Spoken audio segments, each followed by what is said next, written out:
Am I going to We be able don't to see need, everyone? Am I going to be able to see everyone? let me turn off spotlight. You're not gonna the whole time. Let's see. I like to look at everyone while we're doing it. Okay, turn that off.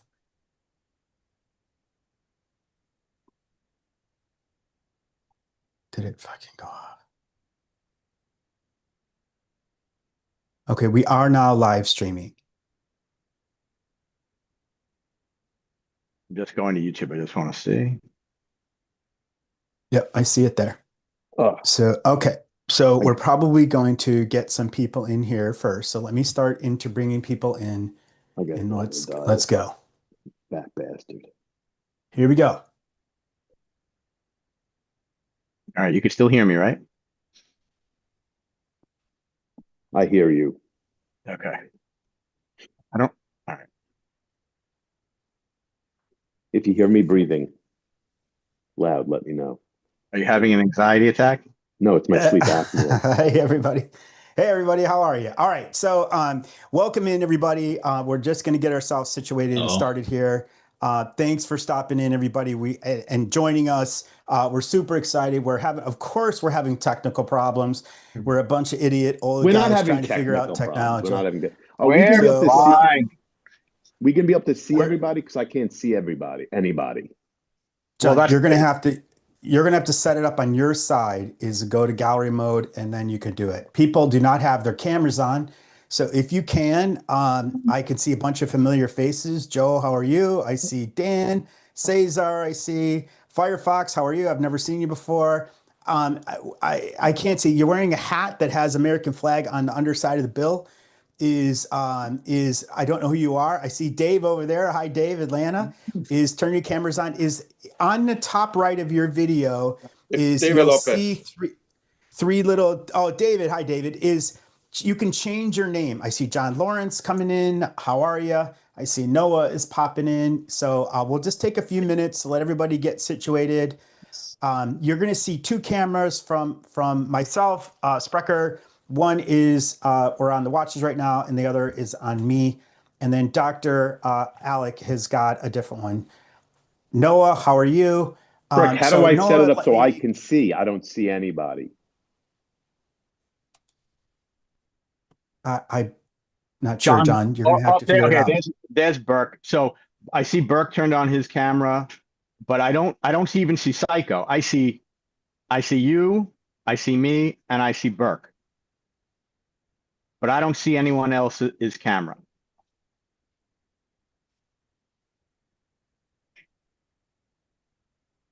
Okay. You should be Did able you? to see me. My camera's on. Yeah, I see Burke. Did you I shut off focus mode? I can't even change my name. How do I change my name? Oh boy. Yeah, I can only see. Oh, there they are all. There's Oh, Ah, everybody. here we go. there we go. Here we go. Okay. There we Yeah. go. Were you in So, focus mode, Spreck? um, yeah, I'm just getting the settings set up. So I see Tommy now. I don't see Jay Smith is the only one I really don't see. And how many do we have? We have one, two, three, four. So not everybody. Hey, Michael's here. Hey, Michael, how are you? What we'll probably end up doing is I'm probably going to. So Burke, where is Burke? Right there in the middle. If you wave, there's Burke. Is Burke's going to be our co-host? So what you're going to have is probably a little bit of turning the mics on and off. We're going to probably add some people to Spotlight. So the idea with Spotlight is, hey Jay, how are you? Is we're going to that way we can have some people kind of in focus. So first I'll do it with myself. You probably already see me, but Spotlight, I'm going to do John, Spotlight John, and I'm going to Spotlight Mr. Alec. So you see the three of us. So hopefully you see the three of us and then everybody else. If you go up on the top right, you have an option of view to go to speaker mode or gallery. So you can play with back and forth and how it looks for you. So I'll go ahead and get us started. Thank you again for joining us for our first Timex Extravaganza. So, John, Psycho, Alec, TickTockDoc, and myself have been really talking a lot about how do we better engage the community We're all watch enthusiasts. We love it. So we wanted to figure out ways where we can bring us together, where I can see your ugly mugs and we can have fun, joke around, check out some watches. So idea for today is really more about having fun. We'll have some we'll have some, some basic rules. I tried to send them over to you, but it should be pretty loose. At the end of this, I will look for a little bit of feedback. Hopefully you like it. Let us know what worked, what didn't work, and we'll continue trying to mature and get this better as we learn ourselves. So how we're going to do it today is we'll do this little opening comments. I'm going to pass it over to John and Alec in a sec, but I'll cover the agenda. So we'll do the open comments. We'll go through, Alec's going to kind of give us a little bit of a talk on Timex. Then we'll go through a little fun trivia. And then from there, we're going to start our showdown. And then we'll do a quick survey at the end, and then we're done. So as far as the showdown is, each of us will bring you in camera like this. You'll show your watches. And then the idea is you have up to 24 watches. Show your watches. Let us all see your watches. We want you to pick out 3 of your top watches that we're going to use as far as the judging. And then I'll be pulling it up on screen. So I'm using a little app called Slides with Friends. So there'll be a barcode and a little address that you can add. If you have a phone, you can flip over to it. Or if you have a laptop and a device, you're going to be able to point your camera right to it. It takes you right to it. And we'll walk through it together. So with that, I'm going to turn it over to John. John, why don't you give your opening comments? Oh, geez. I'm not going to make a lot of comments here. So obviously this is our first time doing it, so we don't know how it's going to go. So it's your first time, it's our first time. Hopefully it works out. We have a good time. I appreciate everyone, spending some time with us on their precious Sunday afternoon. We just felt like we wanted to do something, we have a great community get together, kind of offer whatnot, and, spend some time showing some watches and getting to know each other a little better. So the one thing I figured out technologically was, I think for the purpose of showing watches, the phone is much better, obviously, than a laptop. So if you're on a laptop, that may be an issue. You may want to kind of convert over to the phone in terms of being able to turn the phone and use the real camera in the back for showing the watches, if that makes sense. But how's everyone doing today? We're having a good day, man? So far, so good. All right. It's good to meet everybody. I know most of you guys. Like, I'm Psycho. I'm John. I'm here in South Florida. I'm the only one in the country that's not going to be getting. I just spoke to my son in New York City. He's batting down the hatches, whatever that means. And yeah, so let's just do this. Let's go to Alec. They're all buying milk. Yeah. He went to the supermarket. He's like, there's no water in milk. It's like, what are you going to, what are they going to get stuck in their house for a week? But I couldn't get toilet paper. I know, it's insane. And in New York City, they'll have that place plowed out in 10 minutes probably. So good luck with the weather, everyone. So let's just get this thing going, man. And then we'll just take it from there, guys. Alec, you do your thing. Oh my God, prostate exam, Dan. Jesus, He's got the glove going. So what I'm going to do is I'm probably going to mute most people during the talks, and then you can unmute yourself. Or you can raise your hand if you got something you need to say.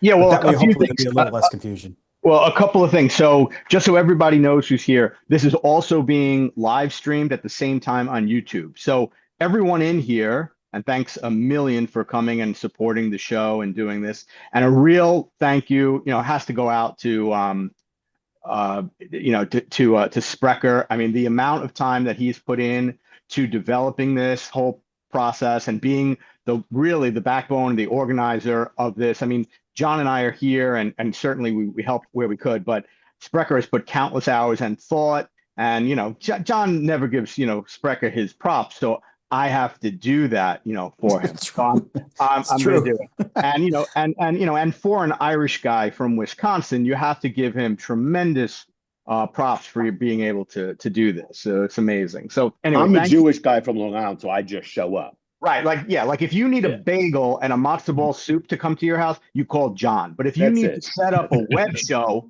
then you call Spreker, and he'll do it, because he has done tremendous amount of of work and thought and into this, and just amazing. And John and I really appreciate him very much. I also do want to thank my wife because when I started, this, I forgot to bring all my watches, and so she ran into my closet where I tell her never ever to touch my watches, and she went and found my watches. I just had to really tell her just the ones that say Timex on them. Oh, Jesus. Yeah, so That ain't easy. So we did okay. So that's the first thing I just wanted to say.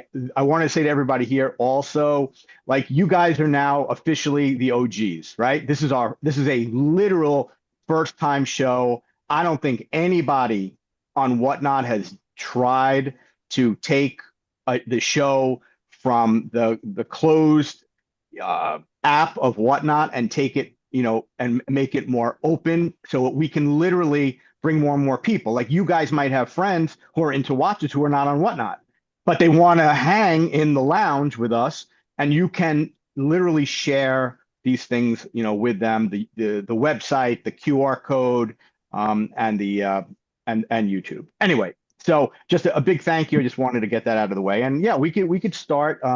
Sprecher has a run of show planned, so I'm going to let him run the show. Again, thanks again. I appreciate everybody again coming. Alec, I'm going to really turn it right back over to you. You're going to give kind of your Timex talk. Just so people know too, as we are across on YouTube, there are people talking over on YouTube. We've got some of our friends there too, checking it all out. So welcome to all those guys in YouTube too. If you're on YouTube, you will be able to participate in the trivia. You're going to be able to participate in our judging when we get to judging the watches. So get ready, everybody.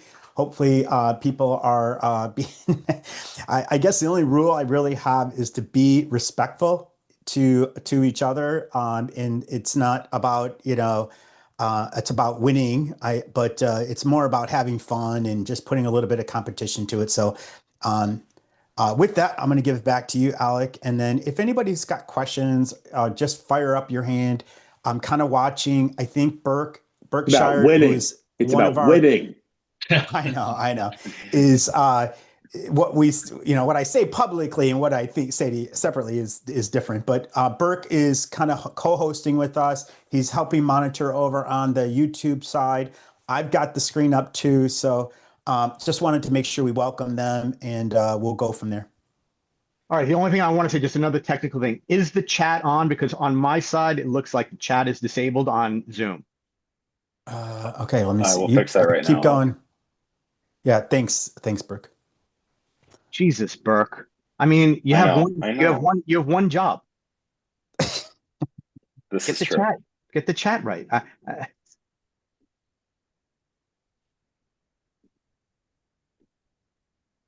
All right, so I'm going to unfocus John and myself for the moment. So let's put the full camera on Mr. TickTock.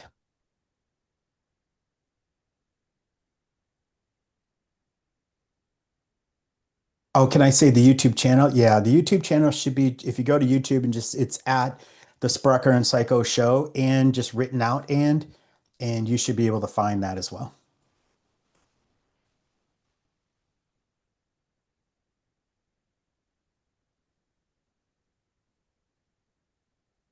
All right, Alec, you up? We're good to go? Yep, we're good to go. All right, good. All right, so this is really kind of like just an overview of Timex. I think that obviously one of our goals here is not just to buy watches, sell watches, collect them, but to get a little bit of education. In all fairness, I was never a huge Timex guy. I was never really flipped out about Timex. Obviously, it's a lower end type of watch, but it plays a role in horologic history, because before Timex, I mean, to get a timepiece on your wrist, it was kind of snobby. It was like, it had to be Swiss, it had to be fancy, and Timex really brought watches to the every person. Okay, so like we said, Timex is basically, it is an American icon. It's probably up there with like Coca-Cola for an affordable, tough, timekeeping timepiece. So where does this story start? So the story starts in 1854. Benedict and Burnham, they founded the Waterbury Clock Company, where they mass-produced affordable brass clocks, not watches. But by 1888, the Waterbury Watch Company spun off and started building pocket watches. Now, their big break with pocket watches came when they actually partnered with Ingersoll Brothers. Now, everyone who collects, you may have come across Ingersoll, so you're familiar also with that brand. So it's nice to see how these brands across time have worked together and they influenced each other. So in 1896, they partnered with Ingersoll Brothers and they created their most famous pocket watch, which was called the $1 Yankee pocket watch. So that was a timepiece for every person, not just the wealthy. Kids could buy them, poor farmers could buy them, just the everyday person could have a Yankee pocket watch. And just from an interesting standpoint, while I was creating this lecture and doing some research on it, you can actually you can find those watches still on auction sites, eBay, probably on Whatnot.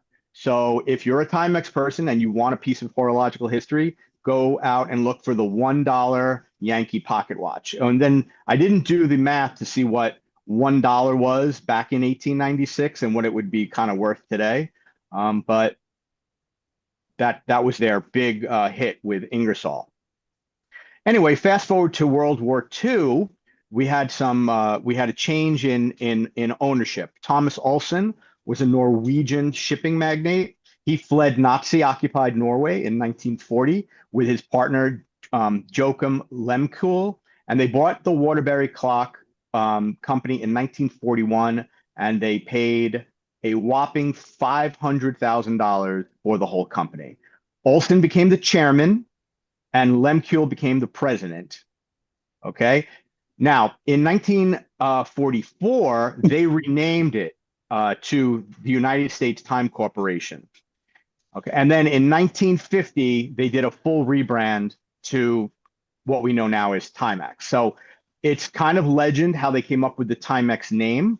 I'm sure some of you are chomping at the bit, and you may already know this, but the way they came up with the Timex name, which I think is interesting, is they like to play with words. Thomas Olsen was a wordplay guy, and his son Fred actually coined it. He said it's a simple combination of Time magazine and Kleenex tissues. The X came from Kleenex, so it became Timex, and that's why we have the Timex watch company. It was blended. It's a catchy, modern brand name at that time. And if you think about it, there are other brands that have used that. Like if you look at Rolex, like what is Rolex? Rolex is a fake word. It's not a name of somebody who owns Rolex. What Rolex is a combination of horology with the ROL and X to make it modern. So that's why it's Rolex. And if you think about other companies, you can find that kind of way they melded that with an X at the end and made it kind of a brand name. Anyway, so it was blended for the catchy modern brand, and that's Timex. So what else is interesting about Timex? Yes, it was a cheaper watch, but it doesn't mean that they didn't make innovations and they weren't significant in horology. So there were some technological advances that they made in materials and functions. Timex was not interested in luxury, but they innovated to make watches tougher and more reliable for the everyman, and cheaper. The first one that you may not know of is they actually developed a metal, an alloy called armalloy, and it was developed during World War II during military research, and they used it on missile bearings, okay? And they used it for armor plating.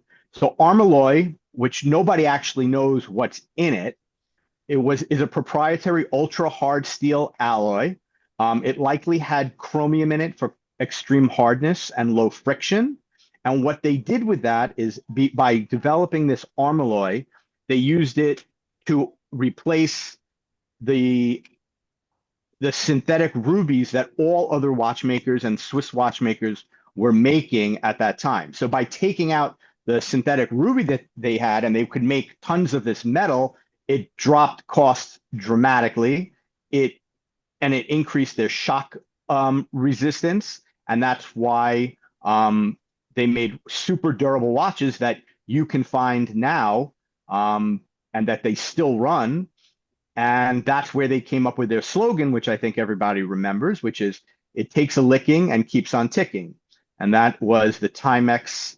And really, I don't even know if they still use that, but it was classic. To me, it takes a lick and keeps on ticking is right up there with plop, plop, fizz, fizz. Oh, what a relief it is with Pepto, with Alka-Seltzer.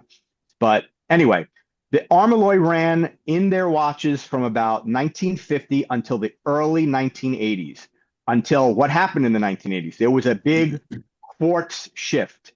All right. So we had about 30 years of jewel-free toughness in Timex. There was no evidence that they ever sold or licensed that metal anywhere else. So I do not believe that it was in any other watches. Being a watchmaker and working on watches, I do see metal bearings and metal quote unquote jewel settings, but they're not the same material. But obviously they tried to copy or mimic it, but they never actually licensed this to other companies. So it was a strictly in-house jewel product for Timex Mechanicals. Now, so that was one innovation. Another innovation in Timex that I know we're all familiar with is Indiglo. Indiglo electroluminescent backlighting debuted in 1992. And this debuted on the Ironman line. All right, so engineers adapted an EL panel technology, a phosphor layer, and it was sandwiched between two conductors so that when you press the crown, that it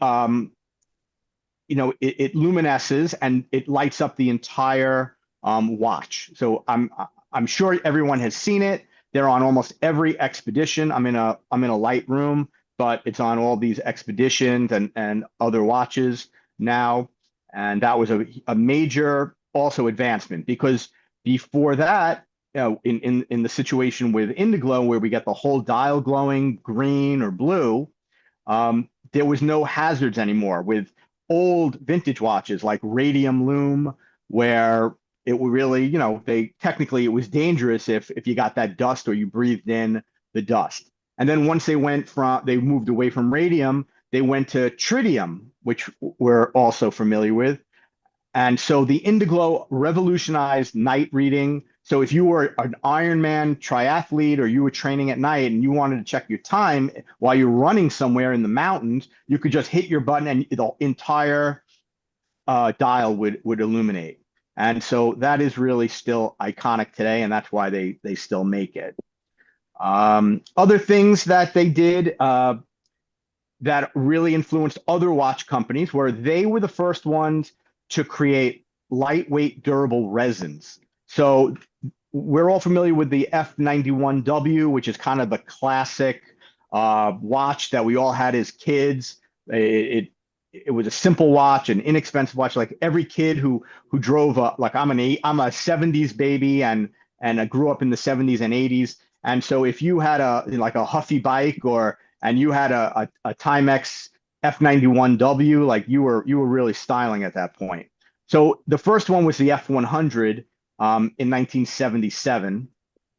And all of these first resin case and strap watches were seen as corrosion resistant. And it's really true that if you think about the tough watches now, like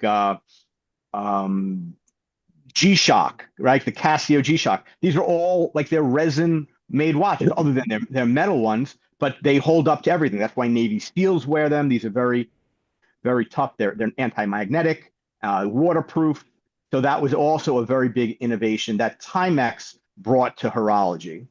You could easily mass produce it, and you could produce it cheaply in their factories here in the United States.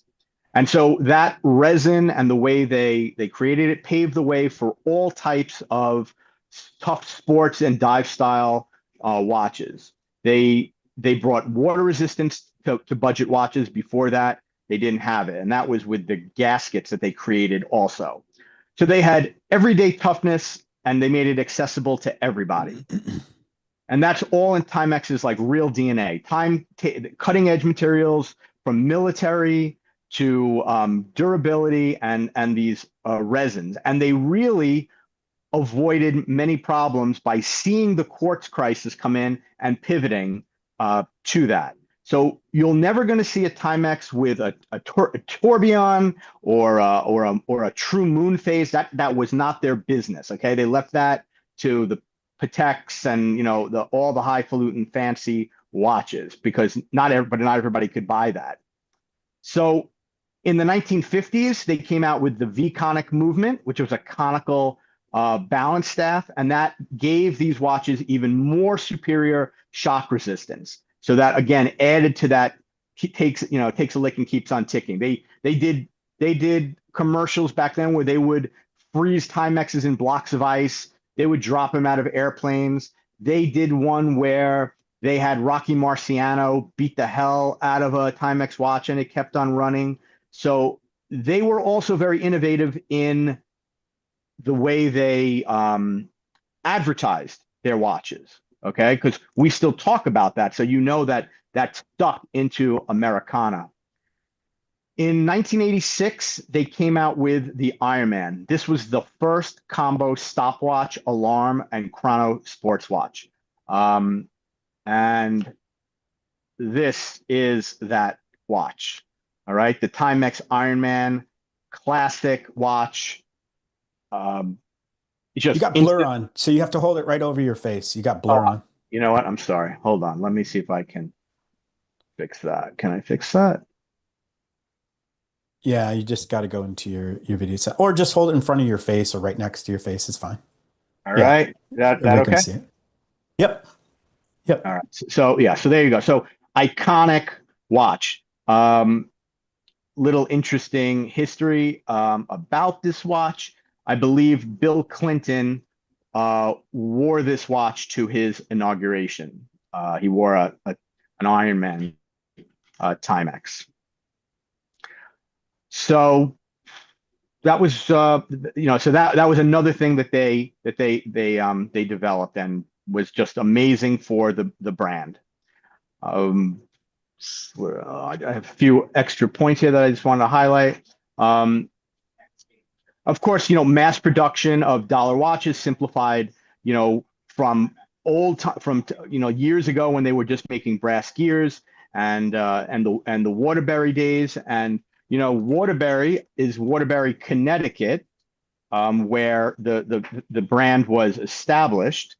And no one ever asks, well, what'd they do with the name Waterbury? Well, they put it on types of watches. So this is a Waterbury Timex, which is you can still get this today.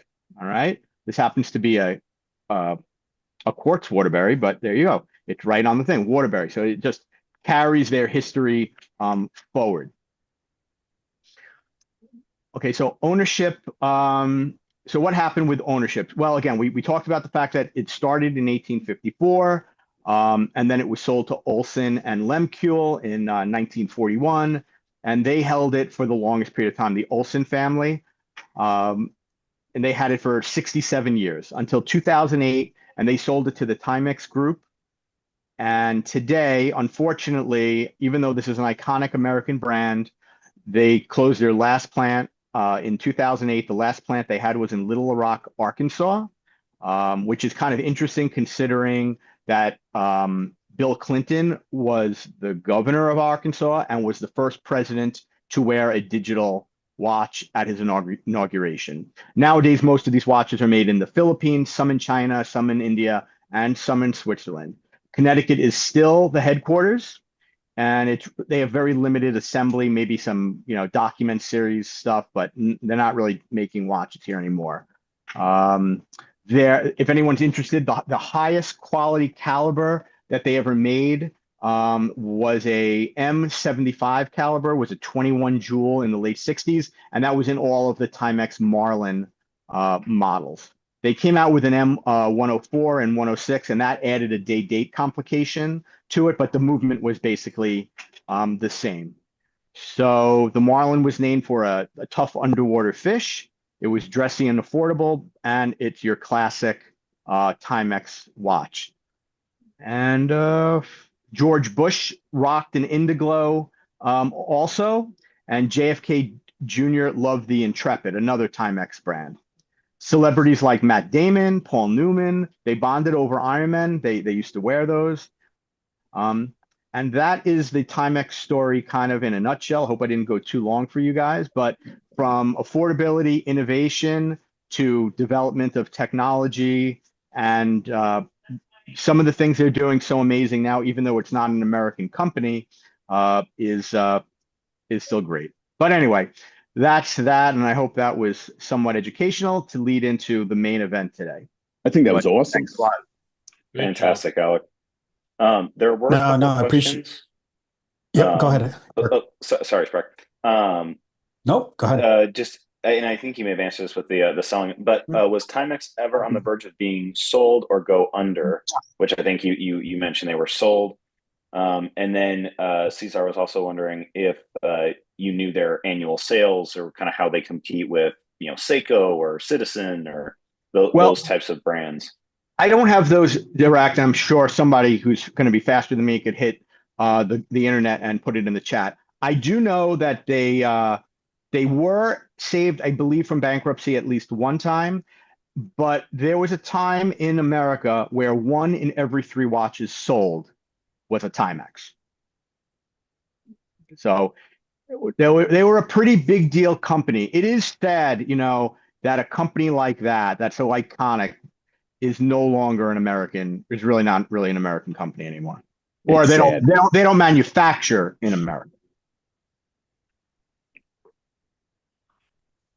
Could I just say something? Am I on?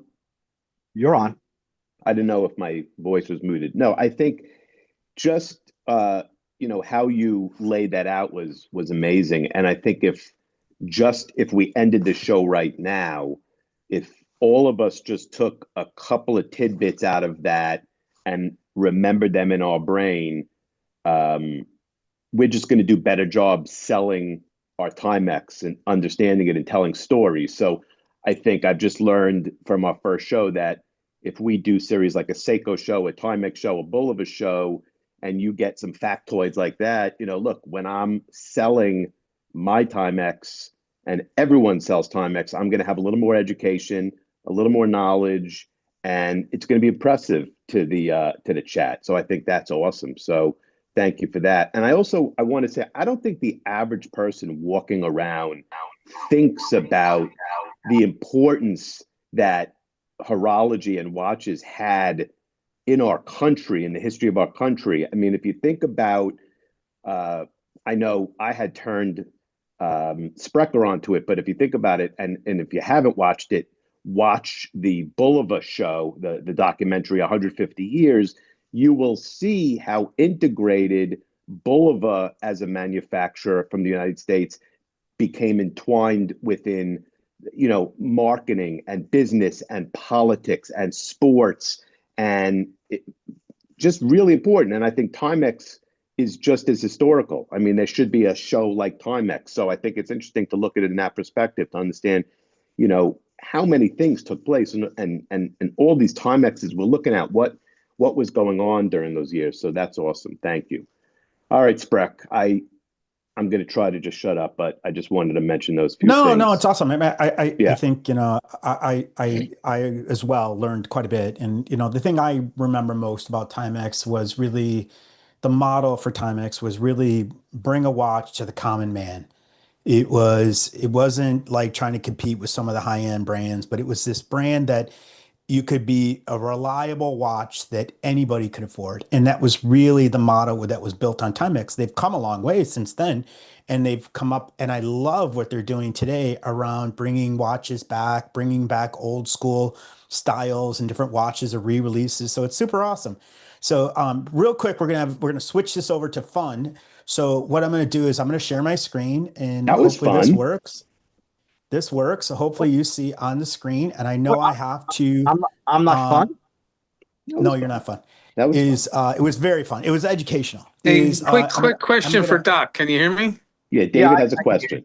Go ahead. The dials that say England, explain that. the Timex dials that say England on the bottom? Were they manufactured in England or parts were made in England? How's that work? I don't have one. I know I've never had one that said that, but I believe that it was manufactured there. If it said England, The dials were made there. yeah. So it's they had a source from all over. Listen, we're not just the only ones living in a time where things got shipped off to other places because of to be cost effective, and Timex was about that. So it just may have been about money.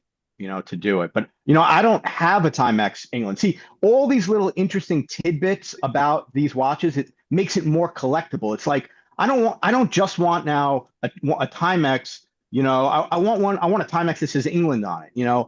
I want one that says Waterbury on it because And they have I West know- Germany. They made them in West Germany too. Yeah. Oh, wow. A lot of Right. times they made them for the European market in those countries. So I know I have a watch that was used in the 70s for the Australian Railway, and some of those were manufactured in America and some of those were in England. And if you have the Viscount sector dial that was made in England versus the American, that one is worth more and is more collectible. So there's little tidbits and cool shit like that really you can get really deep into if you care, Yeah, and it's all really part of pop culture. That's one of the most amazing things for me about watches is how it has integrated into pop culture. Even like I'm not a huge Stranger Things fan. I mean, my kids were into it and stuff, but that show like reignited interest in Timex, resin digitals because I guess the kids on the show wore that watch or something. Like if you look, and now they're advertising it like on eBay or whatever, like Stranger Things watch, not even like the Timex, whatever, F91 or whatever it is, but it's just part of pop culture. No, it's cool. Hey, listen, I'm going to interrupt. I want everybody to keep going, but just for the folks on YouTube, as we're kind of catching up here on the screen, you should see we're going to do a trivia game here when we're ready. It's up on YouTube as well, so the folks on YouTube can join in. So if you scan the barcode or go in and hit slideswith.com/Timex, you will be entered into the same thing, and we'll see your votes, and you can participate in this trivia as well. And we're not going to, this is not about, scoring this or anything. It's just more about fun. Just see what we know, see if we can have a little fun, seeing what we remembered from Alex's speech, what you know about Timex. So I'm going to give it a couple more minutes. So I'm going to pass it back off to you guys to kind of continue the conversation. We got a couple comments around some from YouTube around the England dials. They stopped doing in the 80s and 90s. So what else we got in here? England made great dials. So we got a couple of good fun comments from there as well. Great. Look, so it's great. I see people.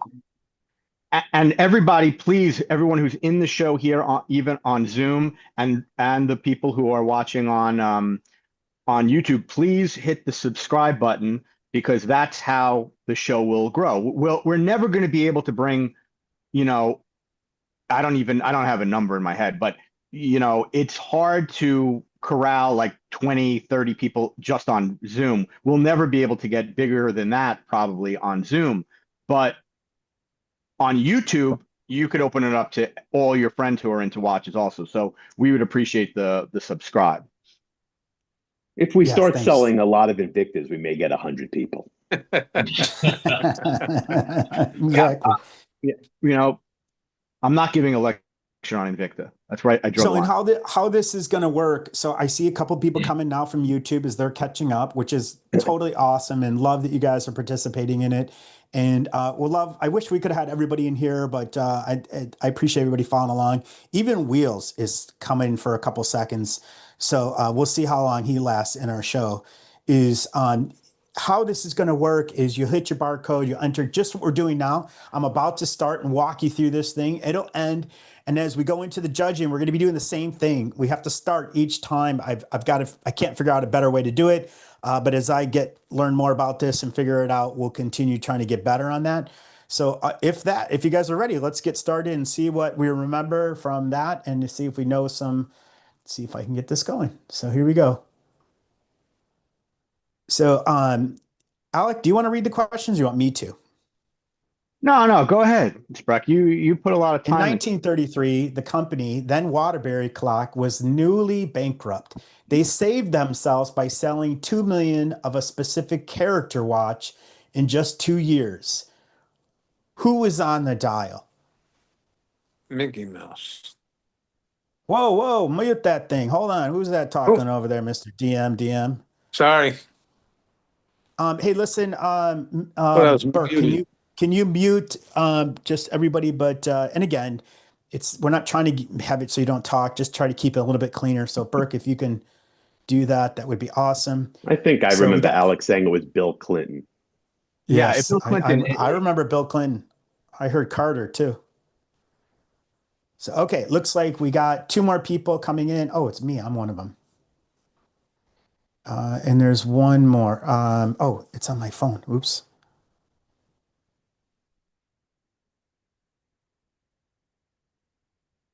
I'll forget me. Who cares? So, all right, here we go. So the answer is Mickey Mouse. Bad Bunny. So there you go. So, all right. So the next one is true or false.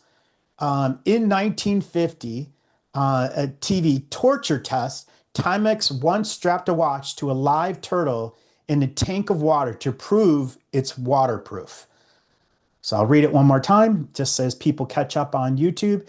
True or false, in the 1950s TV, a torture test, Timex, once strapped a watch to a live turtle in a tank of water to prove it's waterproof. So true or false?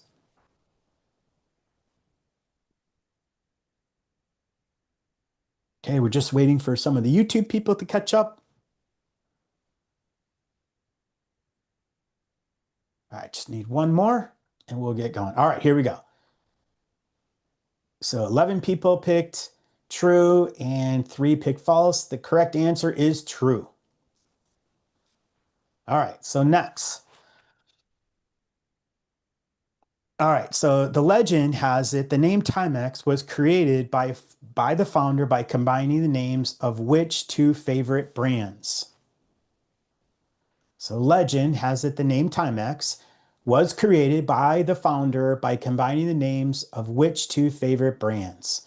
So it's Timex and Kleenex, Timberline and Telex, Timoti and Rolex, Timex and Amex, or no clue? Just waiting for 2 more.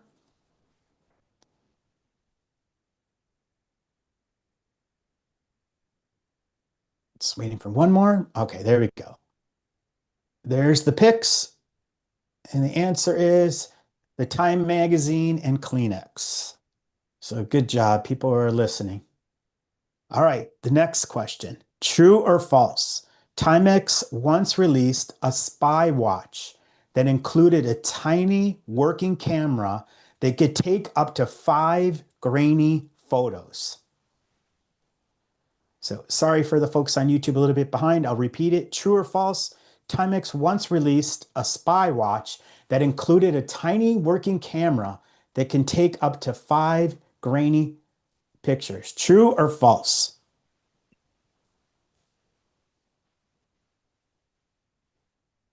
And if let me know if what you're thinking on YouTube, if you guys can follow along or if it's too far behind. I'm kind of keeping an eye on that text as well. So, okay, so everybody answered. So our answer, we got 10 on one, 4 on the other, and the answer is false. Okay, next. In 1994, this is the year I started my career, long before the Apple Watch, Timex released a data link, a watch that could wirelessly download your calendar and phone numbers from a computer. How did it actually receive the data? So I'll repeat that with try not to stutter. In 1994, long before the Apple Watch, Timex released the data link, A watch that could wirelessly download your calendar and phone numbers from a computer. How did it actually receive the data? A, through a specialized radio frequency called RF antenna. B, by reading a series of flashing light bars on your computer monitor through a tiny sensor on the watch face. C, by plugging a physical headphone jack into the side of the watch. D, using a primitive form of Bluetooth called Bluetick. Just waiting for a couple more answers to come in. I think we only have one or two more, so not much longer. All right, so here we go. The answer is, there's all the selections that people selected. And the answer is by reading a series of flashing light bars on your computer monitor through a tiny sensor on the watch face. Wow. I actually have one of those in new old stock condition in the box with the 3.5-inch floppy drive with the software. Oh, Jesus. That's And awesome. you have to do it in a dark room because LED lights will mess up the transmission. It's Interesting. Cool. Yeah, very cool. Hey, yeah, All Dan Castle's probably trying to buy them right now on eBay. Oh yeah, for sure he is. He's probably messaging you trying to buy yours. True or false? To keep their watches affordable in the 1950s, Timex replaced expensive rubies and sapphires, the jewels, in the movement with a secret hardened alloy originally developed for missile bearings. True or false? To keep their watches affordable in the 1950s, Timex replaced expensive rubies and sapphires, which are the jewels, in the movement with a secret hardened alloy originally developed for missile bearings. True or false?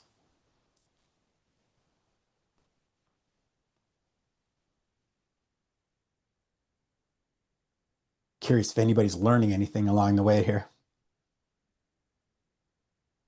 All right, so here we go. So Cesar's over there by himself. Cesar, how did you do? Boom, the answer is true. The answer is true. All right, let's move on. I think this might be one of the last. In a 1950s TV commercial, legendary boxer Rocky Marciano was hired to torture a Timex. What did he do to the watch to prove its toughness? In a 1950s TV commercial, a legendary boxer Rocky Marciano was hired to torture a Timex. What did he do to the watch to prove its toughness? A, he used it as a mouth guard for 3 rounds.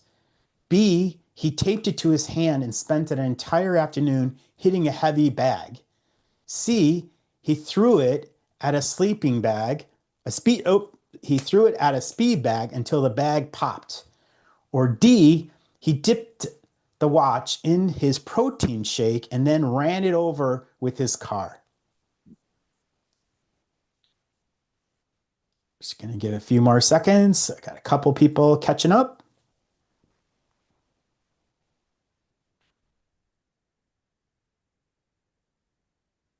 Just waiting for one more. All right, we're all good. Okay. So 15 people have all selected the same thing. So that is all correct. All right, so thank you for that. Let me unshare this. So good job, everybody. Oh, Jamie is in. Did somebody let Jamie in? Burke, did you see him, Burke, or no? Yep, he's in.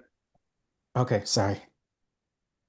Jamie, welcome. Welcome. Kind of caught here in the middle, but thanks to everybody for joining in.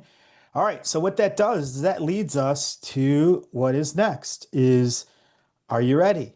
And I think what we'll do is we'll kind of go through, everybody will have a chance to show their watches and see how we like it. And we'll do the same thing, the judging. So in between each of them, as we get to the end, I'll take the screen, you'll do your barcode again. and then we'll do a quick 4 questions criteria on the judging. So, all right, here we go. So who is going to be first? So I have a list over here. So Sprek, Yeah. just Yeah, a go quick ahead. question. Could you just run over like the format of how, because we discussed if I, Yeah, not go everyone ahead. has Why 20, don't you- not everyone has 24 watches, but if you have a box of 24 or 15, we discussed the fact that if we pull one out and show it and talk about it for a minute or two, this show will go for 3 hours. So what's the best way and the best format for us to kind of show our watches, in your humble opinion? Mine. I'm just going to share what we would share before. Is basically what we want to do is since I don't think I'm really going to do the judging, I could go first and let you guys kind of see how I'm going to do it, and then Do you it. guys. I mean, and I'm open to it. So whatever you guys think. So what I'm going to do is I have a second camera over here. Is I'm going to turn off this camera.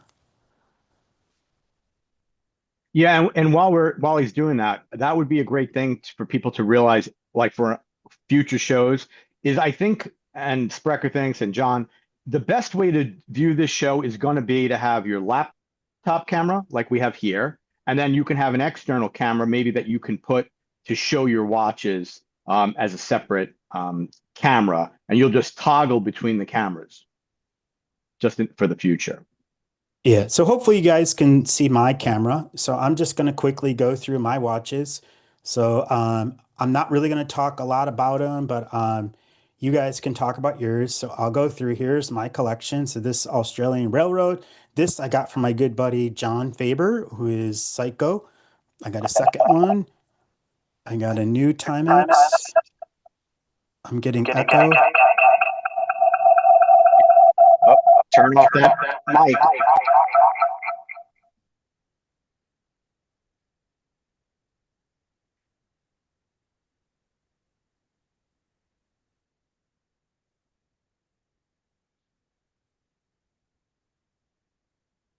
What's happening? I can't hear Sprecher. I think what he did is he turned off the mic on his main camera. Yeah, And so he doesn't have the echo, but we can hear him. We see him moving. But Yeah, can you hear me now? now Yeah. we can hear you, yes. Yeah, you need to keep the camera that's off, keep that mic on, and then the iPad, just leave it off. So real quick, I'll go through mine. I love this one it's a mechanical. This one is Japanese issued, so I'm gonna quickly go through. Got this from MWF. Just got this one yesterday. A couple really clean ones. So a couple here. You guys, hopefully you can talk a little bit more about yours as you're kind of going through. And then really where I was going to go at these are the 3 that I was going to put up for judging, which was this beautiful telephone dial Timex, this beautiful diver with my favorite color strap, super clean diver, Love and then that. this one, which is a super rare Japanese issued midget. You can find the white ones. I have the white one, but the black ones are super hard to find. So this is mine. Hopefully you guys find it cool. We won't do judging for mine. I'll leave that for you guys to do, is have some fun with it. So hopefully something like that is works for you guys. What I'd like to do is hopefully it goes back. I'll remind you is make sure that you introduce yourself. So when you come back on, is introduce yourself. Who are you? What's your whatnot name? And then walk through your watches.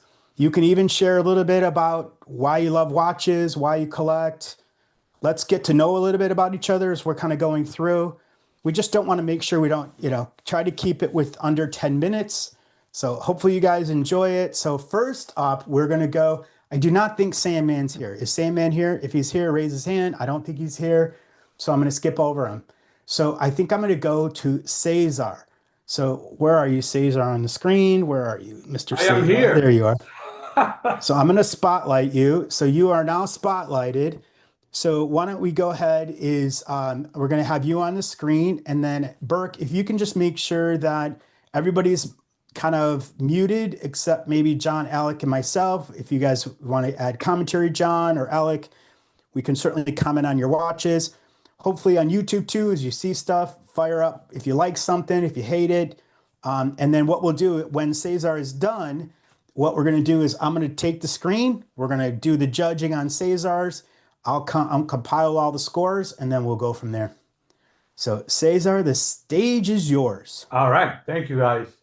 Thank you guys for having me. I joined Whatnot just out of Facebook commercial or something. I said, "What is this about?"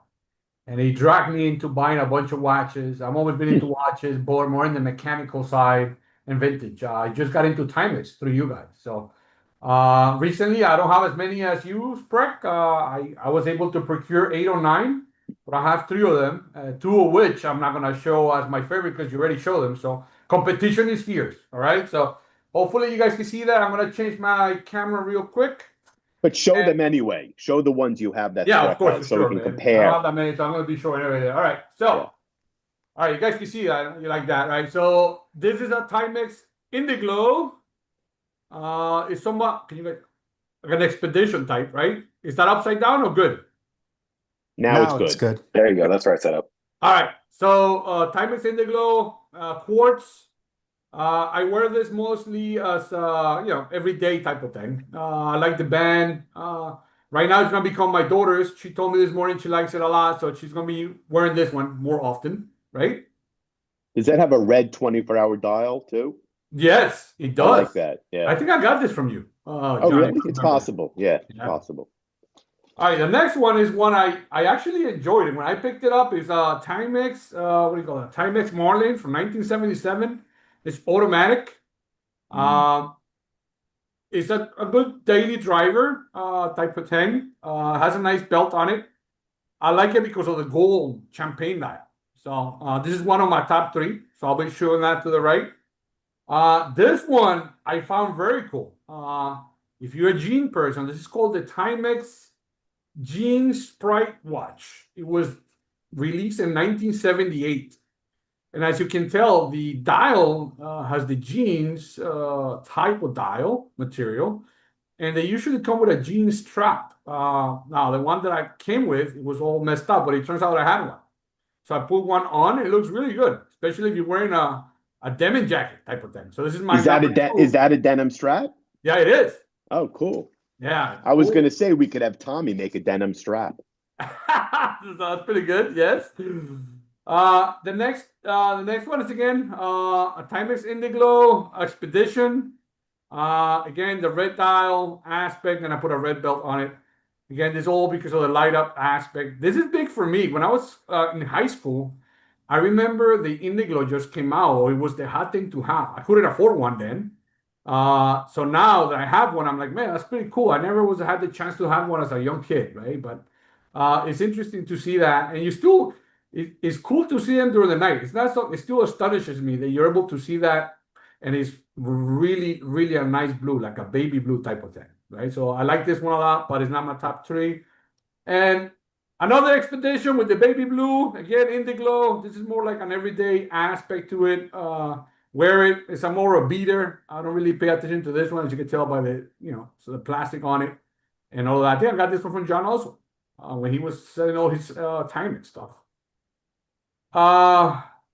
He must have needed to go out for dinner that night, so he sold all his Timexes. Dude. Talk about true. All right, so this is similar to what Spreek showed. It's the Timex Marlin Brown telephone dial. The funny thing with this one, if you look at the crown, when I bought this watch, it has a bolt, a nut on it. And it seems to function. I'm a little jealous of that crown, to be honest with you. Dude, I told you I was going to take it out. I'm like, man, that plays. It looks good. I love it.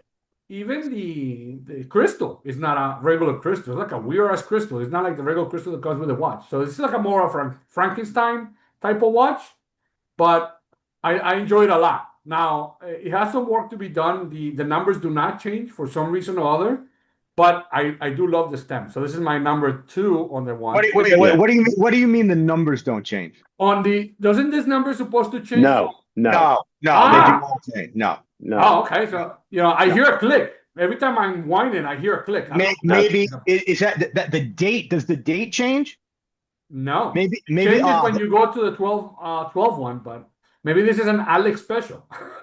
This needs to get fixed. I don't know. Yeah, no, but the other things don't change. It's not like a jump out. Ah, But okay, cool. Date should change, yeah.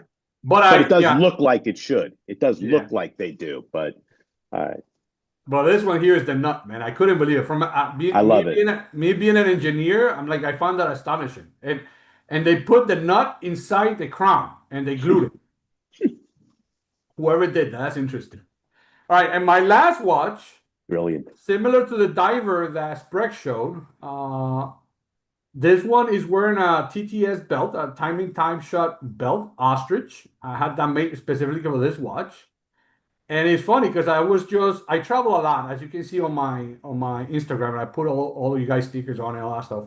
I picked this up yesterday in a vintage store for $40. I'm like, man, let me take it to the show. And it's running perfectly, everything works on it, and it looks amazing on that Tommy Time Shop strap, ostrich strap. So my top three are this one, the mechanical one, right? And the denim gym. Beautiful. Wow. I was Very going to put nice. the bolt Solid one, but choices. Greg beat me to that one on the phone now. I'm going to call that the Jordache one. You got the look. The Jordache. The Wrangler. No, I I would think- call it the Wrangler. Yeah, that's right. Jordan. Yeah. I remember that commercial, man. Yeah. So It's Listen, Satsu, by the you way, got the look. everybody, if you've got a telephone dial, everybody should have one in their collection. So, please, just because I showed something or Caesar, who cares? Show your watches. I think it's really a celebration of all these awesome watches. I just love seeing them. So, don't feel like you can't show them or just because someone else showed it. Sorry. Here's what we're going to do. So this is how it's going to work. I'll remove the spotlight. I'm going to go ahead and share my screen again. And here we go. So hopefully we're back up on the screen where you see, oh, did it work? No, it did not work. So let me share. There it goes. So now you should be able to go and get, again, easiest way to do it is hold your phone up to the barcode, put your name in there, pick an icon, pick your name, and then we're going to go through real quick and judge Cesar's. So we'll wait a couple seconds on making sure that the YouTube folks can kind of keep up with us. So make sure you go in there, and then we'll kind of walk through the first time is what is the actual scoring criteria for that. So we got people popping in. I don't see anybody yet from YouTube. Hopefully people are still around. Let's see what we got. Wait, Spreck, mine didn't go back into that. What's the slot? What is it called? It's right up there in the screen, John. You can hit the barcode or you can hit slidewith.com/Spreck. So it's a different name. So it's going to a different type of survey. So I see Kevin on there. Awesome. By the way, happy birthday to Kevin. Yesterday was his birthday. Happy birthday to him. So I see Mimi. So a couple more people. So we'll just give it a couple more seconds. But Cesar, great job. Thank you for going first. You did a great job. And we'll keep going along here. All right. And Spreck, that was about 5.5 minutes. So I think that's a good, I think closer to 5 to 6 minutes would be a good time frame rather than stretching out to 10. Yeah. I think, yes, it's a great point. So, Yeah, again, introduce yourself, talk about your watches, and then pick your top three, and we'll move on. Yeah, I think you're right. 10's we have too many people. boy, that isn't, I'm pretty sure that's exactly what I said, Burke, right? From the beginning. Introduce yourself, show your watches, pick your top three. Yeah, Man, but you who know, is this guy? it's coming from a doctor, so you know, I know. it carries a little more weight there. I'm reiterating. Where's David? You know what? David You know Lopez should be giving me a hard time right now. You know all that shit nice I said about Sprecher? You know what? You can't take it back. It's now been recorded. You cannot take it back. Jesus. So, okay, I think we got enough to get going here. So let's go ahead and get started. So the first is for overall is you can kind of gauge their overall collection, Cesar's. So you can pick 1 through 5, 5 being like outstanding, 1 being, maybe next time.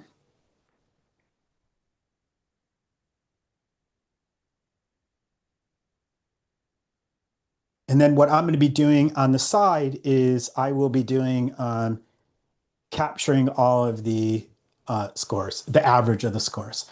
So we just need 3 more. Is there Two more.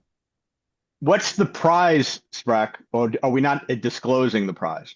You're not supposed to be disclosing the prize yet, Mr. Doctor. Dr. It's not- Jackass. It's Doctor. It's Dr. Jackass is what it is. And Oh. I have a special surprise on top of it. See. All right, so we're all good. So we've done the first one. So overall, we got a 3.7 for Cesar. Great score, 3.7. It's that lower score. So This I'm is doing kind of some- like the Olympics. Exactly. It's All apropos. right, next. Now it's really about condition of his collection, cleanliness, preservation, originality. I think all of that applies. So I think here you could pick 1 through 5.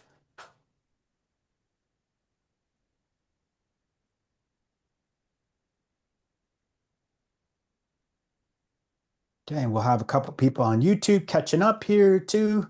So we've got about 5 more people. I know they're about 5 or 10 seconds behind, but Burke, hopefully how many they're. people we have on YouTube, Burke?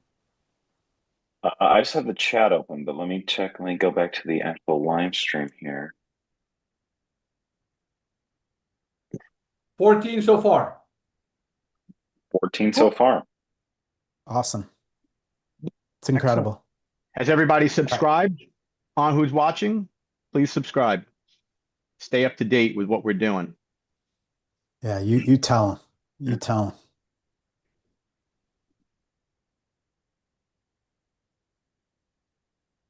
All right, Spreck, let's pull it.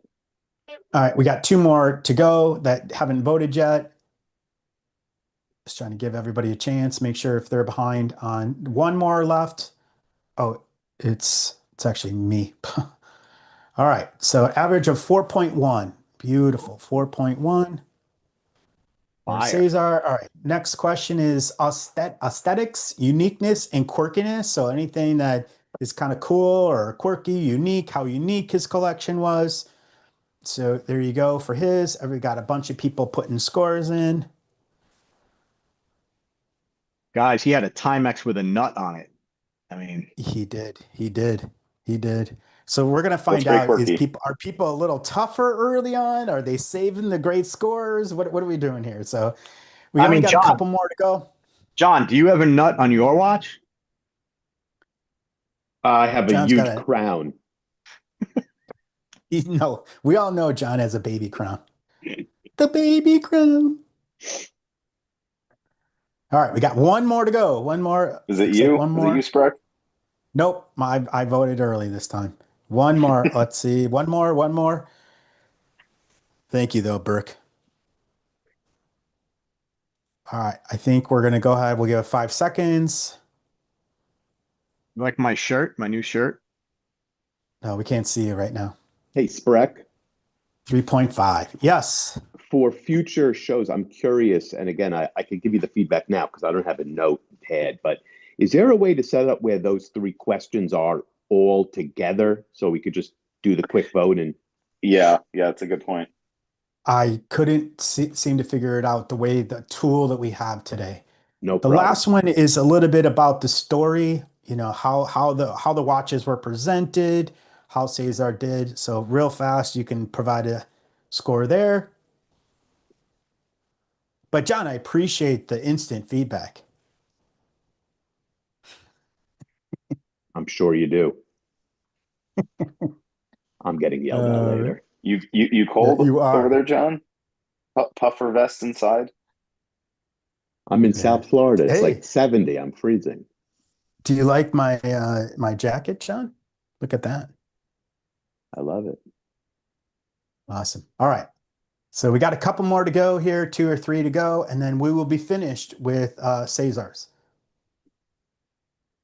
And then what we'll do is we'll move on to the next person. Next, I believe, let me move this over here just to get them ready to go, is Fire Timex. Fire Timex will be next. High expectations for a guy whose name is Fire Timex, right? I know. Yeah, this could go very badly for him. All right, he's muted. We're not done here, so just give us a Okay. sec, John. Mute John. Listen, I know. You know who's the boss, John? We know who the boss here is. So just let the boss do his job, and then So yep. All right. So let's go ahead and give him his score. So 3.7. So 3.7. So I will compile the scores. Let me unshare. So I think Fire Timex, where are you on the screen? Where are you? There you are. So we are now going to spotlight him. Bert, can you make sure he's unmuted?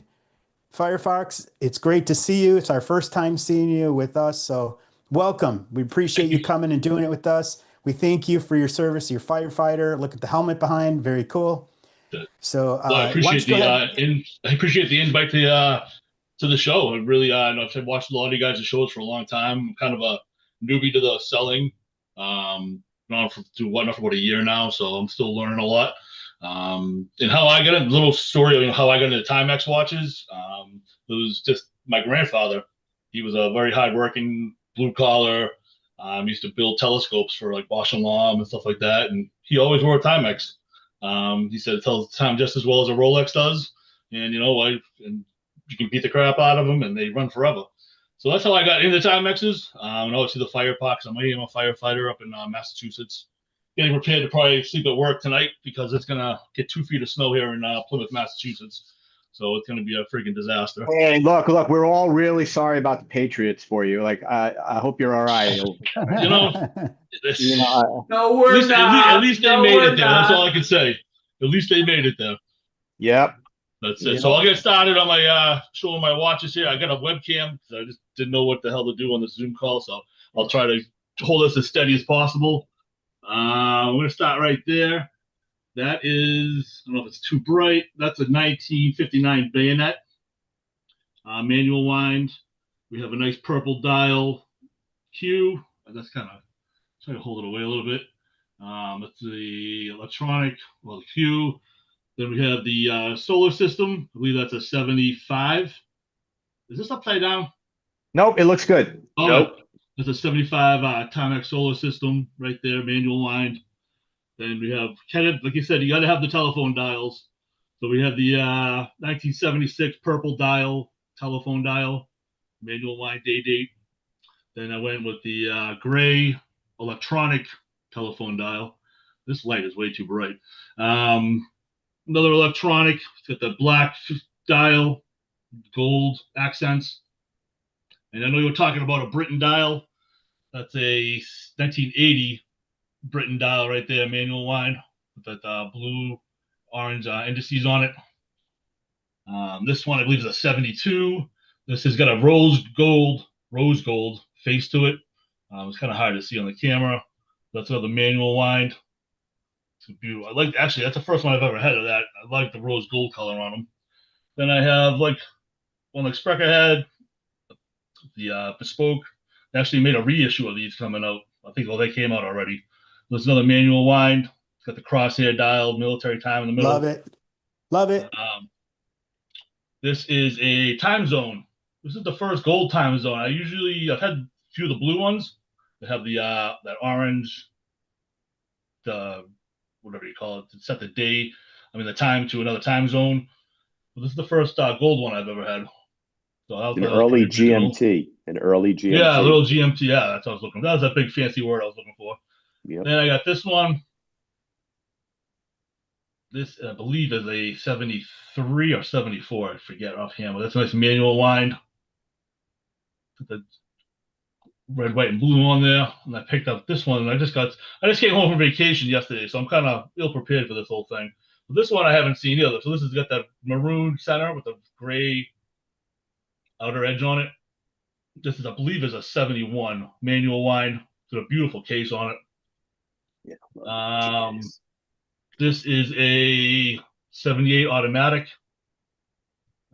Nice baby blue on it. It's got that chrome Timex automatic showing up. Man, some beautiful ones. Then one of my favorites of all time, the old blue Falcon Eye. Oh yeah. These are one of my. I've had so many of these. I have 3 right now that I'm just holding on to. But one of my favorite Timexes of all time, right there. And then we have one of my other favorites. We have the Green Face 76 with that emerald green dial. Spreck and I are familiar with that one. Yeah, it's Yeah, beautiful. I'm curious how he's going to pick 3 out of this. And then we have this one. This is a nice newer model Timex Q. Got that big thick case on it.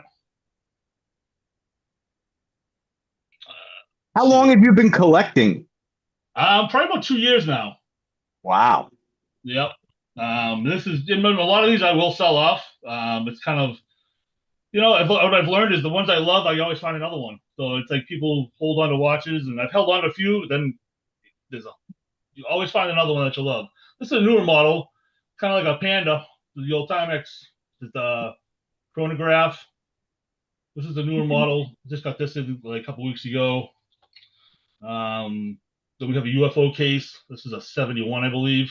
When you source a watch, are you particular whether or not it's the original band, or are you really just looking at the head? I try as hard as I can to keep them. I'm sure you guys know, especially with Timex, their bands they wear very poorly. So if I find a nice one, or I'll try to look it up online to see which band went with what watch, and it's time consuming because you're looking through catalogs, looking at pictures. So it's kind of, but I try, if I find one that comes in that looks original, I try to keep it on there. And this is probably one of my other favorites. This is a 1963 electric. And I believe the electrics first were produced in 62. So this is a very nice one. I think this thing, I threw a battery in it and it started right up. And then I have a kind of like the jean watch, but this one's got the jean fabric on the background, but it's got almost like a peach colored numbers to it. Not the original band, of course, because I'm still trying to source one now for that.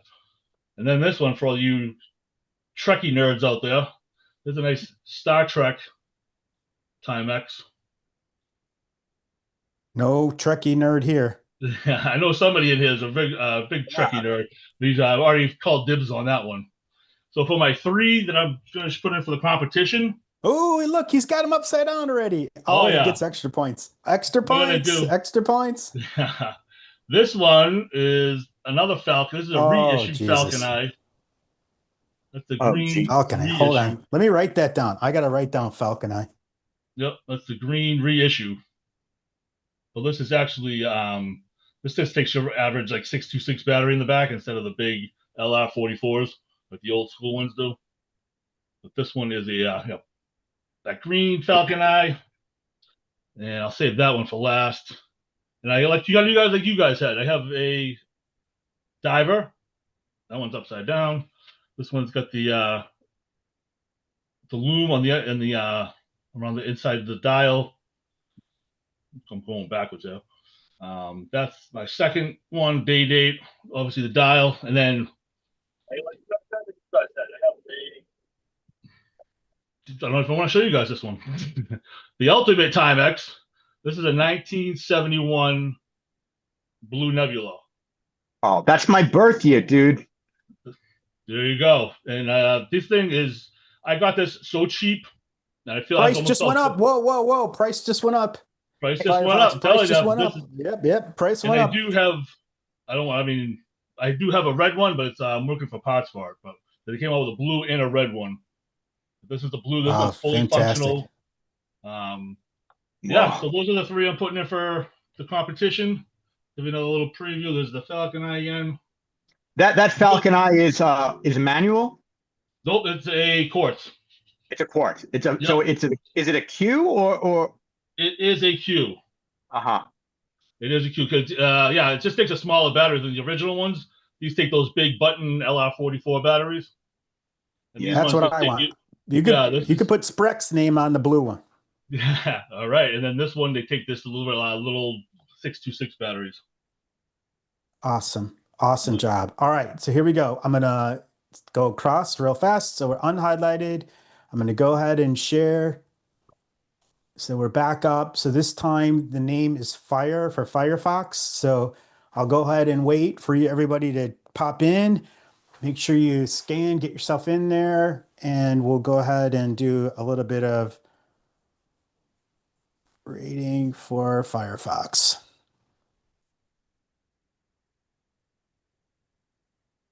Firefox? Firefox. Fox. Fire Fire Timex. Timex. Fire Timex, whatever. Fine. You get I've the been called point. worse. You get the point. I'm doing 25 things at the same time.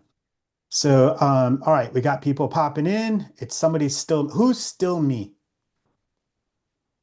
We got Kevin, so YouTube is still with us.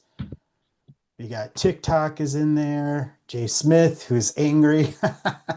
Fire Timex is in there. We got TTS is in there. So we'll wait, give it 30 more seconds, and then we'll get started. So I will look at ways to improve this, the judging part too. I don't know if you caught it, Spreck, but Burke had a bounce. Oh, no, I didn't hear it. Yeah, he had a bounce. He had to take care of something. So everybody, is Michael? everyone's Is able Michael to still here? unmute themselves. Is Michael still here or no?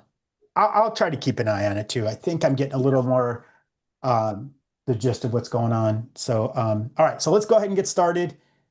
So we got Mimi is in there as well. I like the icons everybody selected. I turned off sound though. Holy cow. Is when you put your icons in, you can create all these funky sounds. So all right, let's go ahead and get started. All right, so here we go. So overall rating.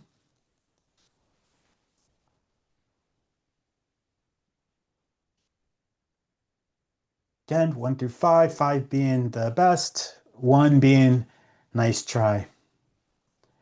So we're down to 3 people, and then we'll move on. Just fire. Yeah, now I know why he's Fire Timex. I think this has been rigged. Rigged. You started it. Yeah, but the Patriots still lost. I know. Yeah, I've got no love for the Patriots, but that's all right. Nobody hates. That's Nobody all likes right. the Patriots. We're used to it. We love to hate. Yes, yes. I just got one left. A pumpkin. Whoever's. Oh no, I'm going to go ahead and get going. Here we go. So, all right, a 4.6 for Fire. All right, so the next one, here we go, is condition of the collection, cleanliness, preservation. So go ahead and vote.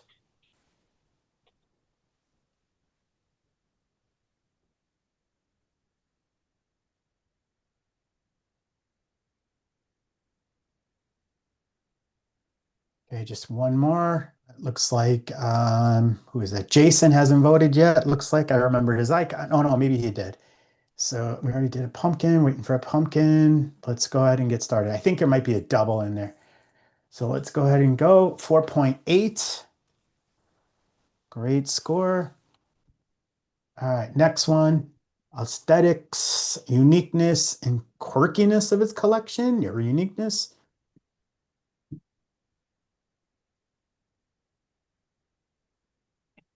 Just waiting for a couple more.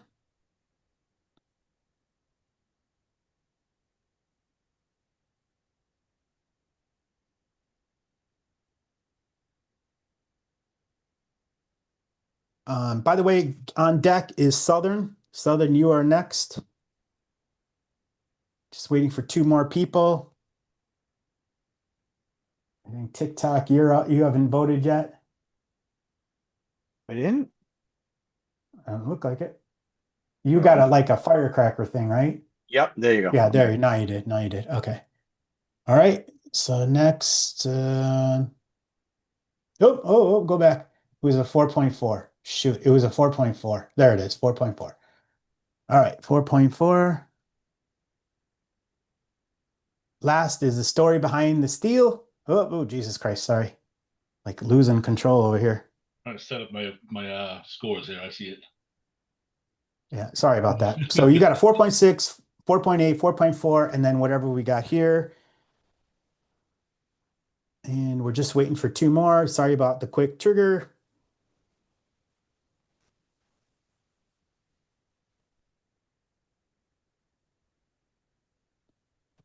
Just waiting for a couple more. It doesn't tell me who I'm waiting for though.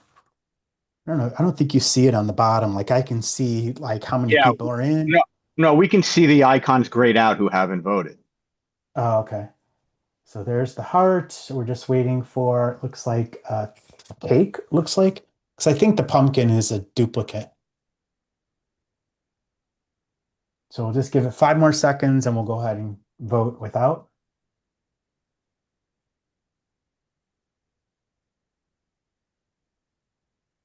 All right, here we go. 4.1 for the story, 4.1. Okay, all right. So let me unshare this.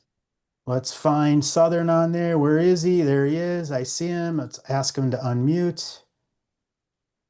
Oh, this is going to be good. Oh, this is going to be awesome. good. I can't wait to see this guy. Hold Oh on. boy, there he is. Let me prepare myself.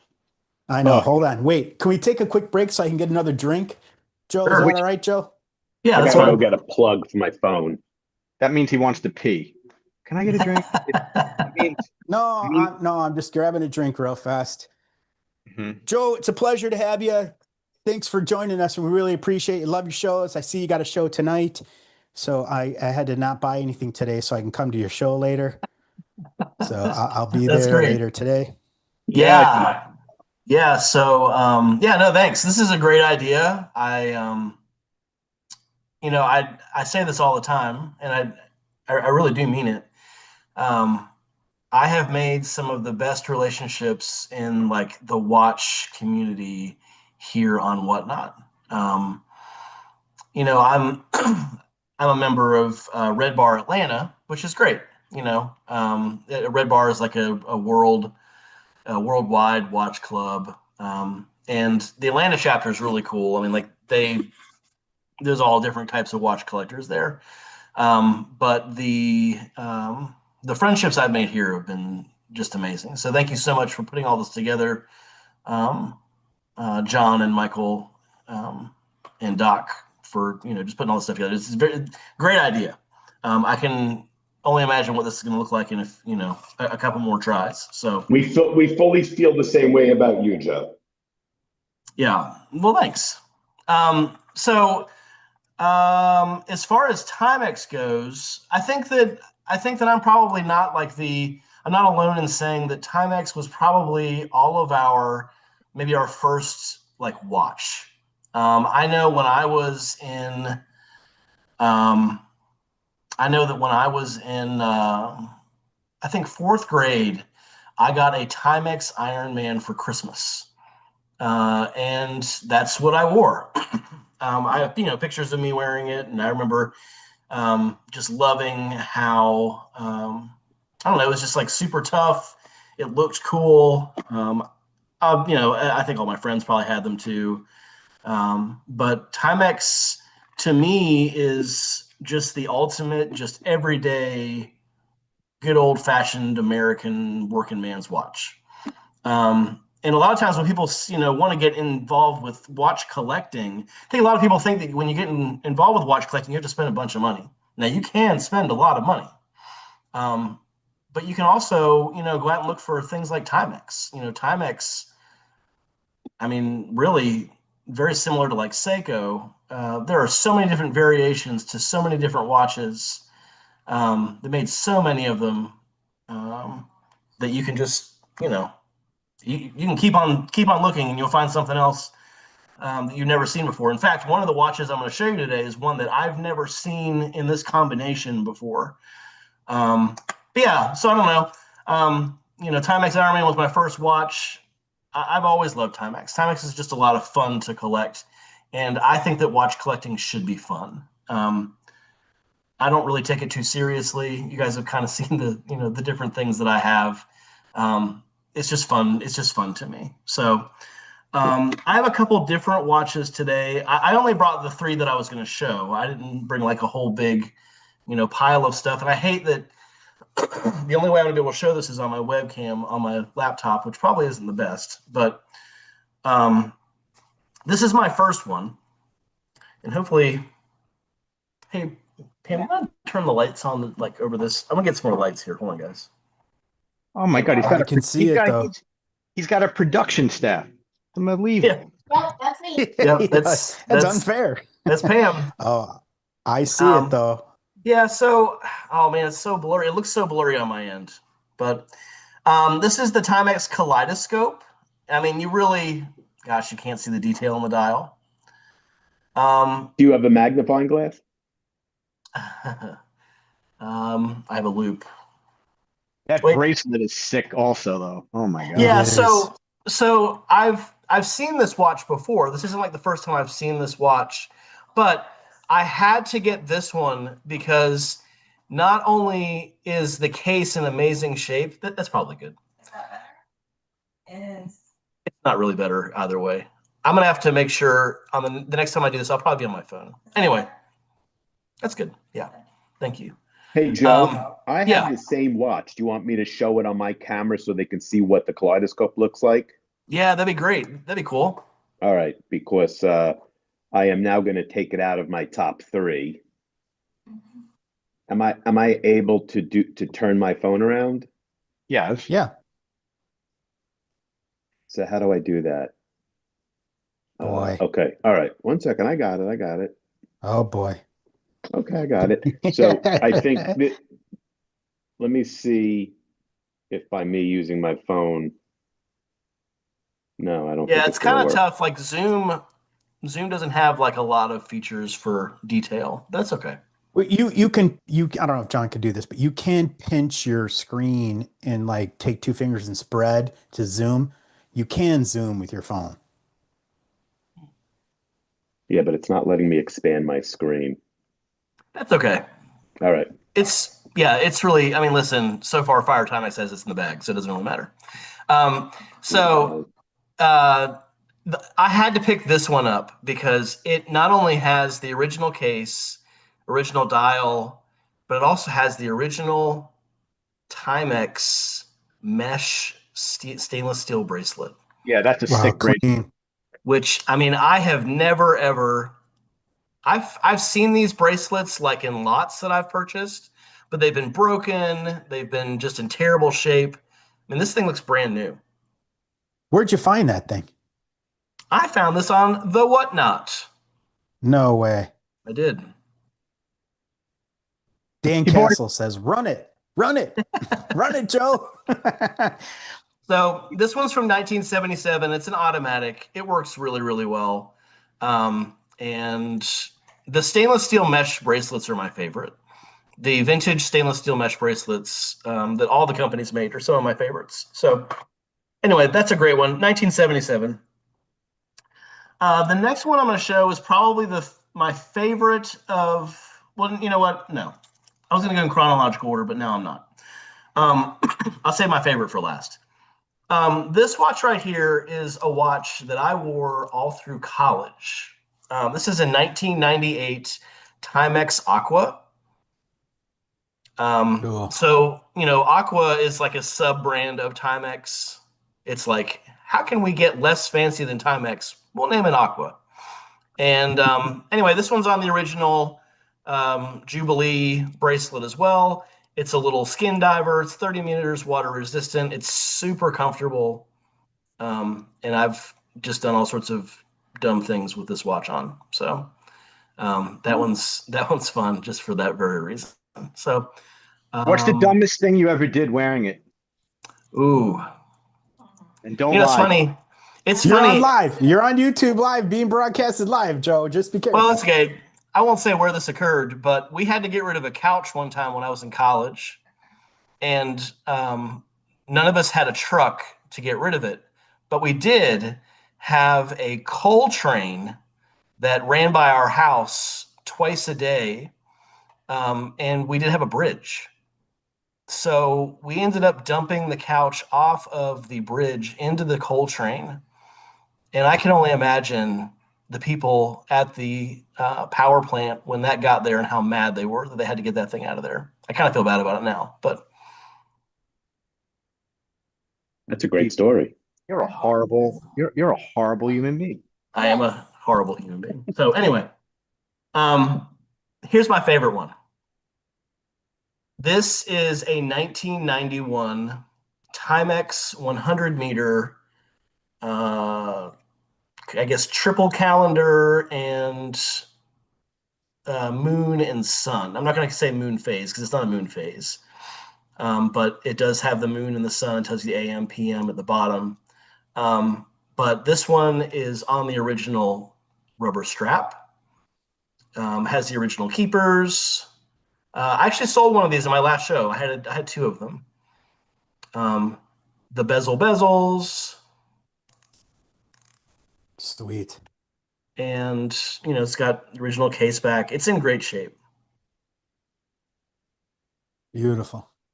So that's probably my favorite one out of all of these. I think you all were very smart to choose Timex as your first iteration of this idea, because Timex is like the ultimate. This is accessible to everybody. Anybody can go out and buy a Timex. Well, just about everybody, I suppose. But anyway, so yeah, that's all I've got. I've just got those three here today. But yeah. So yeah, you actually got to me just in time. I'm gonna have to watch the rest of this remote. I have a banquet to go to for Young Life, for my son here in a little bit. But those are my three. So. Well, Joe, thank you so much for joining us and doing it. 3 is perfect. It doesn't matter. I mean, the concept, and you hit it right on when we talked through this, is Timex is the perfect one because it's for the common man, right? It's the concept of why they created Timex. So I think I hear this from John all the time. It's a great starter vintage collection is a Timex. Collecting Timex, they're fun. There's beautiful ones out there. There's many of them out there that you can find. Some very unique, clean, super clean. Fire had a couple awesome ones. And got a couple of cool stories there too. So thanks again. We really appreciate you. Yeah, that thing's sweet. Yeah, but I've been collecting since I was 18. I'm 44 now, and I have never ever come across one of these. Wow. Yeah, only for a few more weeks. Yeah, good one. Shot from the background. Wow. You better get her in line, man. That's all I'm saying. Yeah. We got to have the King of the Castle story with you. I got to sit you down and have a King of the Castle. Oh, she keeps me in line, believe me. Yeah. Well, that is the whole joke of the King of the Castle story. Yeah, is exactly. A true king knows who's in charge, and it's usually somebody on the other side over there. So, exactly. So, all right, Joe, thanks very much. I hope you can stick around as long as you can. Let's get you started. I'll continue watching and voting and everything. I just, I'm glad I was able to get this in before I left. So thank you so much. Perfect. All right, here we go.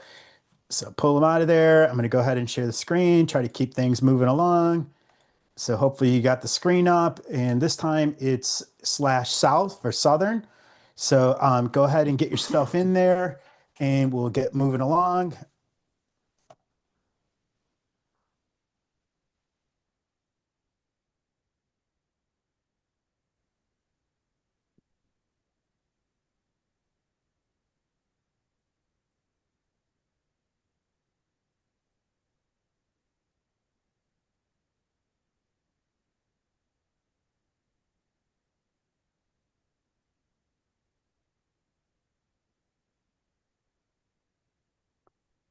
You know what I really like that he said? He copped to the fact that that watch was not a moon phase watch. And that's something that MWF has to realize, that he can't just put up a watch and say that it's a moon phase watch when it's a day night indicator. He has to learn. What that shows? What that shows is Joe's an expert. Joe's an expert. He knows is Mr. MW. He's trying to talk here, but we're going to keep talking over the top of him. He got called out in one of his shows. He called a moon phase, and someone said, "Whoa, that's not a moon phase." Yeah. And I agree with you. I was going to say something, joke right away. Well, it's not truly a moon phase. So good job, Joe. You get points for that one. You get points for honesty, not like MWF, who's trying to pull the wool over his eyes. MWF is coming up, so make sure we're a little hard on him as he comes up. So, all right, let's get ourselves started. So overall rating.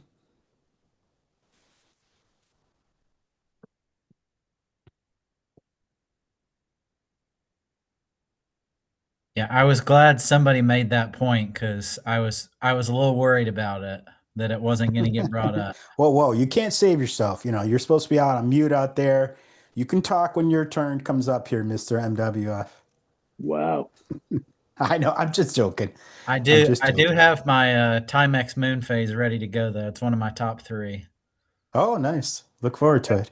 We'll have to see All if it's right. an actual moon phase. All I right, don't we think got one more shark. I don't know if there's a shark still out there with the icon shark.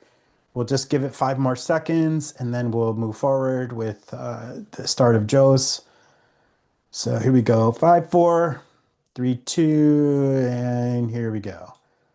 3.9 for Joe's overall.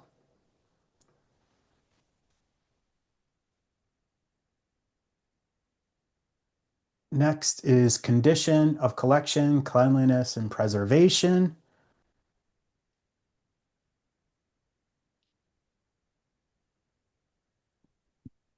Listen, if you throw a couch off of a coal train, you know it ain't going to be preserved, right? Yeah, right. Well, listen, his story is gonna be killer. He should get the highest story so far. We got one more. Oh, is it me? Of course it's me. All right, so we got everybody's in. Here we go. He got a 4. 4 for this. And next is aesthetics, uniqueness, and quirkiness.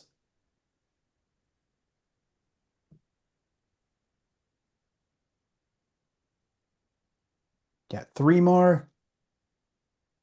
You got 2 more. It looks like a okay, got 1 more. It looks like a taxi or a front of a car or something.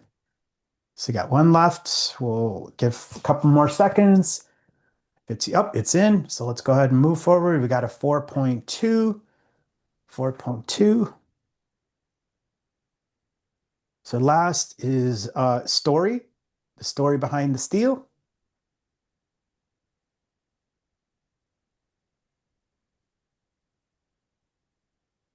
So Tommy, you're up on deck.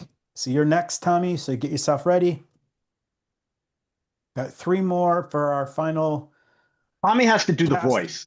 If Tommy presents his watches without the voice, he's losing points. That's all I'm saying. It'd be nice to, well, maybe part of it. Maybe the last one is story or something. I think you should have Mr. Bench Press show the watches, is what I think. Oh, oops. We got 2 more. Sorry, I went backwards. We have 2 more people that could get a vote in. Sorry, I hit the button on accident for the screen. So we got 1 more who is the flex. So unless we got 2 people with the flex. So I'm going to give it 5 seconds. 5, 4, 3, 2, 1. Here we go. So 4.7. 4.7 from Joe. Awesome job, Joe. Joe, again, thank you. All right, let's get out of this. Let's move over and find Tommy. Where are you, Tommy? There he is. I see him. I see him. I see him. Oh, there he let's see. is, Mr. Tommy. How are you, Tommy? I'm doing great, but guess who's going to take over? Hi, guys. How's it going? This is Mr. Bench Press. You guys remember me, right? Yeah. How's it going, everybody? Let's touch a little bit about Tommy's Time Shop. So, yeah, as you know, we love Timex. We're actually, full disclosure, we are a Timex authorized dealer. So, yeah, we're kind of a little geeky, not as geeky as Fire Timex. So that was a really good presentation, I must say. Wow, that's really cool.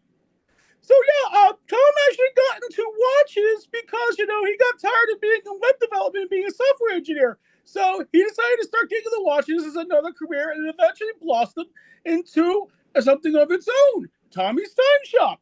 So, yeah, we have a lot of cool Timex watches. We do have a story, that you'd like to hear, and that's actually for Timex number 1, which is right over here. Don't mind my friend Beamer. I'm just watching. It's okay. So, the first watch that Tommy has gotten is this 1979 Timex Viscount. It's a day date. It's a really, really cool day date. He got it at a estate sale. Yep, that's right, an estate sale. And the thing was, he got it for $3 and it wasn't working. But by some virtue or miracle, he walked towards his car and this thing started working. And this is the only Timex that Tom will have that he will not let go until he dies. That's what he says. Anyway, let's go ahead and move on with all the other cool watches we have today. You'll notice in the back row here, going from 1955 until 1980, which is his birth year. All 8 of these watches are all Timex Viscount automatics. Most of them have a band that we make. We do have an internal Strapworks division that we run, but you see we have different varying self-winds. As you see, there's one for rally strap, one with an Austria strap, and then there's the 79, which we end up getting from Manila Thriller here in the Whatnot. And then we got a couple other 79s, and this one's the 1980 with the ostrich strap. Let's go over some other watches that we have to. We're going to make this really quick because there's a lot of people on here. You guys got a lot of great collections here.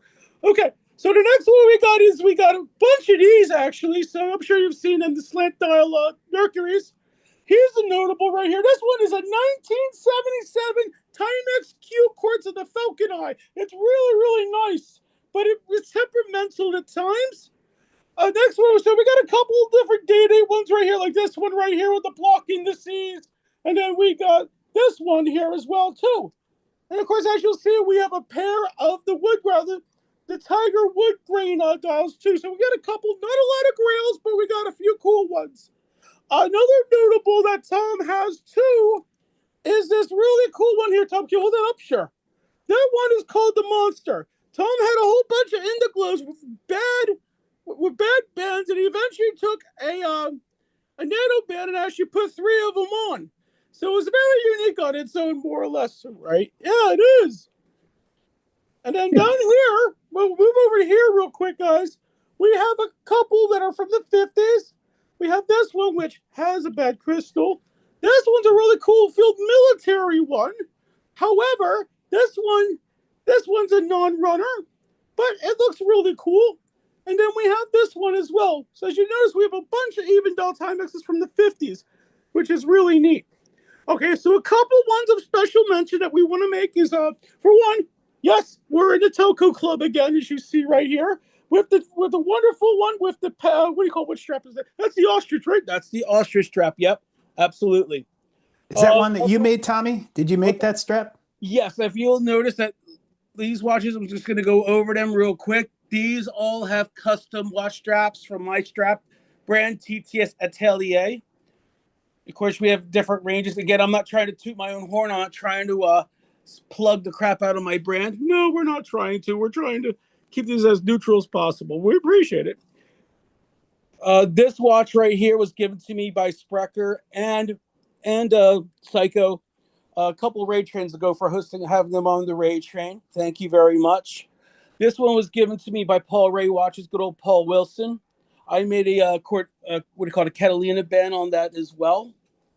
Of course, I have a couple family watches. This is, of course, again, number 1 right here. That will not be sold until I die. This one actually is a really cool one from the 70s that my grandfather had, God rest his soul. This one does work. Of course, I could have polished the crystal and fixed it. Fixed the crystal. I want to keep it as it is for preservation value, more or less. And this one was from my uncle and my godfather. Yes, a really, really awesome set of watches. I have a couple of these barcode watches, actually. That band is that's fire. a sick band. The coffee beautiful. band's really nice. Sick band. Yeah. So are those your 3 right there that we just went through? The 3 that I want to go through is my personal one right here, which is the 1979, Beautiful. what I call the number 1. My grandfather's one right there. And we'll go with the Monster. I could have gone with that dial because everybody has one. Let's go with something a little more unique. The Monster 3-head. Okay, awesome. Yep. Well, Tommy, thank you very much, Mr. Bench Press. We appreciate you. I just want to say one visit. thing for the rest of the show. Everyone has to present their watches in the voice of Mr. Bench Press.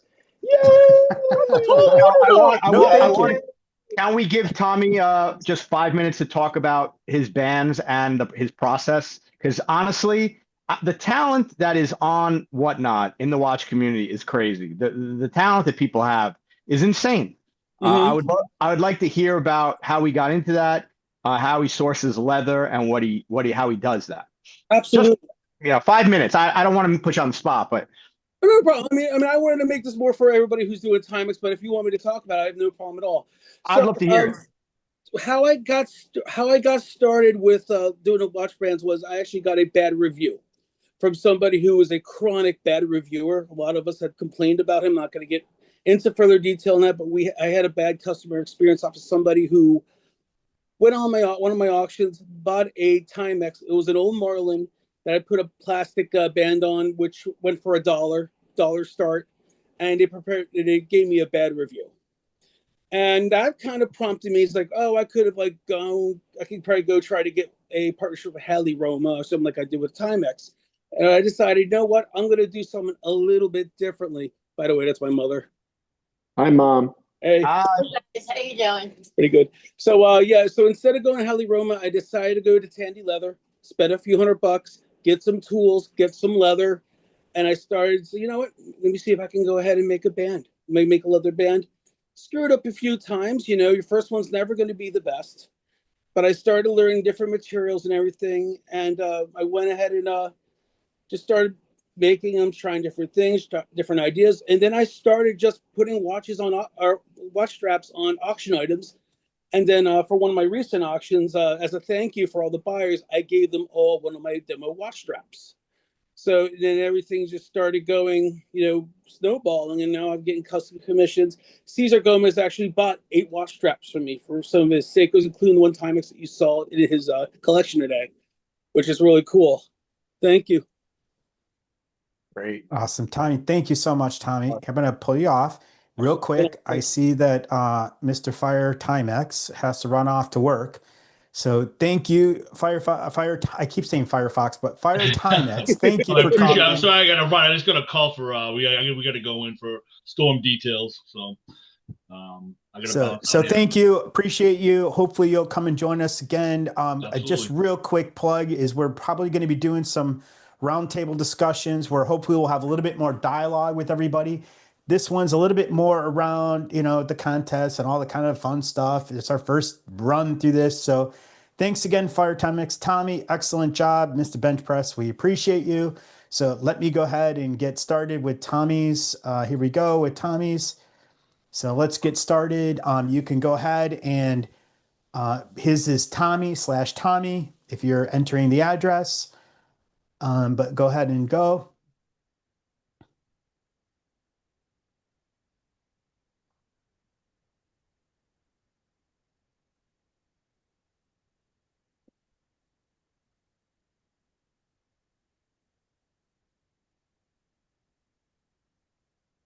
I'm really enjoying the icons everybody's picking. It is a funny little thing that they do here. It's pretty funny. We'll have to figure out if we can have one that people pick so that we know who's who. But all right, we'll give it a couple more, a minute, 30 seconds more. I see John has selected the diamond. He is a diamond. Where's Alec? What did Alec pick? Did he pick a tornado? Mm-hmm. Very nice. Very cute. Jay Smith is Mr. Karate. Love it. Love it. Oh, David's an onion. Nice, nice. John Lawrence with the flex. Like it. I like it.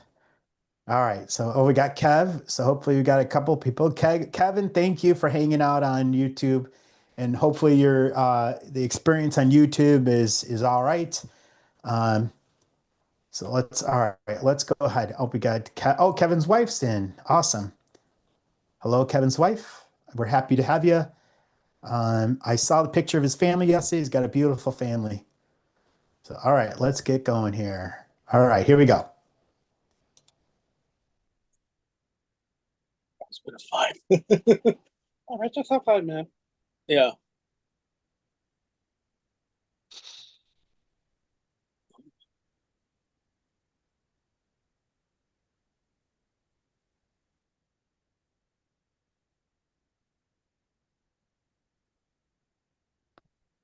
Okay, we just got one more.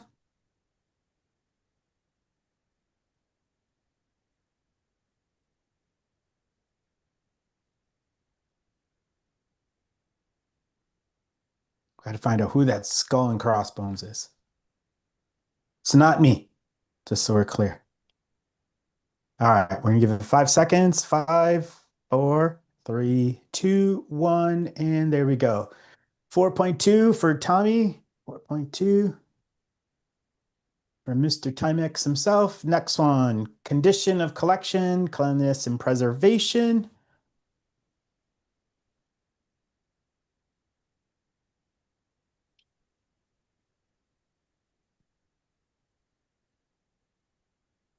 Oh, who is the onion? I remember the onion. Who is the onion? Just the crossbones. Whoever's got the crossbones. So we're going to go 5 seconds. 5, 4, 3, 2, 1. And there we go. 4.1. Move on. Aesthetics, uniqueness, and quirkiness.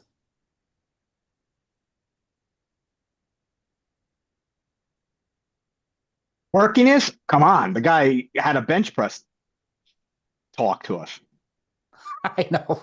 I mean, quirky. He's like the freaking He Pee Wee invented Herman. quirky. He's like the Pee Wee Herman of whatnot. All right. So here we go. 5, 4, 3, 2, 1. Here we go. You got a 4.1. And the last is the story behind the steal.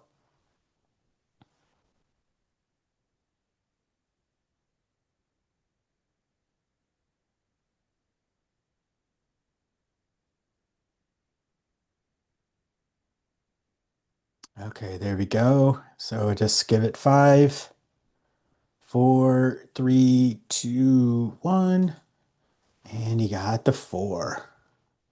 So you remember in Pulp Fiction when Christopher Walken told the story about that watch, how he got that watch out of his friend's ass, and then he put it in his ass, and he saved it, and then he brought it to, like, can you imagine the score a guy like that would get on that story? Mr. I mean- MWF, you're up. Mr. MWF, you are up. Here, let me get your mic unmuted. Alec, please feel free. What do you got? Matt? What is your name in here? Who? Oh, there you are. All right. Did you get requested to unmute? Hey, Sprek, can you have someone go before me? I need to load up my phone and get everything loaded up. Oh my God! His score just took a crapper. Well, sorry, I did request at the beginning to have me go last, but Oh, did you? yeah, Yeah, Oh, because then you that's said my you were fault. charging your phone. What are you charging it with? yeah, a telephone cord apparently. Yeah, I Jeez. think he lost a point there. So all All right, right, let's go to Dan Castle. well, excuse me, sir, but I'm controlling the order here. I'm muting you again. But look, John, can you believe this guy? He thinks he's in charge. John, should we I like do. demote him? What's happening here? Holy smokes! He's not It's even Mr. a vice Lopez. president. Not even a vice I president. know he's now going to be demoted to the guy that sweeps the floors. Oh my Lord. Dan, I Where's- tried to get you moved up and they're disrespecting you. You know, it's Yeah, because you wear paper underwear, and that's yeah. not cool. That's Where's not cool. Mr. Lopez? Where are you? Is Mr. Lopez still here? Sorry, I don't know if I see him. Oh, look, that might by default. He is next in line. I do not see him still here. Does anybody see him? Nope, I don't see him. So by default, and by default reasons only, we're going to go to Mr. Castle.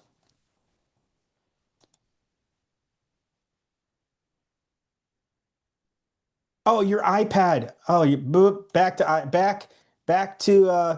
mute, Castle. Yeah, you just wait in line there.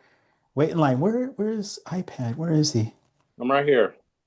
Oh, there you are. Okay, so can I spotlight him? So there you are. So we have your screen up there? Yeah. Mr. Lopez. All right. Can you switch the camera onto yourself real fast and introduce yourself before you get started? Yeah, definitely. Would that be all right? There All you right. are. How are you? What's going on, guys? Hey, Why don't you introduce yourself? Tell us who you are, and then I know you're around all the time. I see you all the time. You give me a hard time all the time, And every time you do it, I get a chuckle inside. I try not to like tell you it's giving me a chuckle because I enjoy it. So thank you for hanging around, being part of the team and being part of the fun. So appreciate you before you get started. So go ahead. It's all fun and games, Breck. But my name is David Lopez. I've been on Whatnot from about May of last year. And I just love the watch community and the embrace that everybody's provided. So thank you guys. And every watch shown has been from Whatnot, whether it's from one of you guys or a big company, but everything on here right now today is from Whatnot. Awesome. That's cool. All right. Here we Let's go. get us fired up. All right. So back row, I have vintage watches.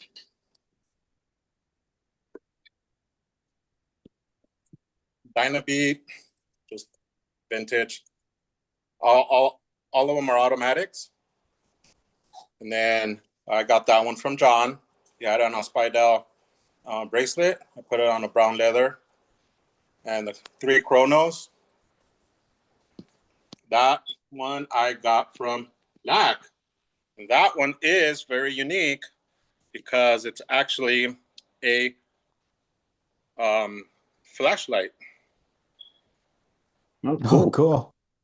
So the flashlight actually does work. You know, probably with the picture of the iPad, probably can't see it that well, but it is it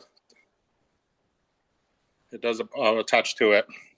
And then just basic ones. That one I got from John. He couldn't attach the case back, so he sold it as a project. But there it is, working. Awesome. And then just Timex Q. And the only Timex diver that I have. And then I got some ladies and a characters watch because, again, it's the whole Timex tradition. They have a lot of character watches. And the last one here is just an breast cancer awareness Timex. No, we all got to show some love to everybody. Ultimately, Well, the ones that I respect that because my wife is a breast cancer survivor. So thank you. Right. The ones that I used the most is my beater. This is the one I use every day because I'm a truck driver, so I can't be using any nice watches at all. And this one has taken a beating, and it's in immaculate shape.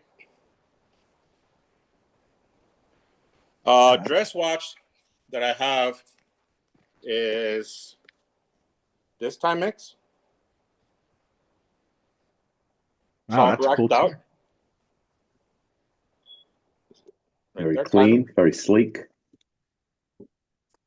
And ultimately, wow, an Expedition North. Cool.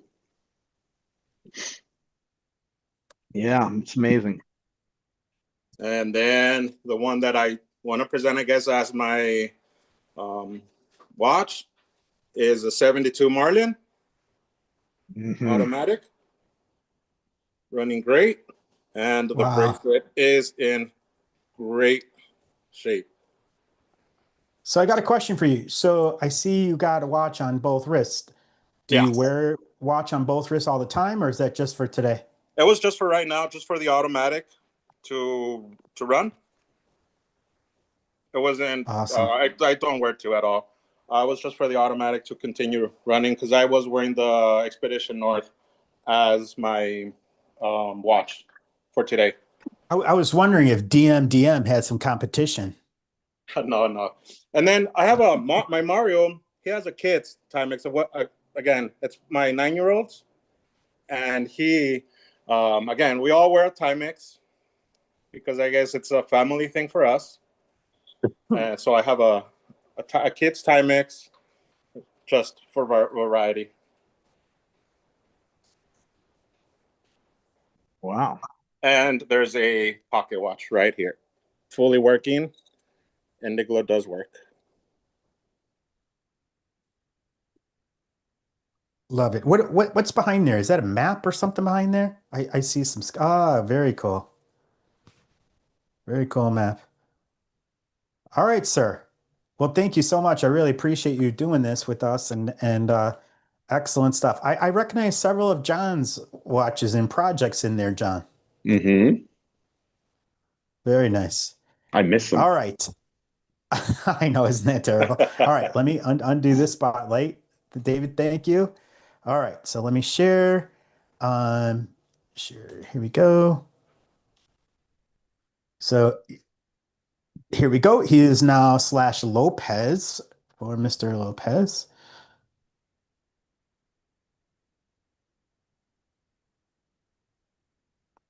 And then Kessel, do you have to go next? Are you trying to request to go earlier? Just give me a comment or something. Otherwise, Michael, we'll go. Maybe we'll go to Castle and then to you, if that's all right, Michael. Give me a thumbs up, Michael, if that's all right. Doesn't matter to me if Michael wants to go first. Okay. Well, he defaulted, so it's like the draft. If you miss the timing, you slide down a couple slots. So. All right. So we got Mr. Lopez up there. Hopefully everybody's popping in. Oh, Mr. Tommy Time Shop and I picked the same icon. DM. All right, let's go ahead and get started. Just wait a couple more seconds.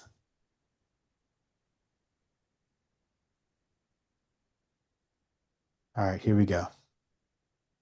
So we're starting with overall rating.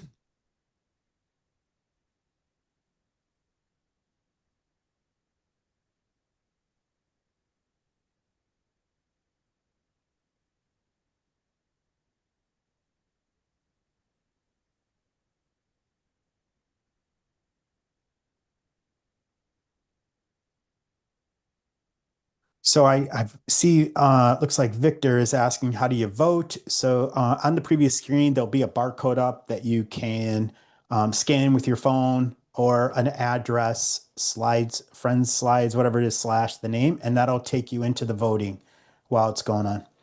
Yeah, it's right there at the top. It's slideswith.com/Lopez, all capitals. Yeah. You can put it in manual. Thank you, Alec. Oh, now it's thank you, Alec. All right. It is. Thank you, Alec. Thank you, Alec. So, okay, here we go. Looks like everybody's in. So we got a 3.9 for the first score for Mr. David L. Let me move it on. I've got to make sure I move the screen before I put the score in. All right, condition. I got it.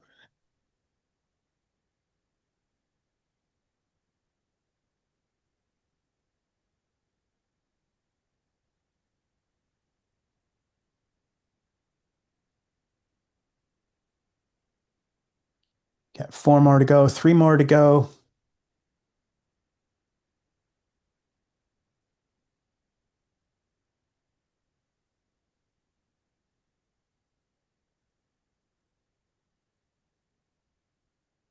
Okay, we'll give it about 5 more seconds.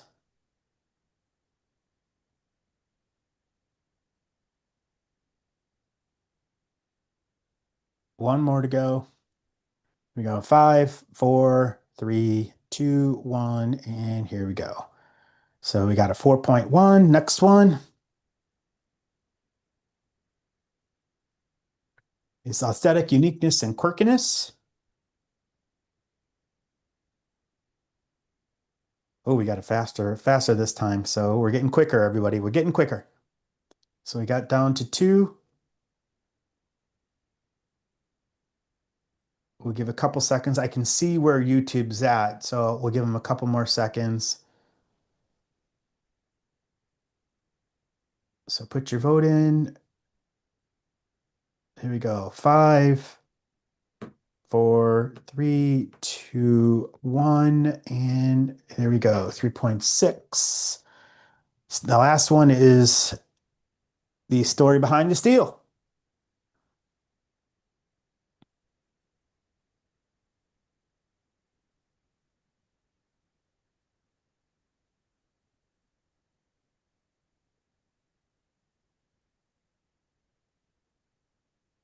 So Mr. Castle, you'll be up next. You want to get yourself ready. And as soon as we're done here, again, David, thank you again for everything. Thinking maybe we should put like Michael and maybe last. What do you think, John? Should we move Mike MWF to last? I think for Maybe the after the stunt that show's over? yeah, for the stunt that he just pulled. I know. What do you think, Alex? Should we just move him to like after the show? We'll like let everybody leave and then we'll let Michael do his?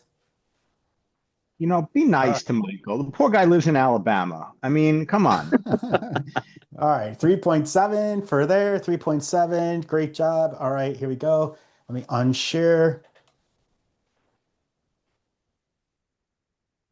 All right, let's bring up Mr. Castle. There's Mr. Castle. Mr. Castle, how are you, sir? Hopefully, are you unmuted? Good. Yes, you are unmuted. If you So show me why a don't you pair, tell us- if you show me a pair of paper underwear, you get an extra point. Okay. They're in the spray tan room right there. All right, let's see them.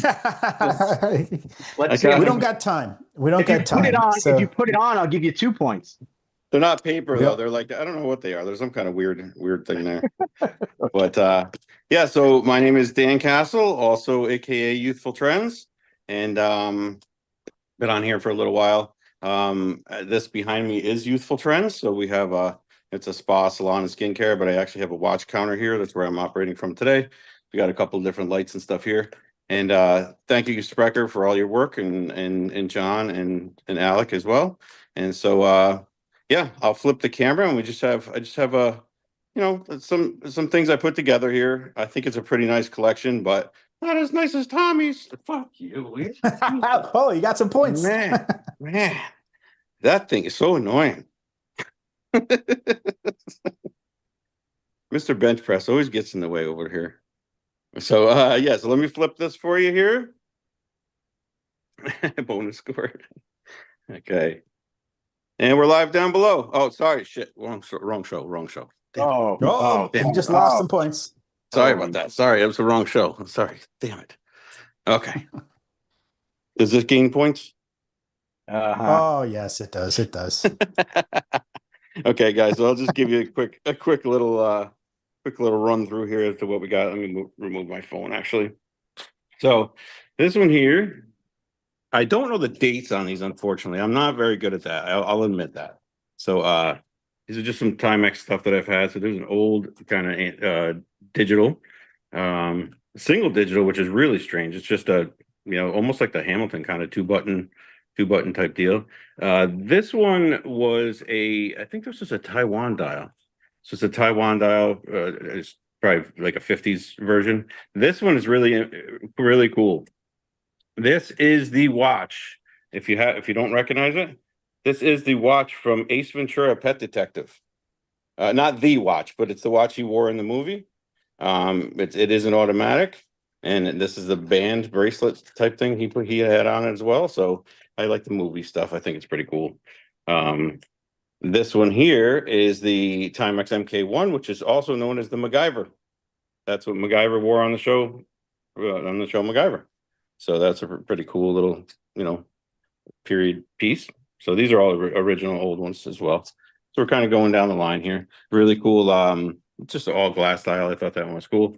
This is the Timex Q. I figured Sprecher, you'd like that dial on there. Oh yeah, it's a really cool dial. So that one there. We got a Rally. It's a nice Rally that I put on a orange Tropic strap. So that's a nice one there.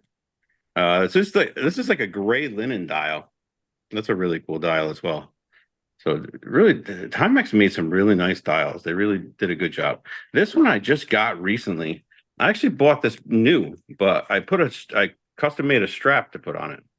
So this is one of their new models that I really like.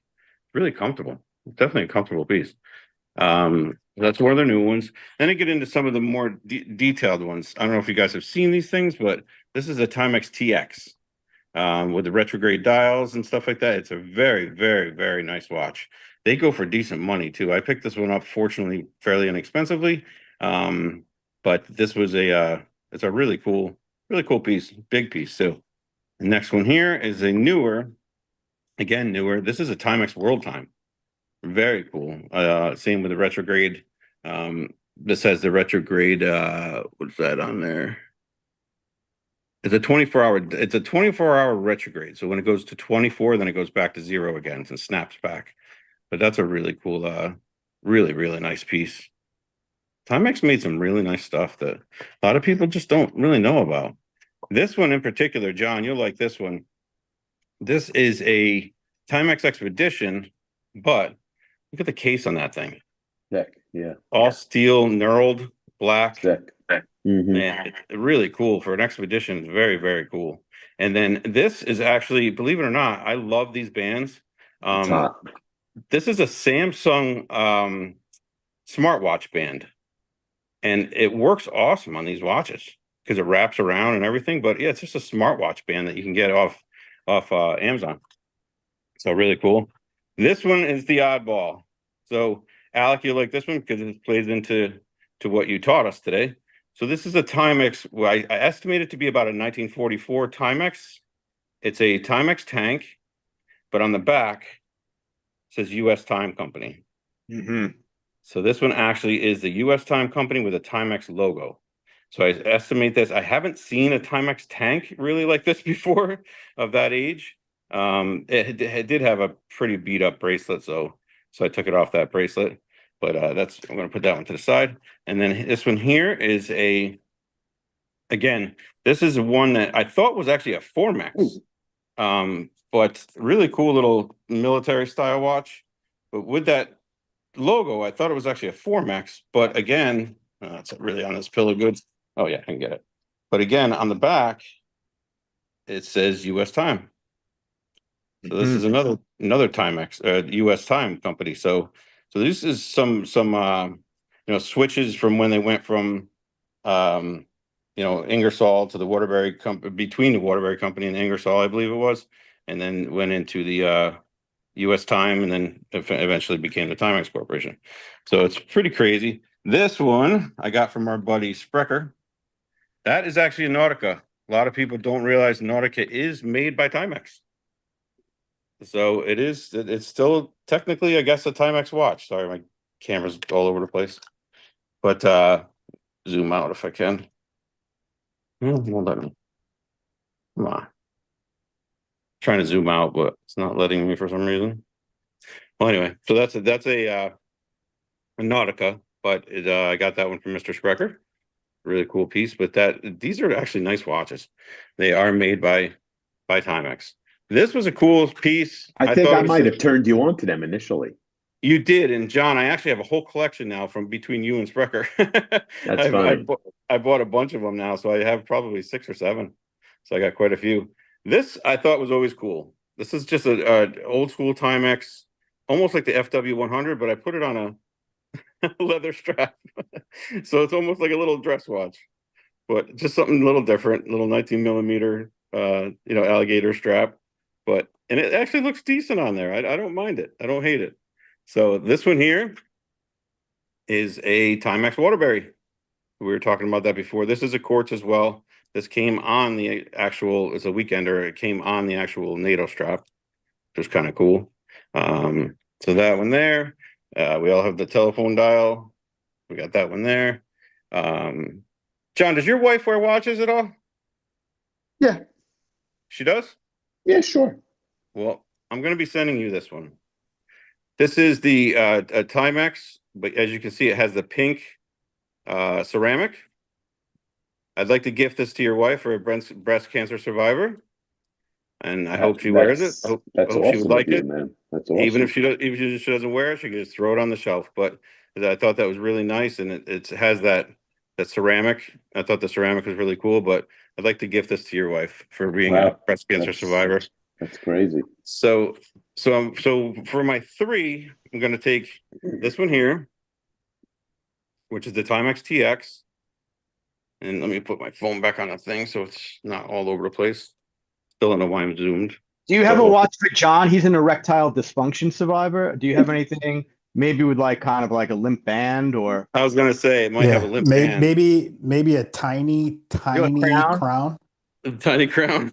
You guys are brutal. Brutal. One with a tiny crown. Let's see why. And you really need to zoom out here. I'm that zoomed in. What the hell? Look at this guy. Anybody know how you can zoom out? Look at how old is this video? Yeah. What's I that? don't Yeah, I think think you have Zoom to put doesn't your really give fingers you apart. doesn't There give you you a lot go. of functions for the camera Okay. zooming. Yeah. No, it doesn't. Okay, so I'm gonna close this up. So I got that one. I got this one. So okay, so guys, I'm gonna close these. And then Alec, I got one for you too. I don't know if you have one or not, but I'd like to donate this one to you. This is West Germany. My It's a people West. don't really. My people don't really. We're not big on the Germans, but yeah, I'll accept it from you. Oh yeah, that's true. Good point. But this was no, it's a really cool. It's a linen dial. I like it. But if Thank I you. have I'll tell you what. If I have a Great Britain one, I'll send you that instead. If I find a Great Britain one, I'll send you that one. Look at Yeah, look at 'cause this. Great Britain was part of the Allied, you know. Yeah, yeah. Yeah. So Look at okay, so we're gonna do this one here, which is the TX, with the retrograde calendars and all that stuff. I'm gonna do this, what I believe to be the 1944, and this is a U.S. time company. And then I got one more, which is the piece de resistance that most haven't seen, Timex Hodinkee. As you know, Timex and Hodinkee just recently did a collaboration together and came up with this beautiful, beautiful automatic Timex Hodinkee watch. Beautiful. It's a really, really nice auto. Wow. Beautiful, got the nice strap. It's, you know, they did a really nice job with this one.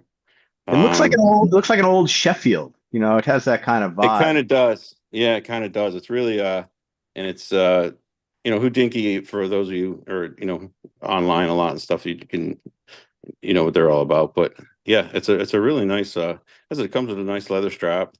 It's a nice unit, but it runs really well. I haven't actually looked Yeah, to see what movements they're it's a using. collab they did with them, and that's one I got and I sold it the same day I got it, and then I was like, Really? oh shit, I shouldn't have sold it, but Yeah, awesome.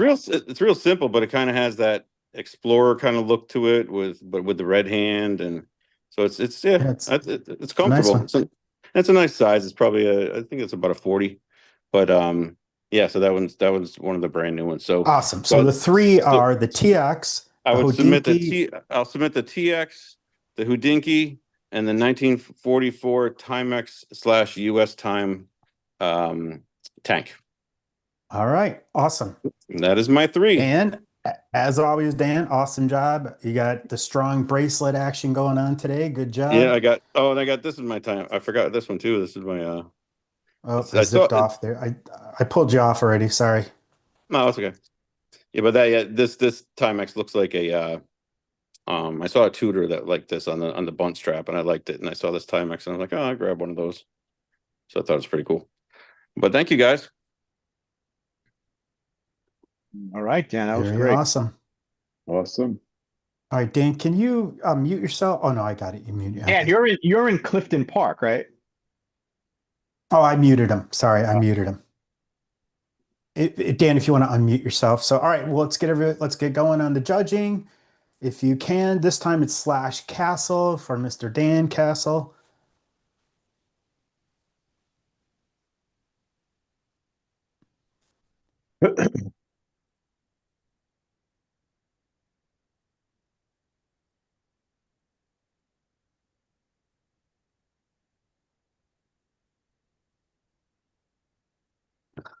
These, I got the stupidest sense of humor of all time. Is every time I look at these dumb icons, they're funny.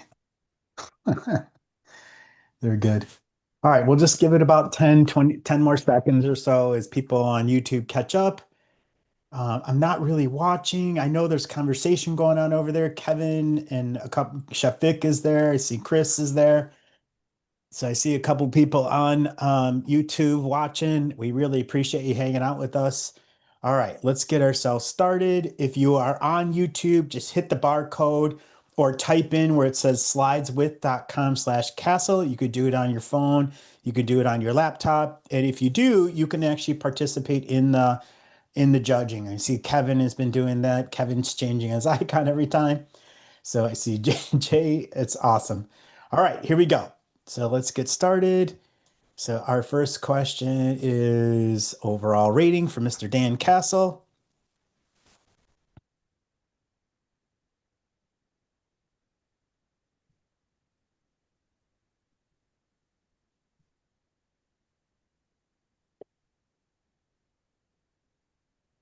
Just waiting on 2 people. We got 1 left.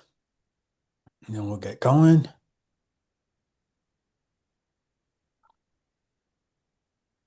Mr. John Lawrence, nice compliment for you, Dan Castle.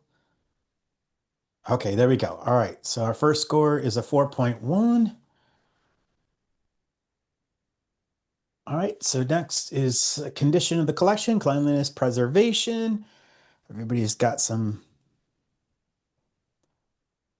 votes coming in.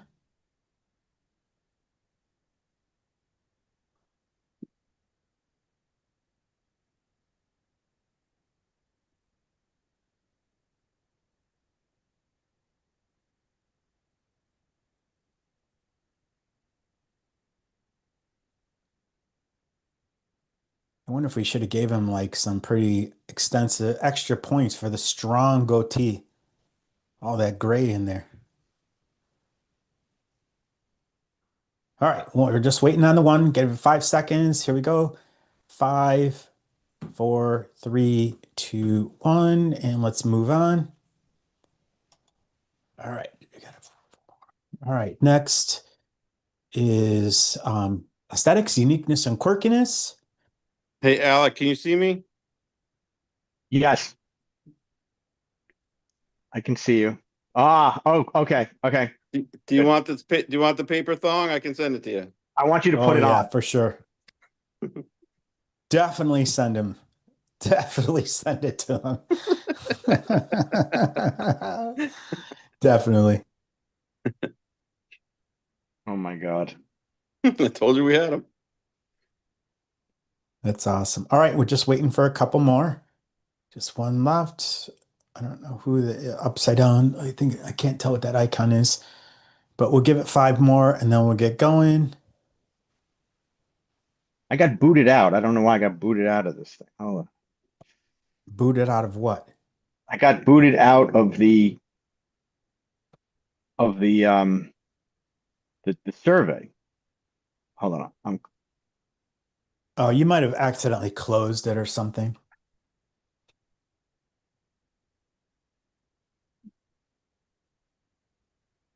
So now we're out to the story behind the steal. So we got a couple more coming through. We just got 2 left. I think that is it an upside down thing? Was that you, Alec? I think you might have got booted because I don't see. Booted out.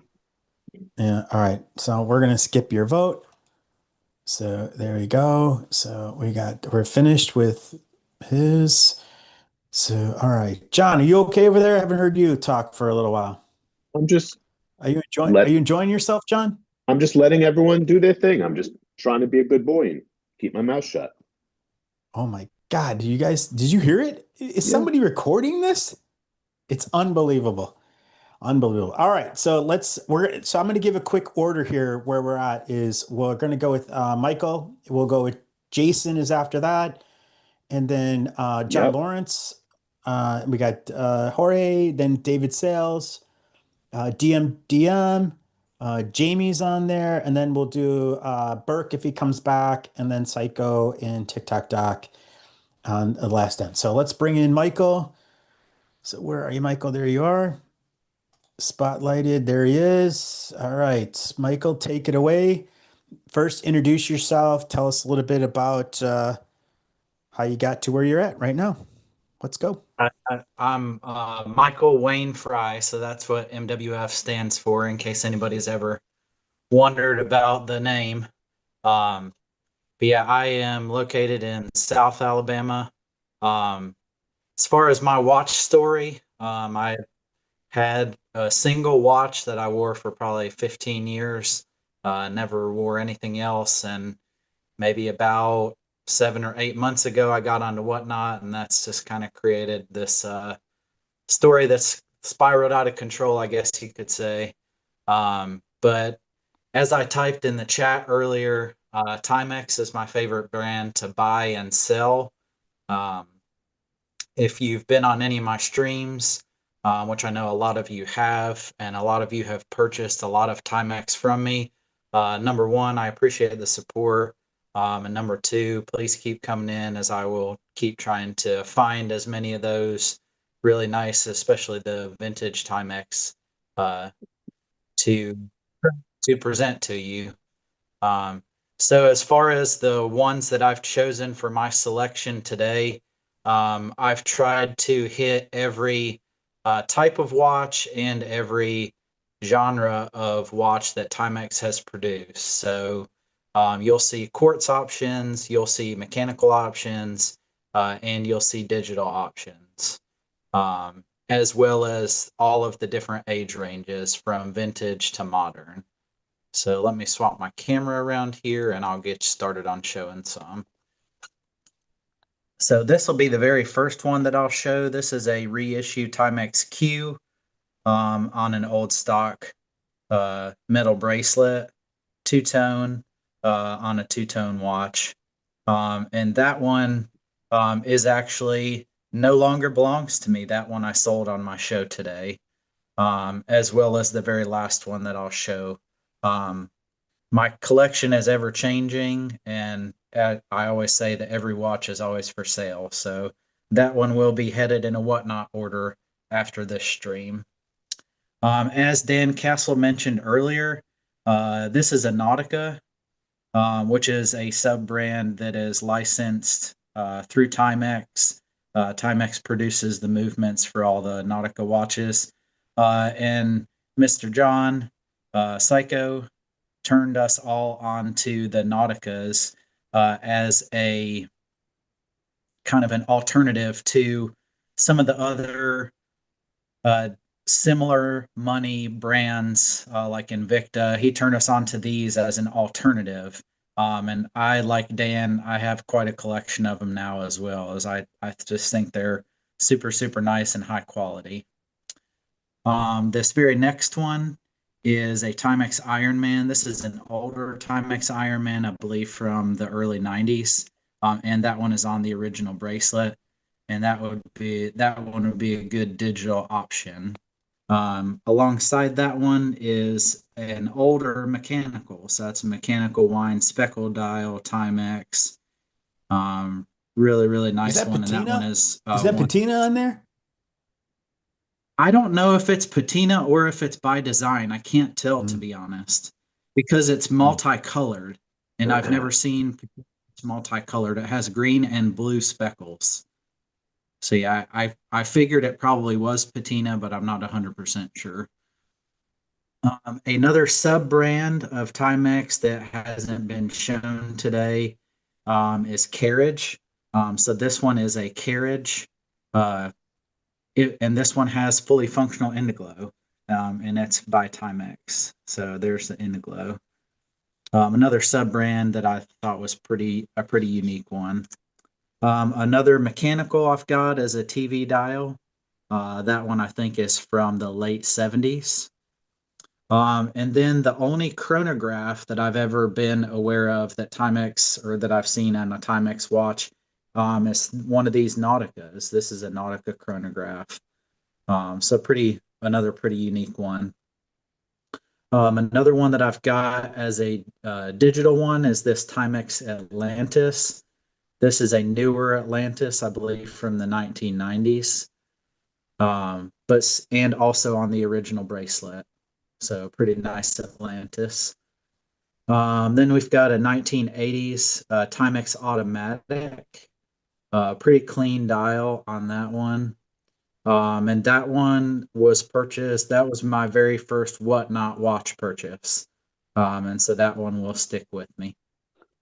This one is a Timex Indiglo. Photo to Santos, who I think is a very underrated. Cool. As far as I'm concerned, he's a very underrated seller. He has a really, really nice collection, and has a good selection of watches.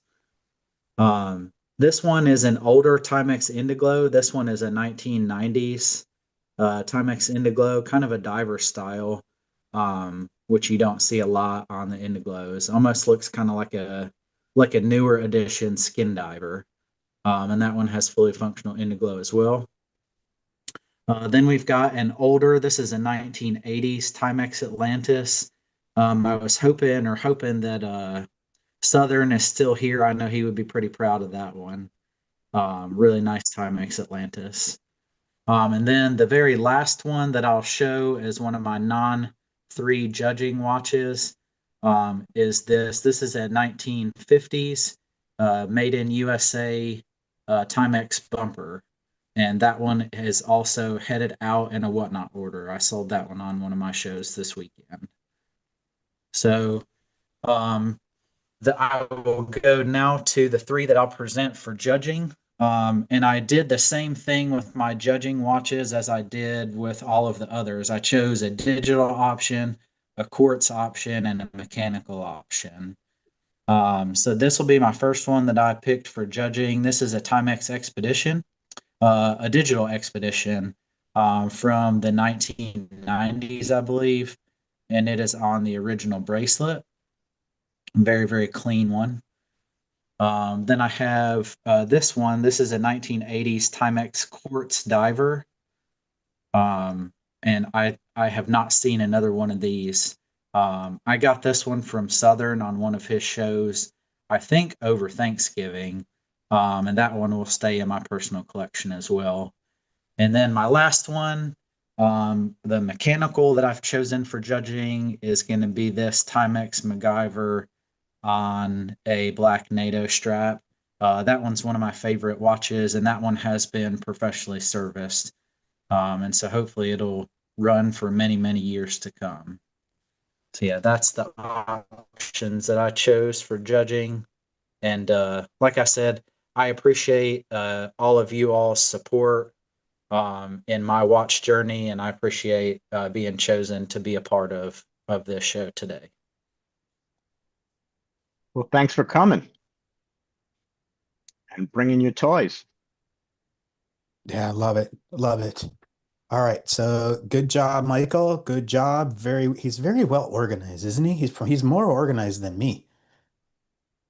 So, all right. So here we go. So we now have up is getting our judging ready for Michael. So this time it is slideswith.com/MWF. Or you can load up your camera to the barcode, whatever you prefer. And we can get started with Michael's.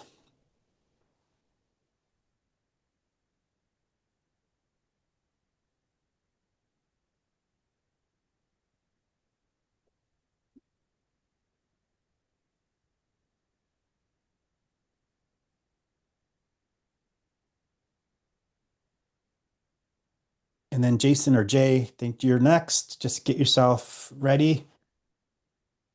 Okay,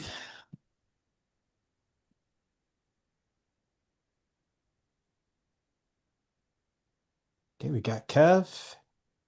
Kev is my baseline for YouTube. So if Kevin gets in there, I know they've caught up. So, okay, here we go. Let's go ahead and get started. Do we got psychos in there? Yep.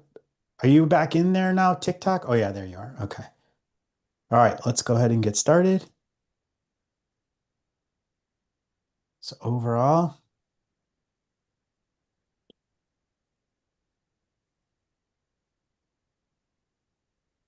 just waiting for Kevin. Kevin's the only one online voting. We've got 12 people. Looks like we've got 12 people watching the stream.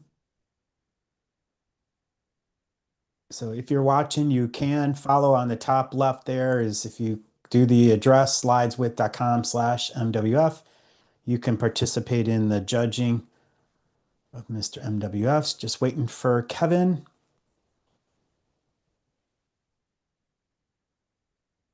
Kevin's in. Okay, here we go. So first is a 4.2 for Michael. Next is condition, cleanliness, and preservation.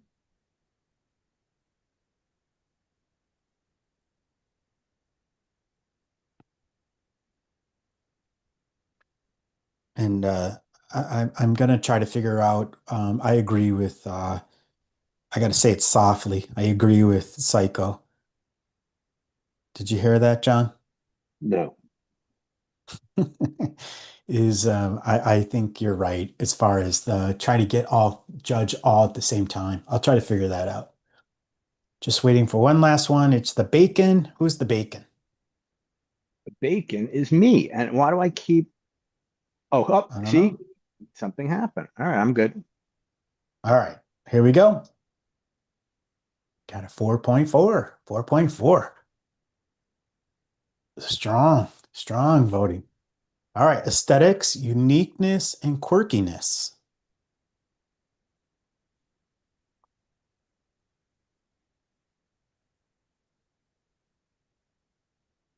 Oh, Kevin's already in. Oh, it's always TikTok's last. Oh, we're all in. Okay, here we go. So you got a 4. So we're on the last one, which is behind the steel. Jay, I'll get you in 1 sec as soon as this is over.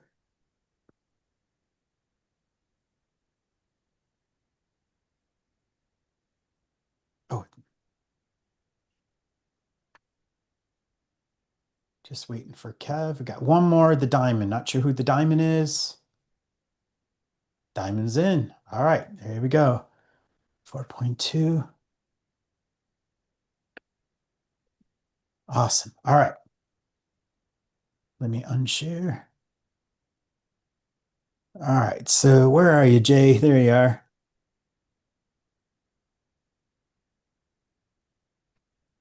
There he is. Jay, how are you? Hey, what's going on, guys? How we doing? Hey, how you doing? Thanks for being so patient. I mean, I can't wait to hear. I'm not sure I've really heard Jay talk very much, so I'm super excited about this one. Yeah, I mean, it's for what I do, consider I work out east. I sell Porsches out. For considering I do it for a living, it's doing it online is totally different. It's so weird talking to yourself and doing all these things. It's great to see everybody's face. It's totally different experience overall. When you do something in person versus doing it online. And I really appreciate you guys inviting me in here. I love to check out everybody. I'm sure if you could turn off MWF's camera so I don't have to watch them eat chips on like 2 different angles, that'd be great. Michael. So just messing with you, man. He's a great guy, man. I've done a lot of business with him. I'm sure there's 1 or 2 pieces in this collection that's come from him. I've been on Whatnot probably since late 2024, like probably buying straight for about a year, and then probably the last 6 months I've had a couple shows, just trying to get to my first 100 at this point, catch everything up. Me and Dave have had a couple battles back and forth. I'm sure I've bought from every one of you guys that's had a show over the past year and a half that I've been on here. And I love it. I love the community. I love everybody's Cooper's doing all these shows, trying to introduce everybody. I want to really get on a Tuesday. It's just Tuesdays are really tough for me. I got 2 kids, wife, young kids, 2 and 6. So every day it's just go, go, go. I'm in the car for an hour and a half on the way to work, back and forth each day. So there's just a lot going on. And I love it though. This is my getaway. This is my therapy. This is all the things that I love Spreker's, all his different comments. Every time I have a white watch band, I know who to direct that towards. And it's just everybody has their quirks, and it's such a great thing to learn about, because there really is only probably about 50 guys in total that are really communicate together. And beyond that, it's all the new people coming in from the outside and stuff like that. So yeah, I guess that's enough about I don't know. Yeah, that's where I'm stuck. I'm gonna start rambling, so I might as well start a show. Yeah, from Long Island, New York, just like the Psycho there. We've had a couple of conversations, and yeah, you'll hear that come out. My accent has toned down over 20 years. Yeah, it's toned down. It only pipes up when you start cursing and go Exactly, crazy. exactly. Exactly. Just like my wife. If he gets excited, boy, it's up. It goes right up real quick. Yeah. My wife's from Ronkonkoma, but every time she gets pissed, I swear she's from Queens. I'm a Are you Queen boy. born and bred there? Were you born there? Nothing wrong. On Long Island. Yeah. Yeah. Okay. Cool. Yeah. And me and John both have a Stacy, so we both got those Stacys following Yes, up we behind do. me with all my stuff. South Shore All right, Stacy's. What's that? South Shore Stacy's. South Shore Stacey's. All right, I'm gonna flip this thing around. You could borrow my towels. They all say JS. JS. I love it. You got the little you got them sewn into your shirt too. You got the little shirt. Of course. My Of course, you have French to. You French must. French cup. Yeah, French it is. cup. I love it. I love it. So let's see. Get this angled here. So I'm just gonna pop this out. It's easy to do that. See if I don't get everybody sick. So he's just got a quick collection. So that's a nice Mercury, that's some Viscounts, got some UFO action, some Dynabeat. So mostly your old telephone dial. You know what I love about the telephone dials is no matter what color you have, everybody's looks black until you shine it in the light, and then you can really see what color it actually is. So that actually is it's like a root beer brown. I was gonna go with the blue, but I was like, you can't even fucking tell anyway. So what's the difference? That's true. So are these in your PC or do you sell these? I mean, these are my personals that I've ground up. The other thing by doing this with you guys that I realized is I have way too many. I need to narrow down to my PC so that I can sell the rest because I probably have 200 Timex. Gotcha. You know, it's just this is the 25 I was able to wrangle up, and We'll I all still have help stuff. you. We'll all help you take some Boxes. off you. Oh yeah. No kidding, John. Yeah, I know. There's one right there. I'll help you take that one eventually. Right there. Yeah, there's some nice stuff. There's that eggplant right there. Beautiful. Let's see if I can get a little light on there. We got ourselves. That one came from Fire Timex. That one right there. That beautiful Falcon Eye. I have another one of those. Got the GMT there. OG. GG. Yeah. Nice. Very nice. Now this one here is basically that's part of my story. I can't tell you who I got everything from. I mean, I could because half of them are still in the box, and I could go find out who exactly they were from. But that right there is something I always remember seeing my grandfather wear, and it's as close to I could see it. And I love the red pointers on anything. I love Roman numerals. There's just so many things, that when I look at that is like the classic, watch to me. Those are not normal hands that would be on a typical Timex, except for that this is the Roman numeral version with those kind of crazy hands. Right. Yeah, you can see them. I don't know if I'll take that one out so you can kind of see. Yeah, I love those hands. It's so classic. Like, see if you can see it. I don't know how good the focus is, but yeah, really sharp.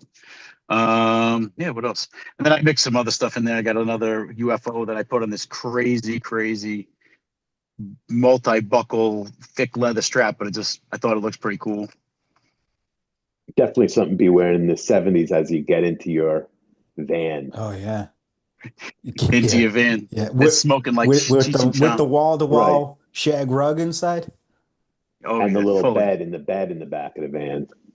Yeah, with the little bubble window. With the black lights. With the Parkway package. Yes. Yep. So there we go. Got a little bezel on there. So I threw a little digi as well. I got this bad boy. I haven't really seen another one of these. This is the only one I've ever really seen. The mystery dial, the digital mystery dial. The digital mystery dial. Pretty cool. It's very cool. Hang on to digital that. hands. Then your Timex Casio styled watch. That there. What else we have? And then a couple of expedition style. Got a chrono, and then the old school with the alarm, the bezel. And then the only one I really picked that was kind of in the newer is the tonneau style. I love this one because the case and the side just reminds me of Star Wars so much. It's like a Star Wars style and the worn strap and stuff like that. Very cool. Really nice snapback. But is that strap with it? Is it original or did you put it on? No. This is how it came. Oh wow. Yeah, just like that nice worn. Yeah, that's the Timex buckle there. But just really that ribbed side there just kind of reminds me. It's kind of like I don't know. It's like a Star Wars style. And then the last one is this one here, the red, the coffin style. little stretchy on the back, old school. And the one in the box here. The only thing cool, this one I actually got. I think this actually might have got it from Lackawanna, but had the original. This is a gold filled Timex branded gold strap, gold band there. I'm gonna put that one on it. I love the ones that are solid on the side and then go to the stretchy, not the full stretchies. Cool. Yep. Really old school. So yeah, that's the collection. And then so the three I would say I would choose is probably just for difference would be number one. Breck, I think he may have showed 25 watches. Did I go over? Did I go over? He might have. I think he has a nice collection. Is he disqualified? I was about to say, I've just decided that my collection sucks. I came in super confident, like, man, I've got some nice watches, and I'm just, Jay and everybody is, I gotta say, and I can't wait to finish this because I'm so impressed with how many great watches. I'm afraid of there's several people coming up, and it's like I came in thinking, man, I'm going to show these guys I've got some really sweet ass Timex. Holy shit. And I think it's it reinforces how much I enjoy doing this because I love watching people's watches. I love seeing them, and there is some beautiful. I've seen some beautiful watches so far throughout this thing, and it reinforces what we're doing, why we're doing it, and I say this joke all the time. It's like you can walk around and show, oh my God, look at my watch, and no one gives a shit. But today we give a shit. Is the people that are here checking this out. Hopefully you guys are enjoying it. Thank you for doing it, Jay. It's awesome to see you face to face and joining us. So I love it. Tommy's coming back in. Yeah. All right. So I'm going to pull you out, Jay, and then we're going to get you judging you. So here we go, just for time purposes. If you can mute yourself, just so I can keep up with everything. I lost my mod, which was Burke.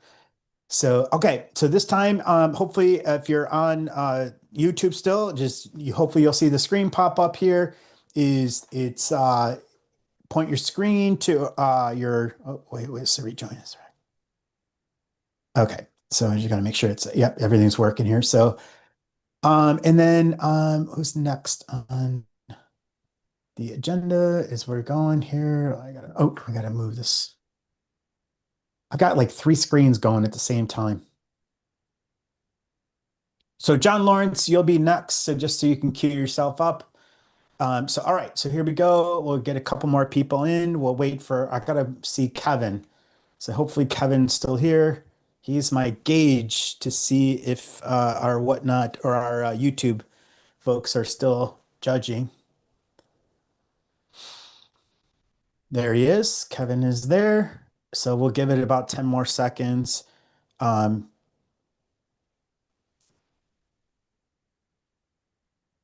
If anybody else, John, Alex, you certainly can pipe in here. I'm in. Just appreciate everybody, having patience in between. Yeah, that's a good point, John. We'll try to figure out how to speed some of this up. I'm not sure. This will get.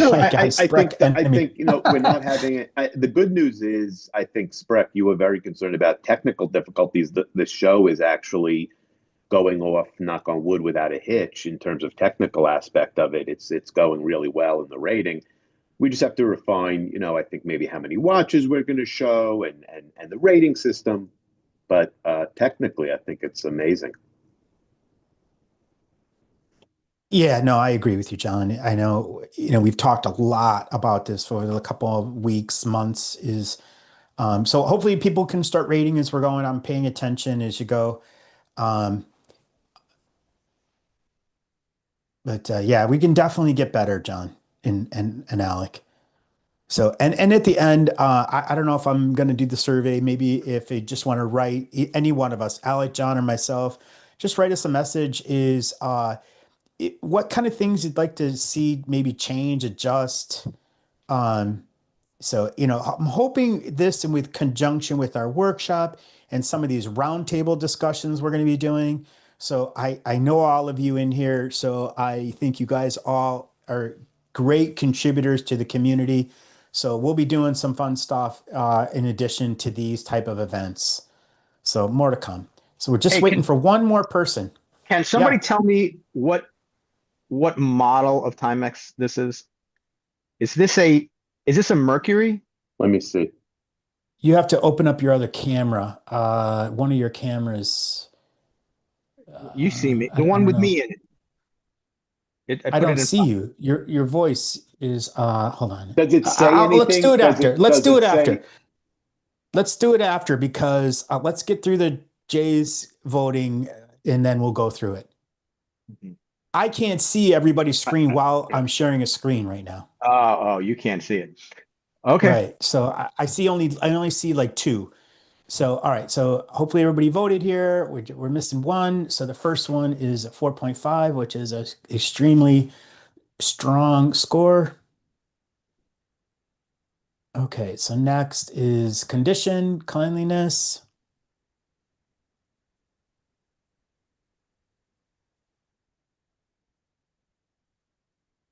I wonder if we should like tell people to stay with the same icon.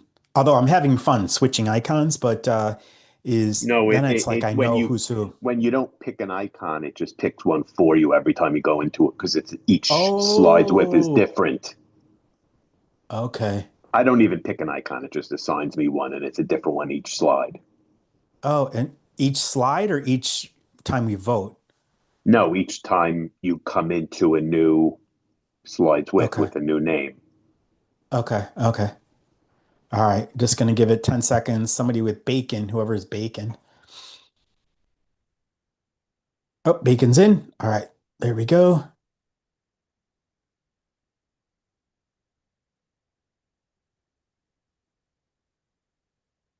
So it's aesthetics, uniqueness, and quirkiness.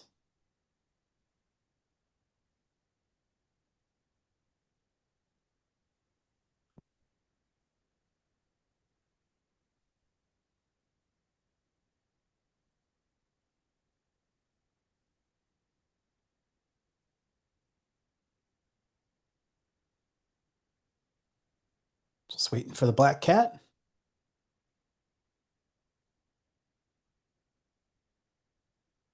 So there is a lag with YouTube, right? It's behind Zoom. Yes. And I'm kind of Kevin has been the gauge. So Kevin is the ghost that's in there. Yeah. So every time when we first get in, it has your name below your icon. So I'm paying close attention to which one's Kevin. So that allows me to oh, that was a nice quick one. See, Kevin's already scored. So and everybody's scored now. So that allows me to kind of to do that. So all right. Awesome. So all right, so let me unshare. All right, where are you, Mr. TickTockDoc? Where are you? Where are you, Alec? Are you there, Alec?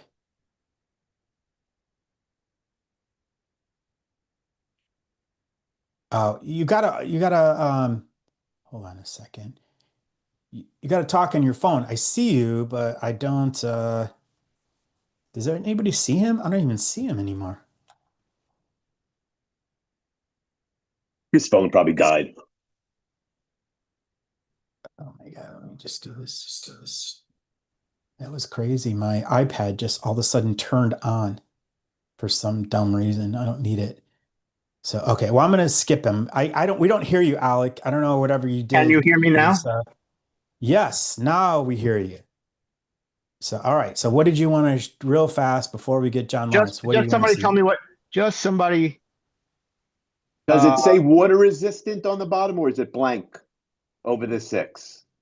It's blank. It says it's a Mercury. It's a Mercury, right? Yeah. Okay. Thank you. Mm-hmm.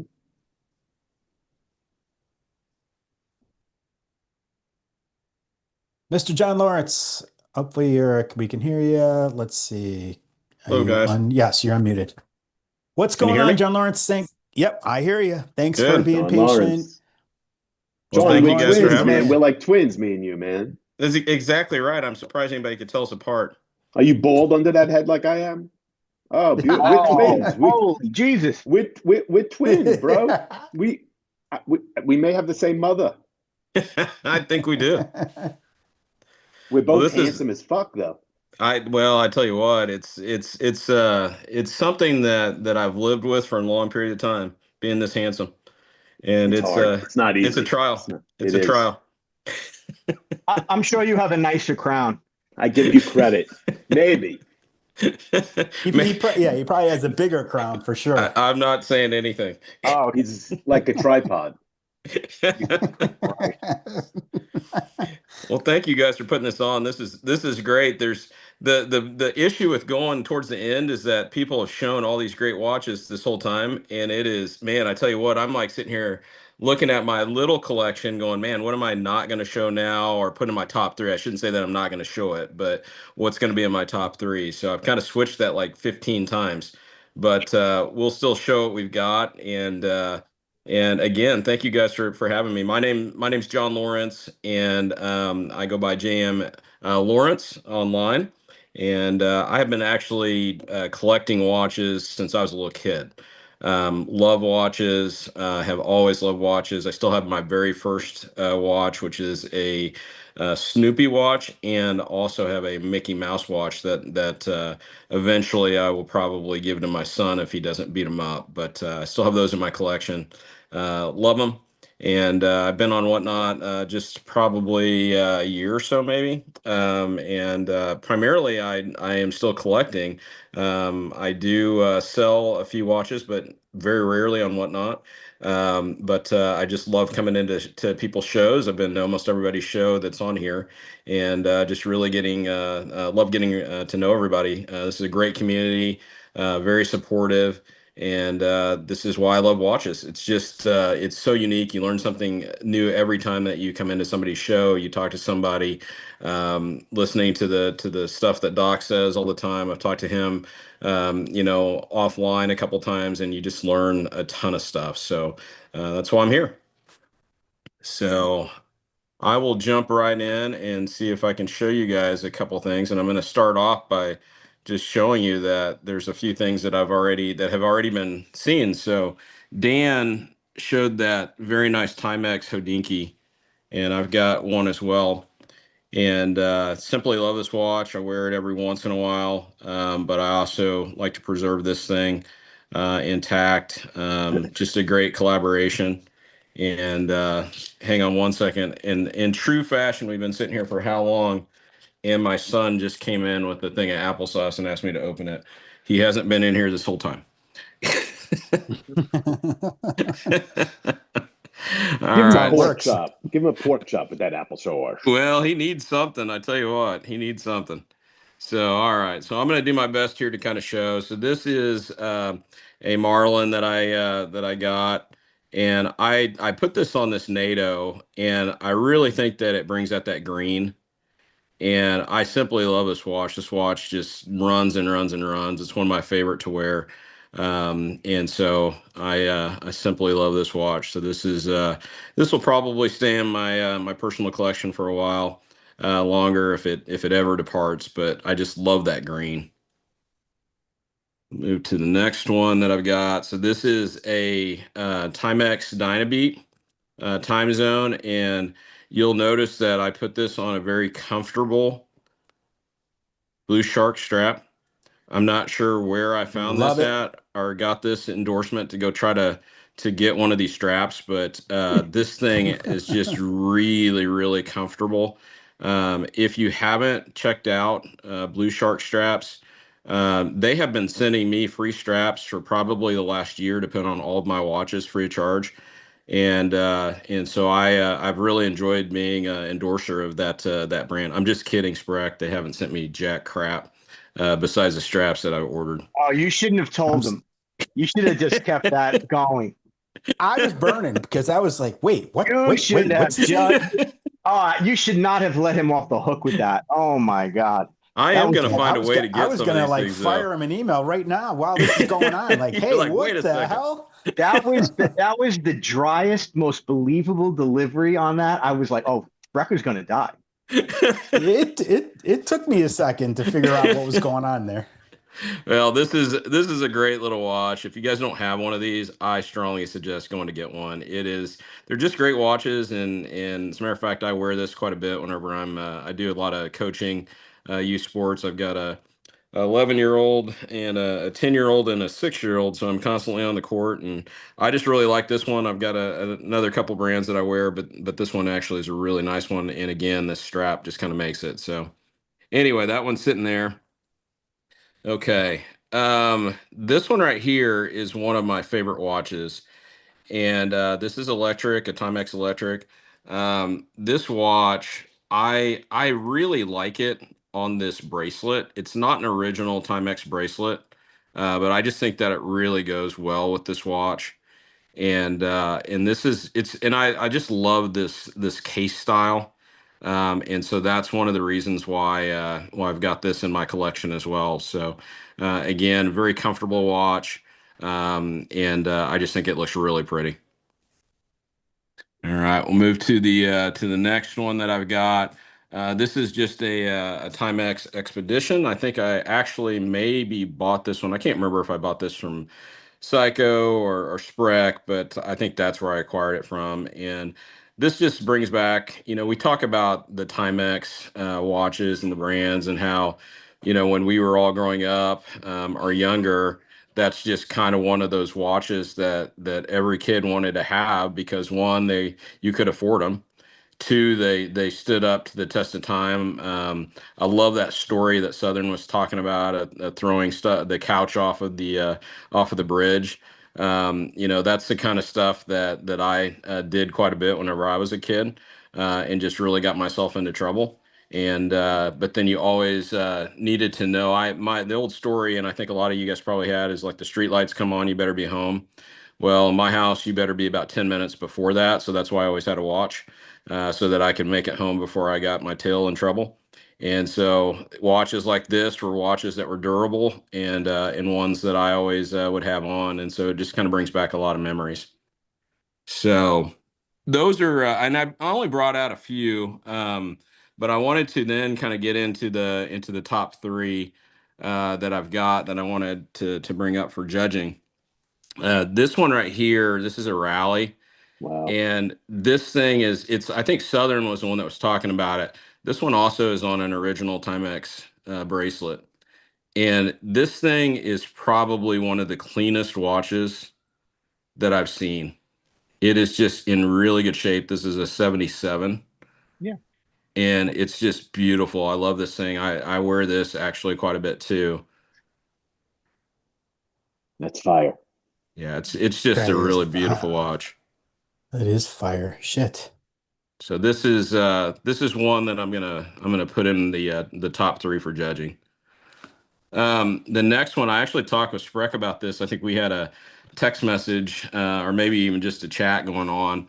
I was looking for a vintage one, but the sprites wear a little bit too small for me. I think the sprites are like maybe 32 or 33 millimeters, but I always wanted a bullseye. And so this is a reissue bullseye. And this thing is just a little bit larger. I think it's a 40 if I'm not mistaken. But I love this watch. It is on a Timex bracelet or NATO, should say. And just love this watch. And I get a ton of compliments from it. I think it's because of that red and black and how it just kind of pops whenever you're wearing it. And so it is one of my favorites too. And I've got a couple different Timex bands that I'll put this on, but I really, I know not everybody digs the NATOs, but for this watch, it really does wear really well. Hey, could I just throw something in on the bullseye? Yeah. So you mentioned sprites. It's interesting because people, they talk about watches, the Coca-Cola watch, the Pepsi bezel. The sprite has nothing to do with that. It's interesting that the sprites were made, I think, between the 60s and the 80s, and they were specifically either for children or guys like me with small baby wrists. That's With what the Sprite masculine, was. with big masculine wrists. That's what the Sprites were. Yep. It's a smaller watch for a kid or a small wristed person. So for me, a Sprite is perfect.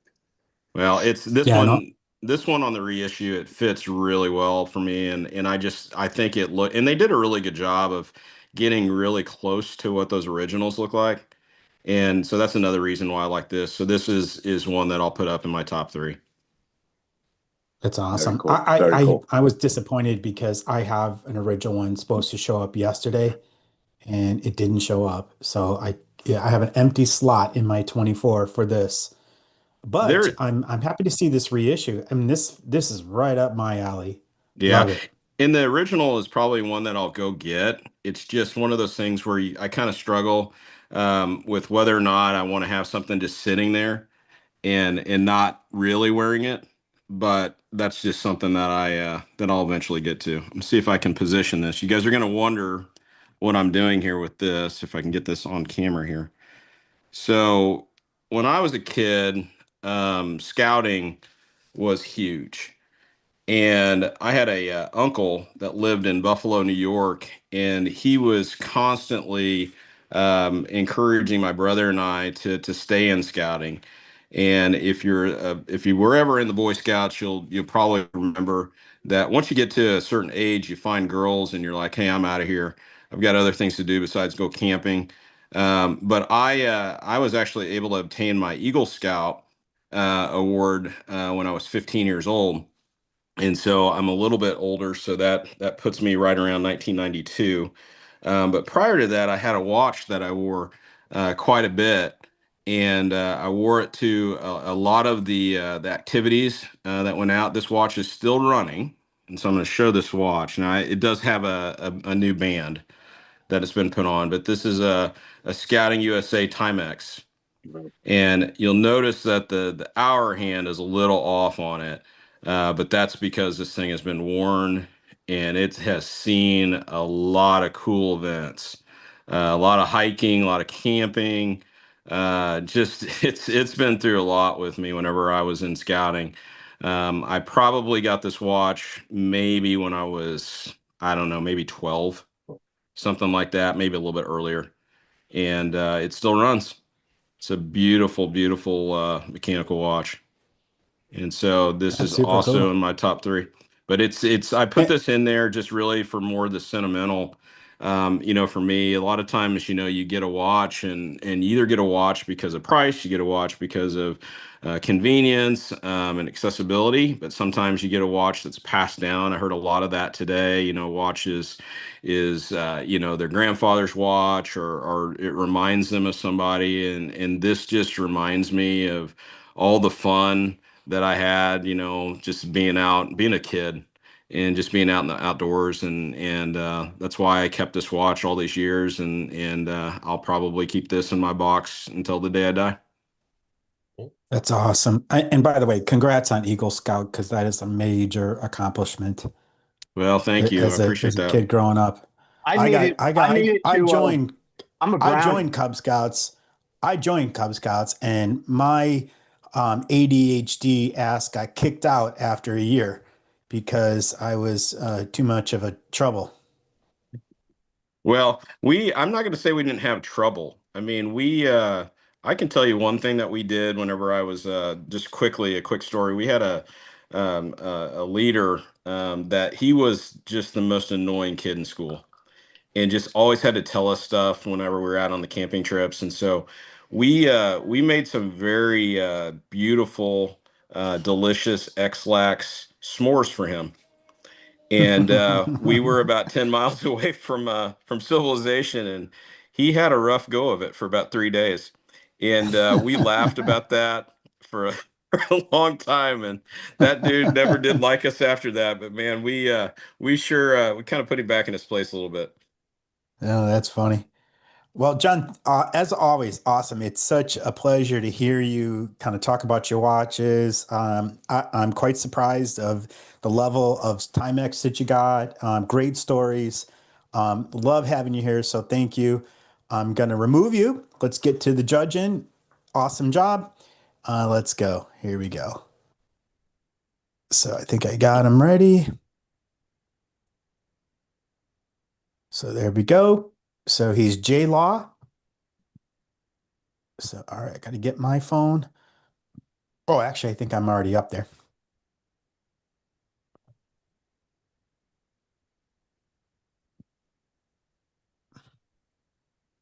So just as a reminder, I think everybody's getting it, but you can barcode or you can do slideswith.com/JLaw to do some judging. I think in the middle there, we lost Tommy. I think Tommy said that he had dinner.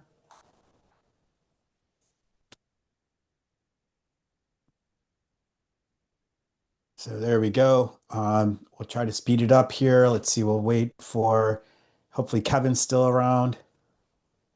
Yep, Kevin's still there. And thanks, Kevin, for sticking around. We appreciate you. All right. Oh, Southern's on the road. He's causing. Something happened to my view. Like I don't see where you're putting up. I don't know, man. You seem awfully technically challenged today, John. Should we like get him some training on technical? I'm here, but I'm driving. I just wanted to let you know. I'm not into arguing. Okay, no problem. I'm going to mute you though, Mr. Castle.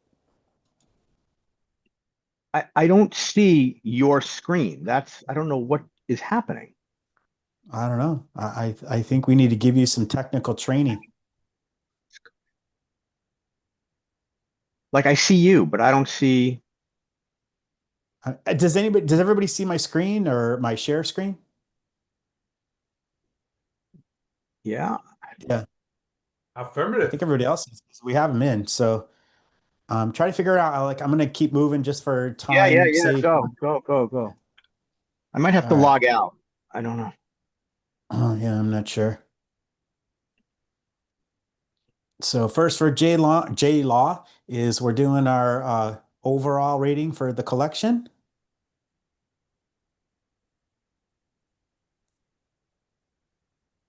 Got a couple more. Oh, I forgot what Kevin's logo was. Shoot.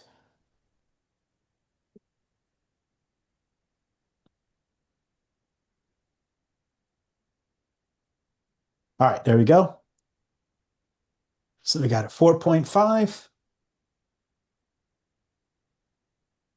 So condition of collection, cleanliness and preservation for Mr. J Law.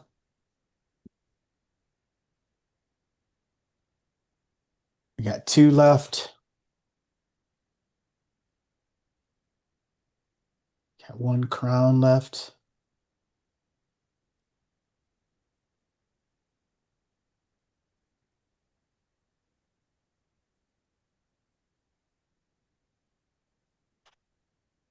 Okay, we're gonna go give it 5 more seconds.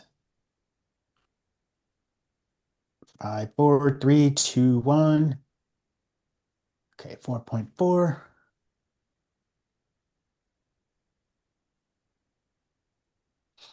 So aesthetic. Oh, geez, I went back the wrong way. So aesthetics, uniqueness, and quirkiness. So sorry about that if it messes you up.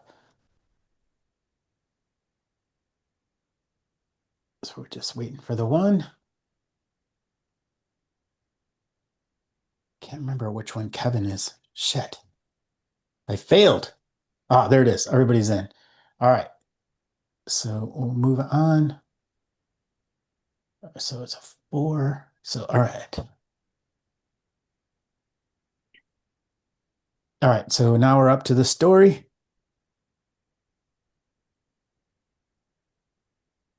I think Kevin might be the alien. Yep. There we go. So we're all in. So 4.5.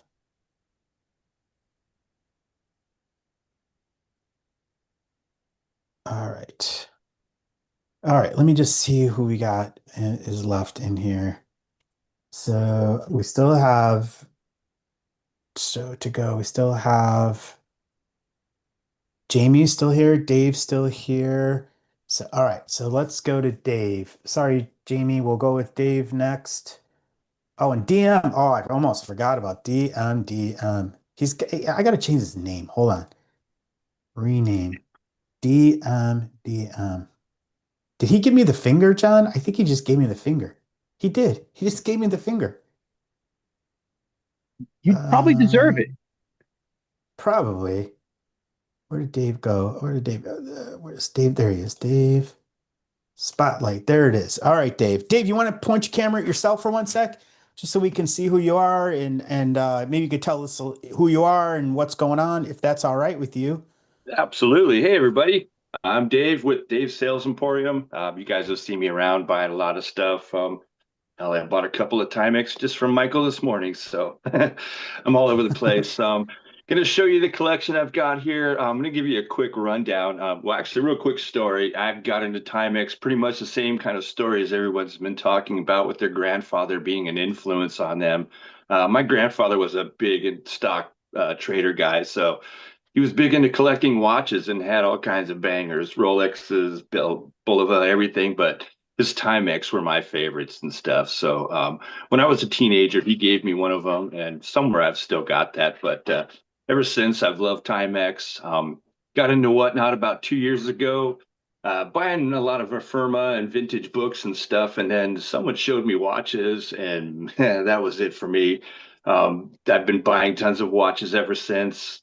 Probably half the watches I've got here or more I've bought from all of you guys. Fire Timex, John, Cooper's, Mike, everybody. So let me turn this around and just give you a quick show of the table here. I am an extreme Timex geek. This is my daily wear here. This is the one I'm wearing right now, the Waterbury. I love the story that Doc told. In fact, real quick, you guys, thank you very much, Michael, John, and Alex for putting this together. I love hearing everything you guys have to say about watches. I'm hardcore into Timex. This is the very first Timex I bought directly from Timex. So just giving you a quick look at these. I love the Indiglo series because they're easiest to read. And as you can see, I've got a few Indiglo watches and stuff. So I love the display case. Look at the display case. Oh, I've got this off of eBay. I was looking for one forever, and I finally found this one. This is fantastic. So this will eventually become my Timex shrine with all my stuff I'm going to keep. I knew Dave has a sickness, man. He has a sickness. I do, man. Dude, I do. I knew this collection was going to be sick. I knew it. Oh, heck, John, I've gotten so much stuff from you. It's insane, man. You guys have got great watches, and you've helped me build this fantastic collection I've got going.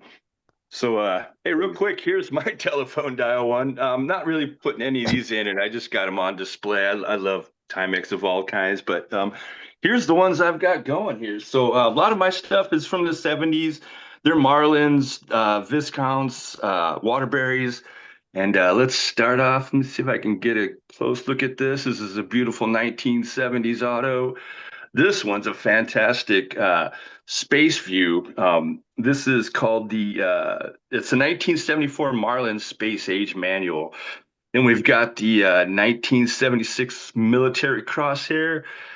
These are some of my favorites right here. So this is a 1978 Q Quartz day date. And then right next to that, I'm sorry, that was a 73. That one's a 73. This one's a 78. We're going to come back to these three because those are the ones that I'm going to put as final. Look at that purple on this dial here. That thing is just fantastic. So let's see here. This next one is going to be a 78 manual. This is another English dial that we're talking about earlier. And then this one is one of my favorites. This guy right here. This is a 1965 Viscount self-winding that I got from Fire Timex, and 65 is my favorite because that's the year of my birth. For those who can't do math, that means I'm 49 years old. Hey, did you say 65?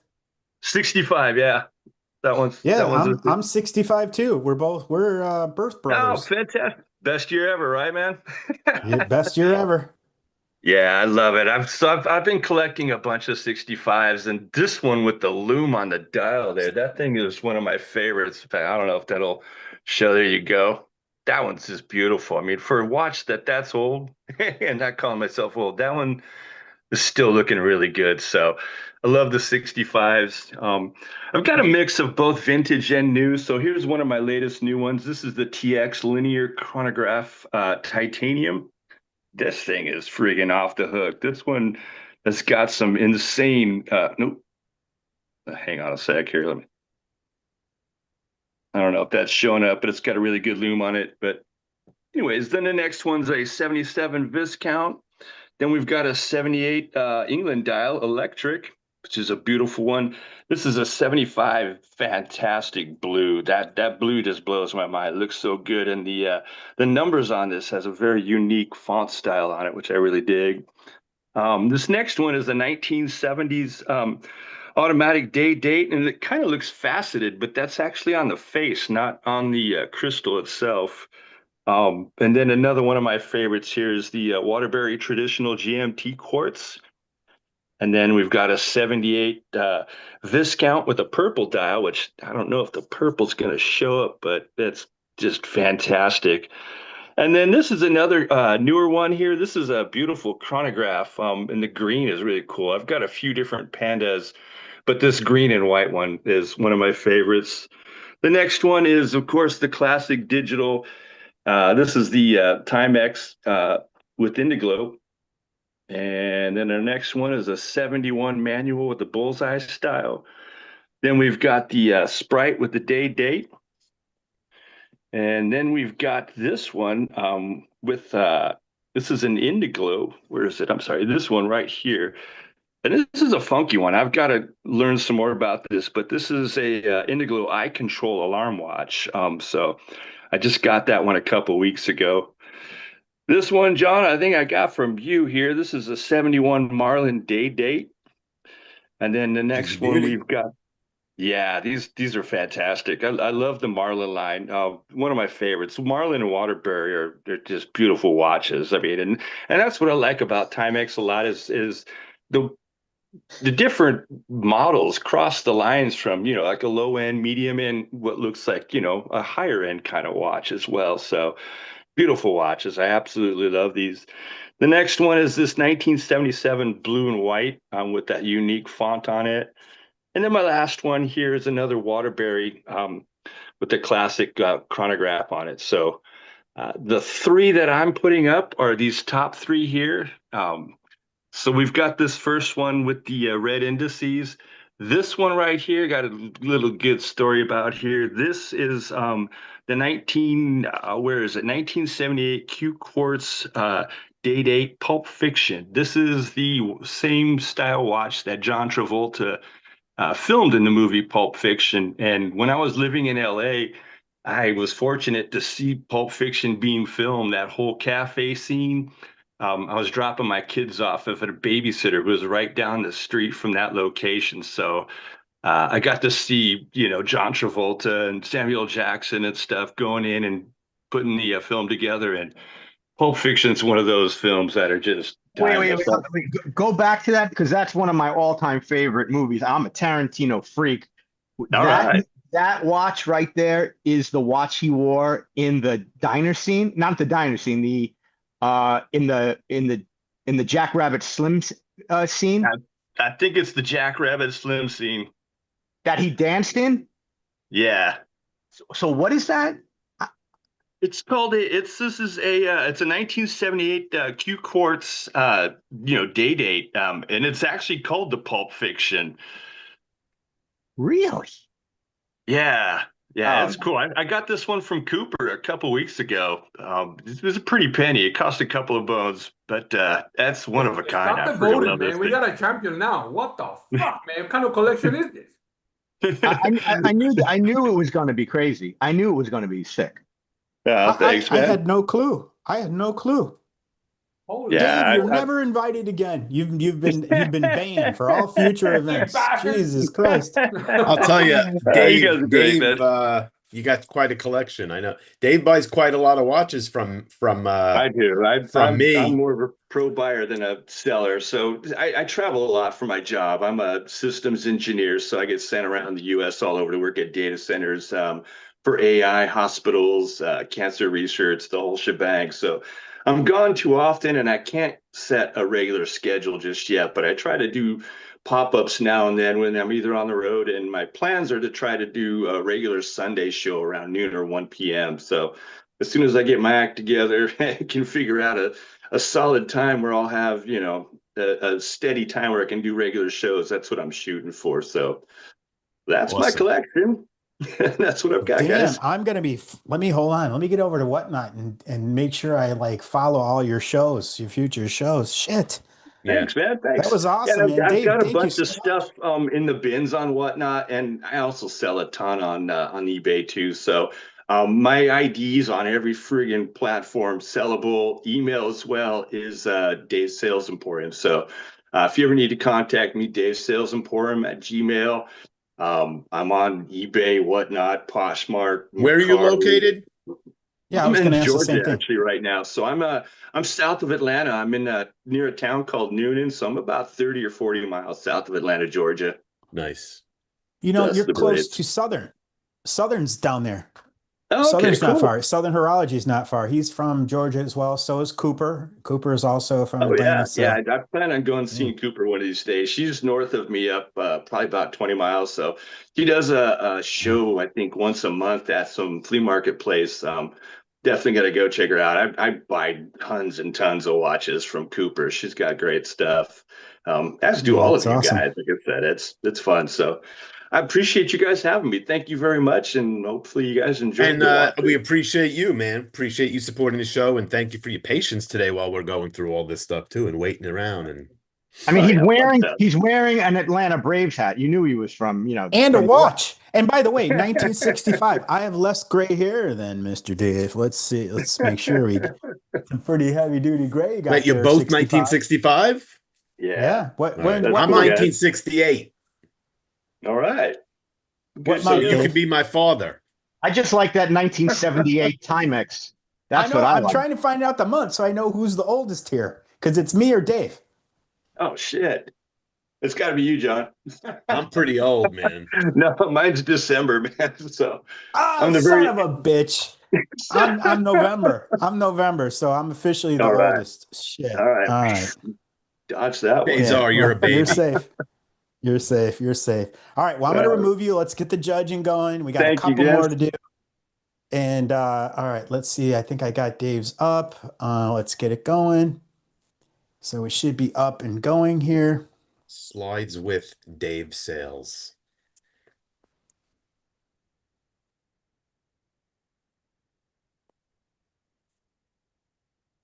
Oh my God. That was awesome. I mean, it was cool because we've never really connected a lot with Dave Sales, and it's a little more special because a lot of you guys I talked to a lot, but that was kind No, of cool I'm to come excited talk that to we Dave. got to have Dave here. Yeah, it was very cool. Thanks, guys. I'm looking forward to Jamie coming up. It's coming up, and who else we got coming up? DM, he's always entertaining. I have a feeling he's going to give me some shit though. Oh yeah.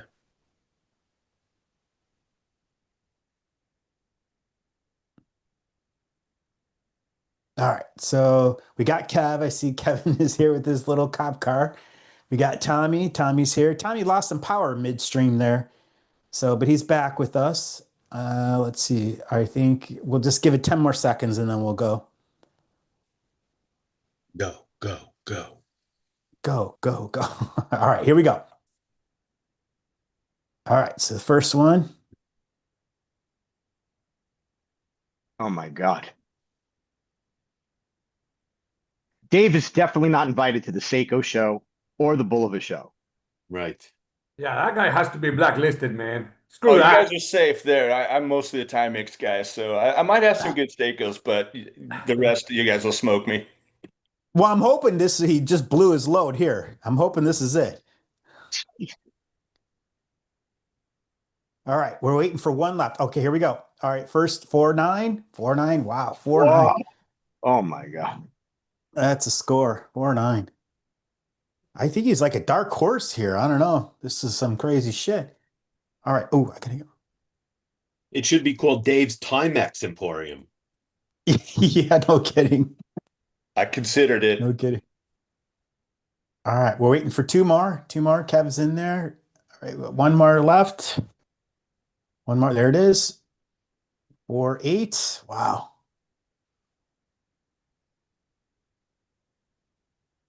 You know what I love about this, it doesn't really matter. Good, good, bad, the ugly is I think just appreciation of watches. I think we can all love and appreciate listen, that. every person who showed a watch today is just the love and the time and the like. I don't feel like I'm not even going to show watches today because I just feel so bad about myself right now. Honestly, I don't feel like I have a collection. I feel like I have acquisitions, like I've acquired them, but I didn't actually go to collect Timex. It's just not I love them, I respect them. I just never did. And I have a lot of Timexes, but the curation that went into these is insane.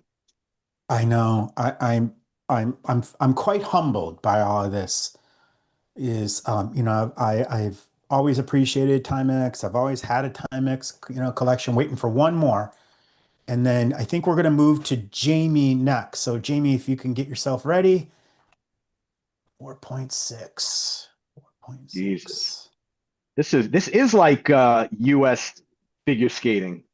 God damn. I know. Jesus Christ. He did just kick ass. So, all right, Jamie, there you are. I see you over there, Jamie. I'm going to see if you get you unmuted and we'll spotlight you. Jamie, it's great to see you, man. It's great to see you. Thanks for sticking around. Sorry that it's been taking a while. No so problem. You get center stage here.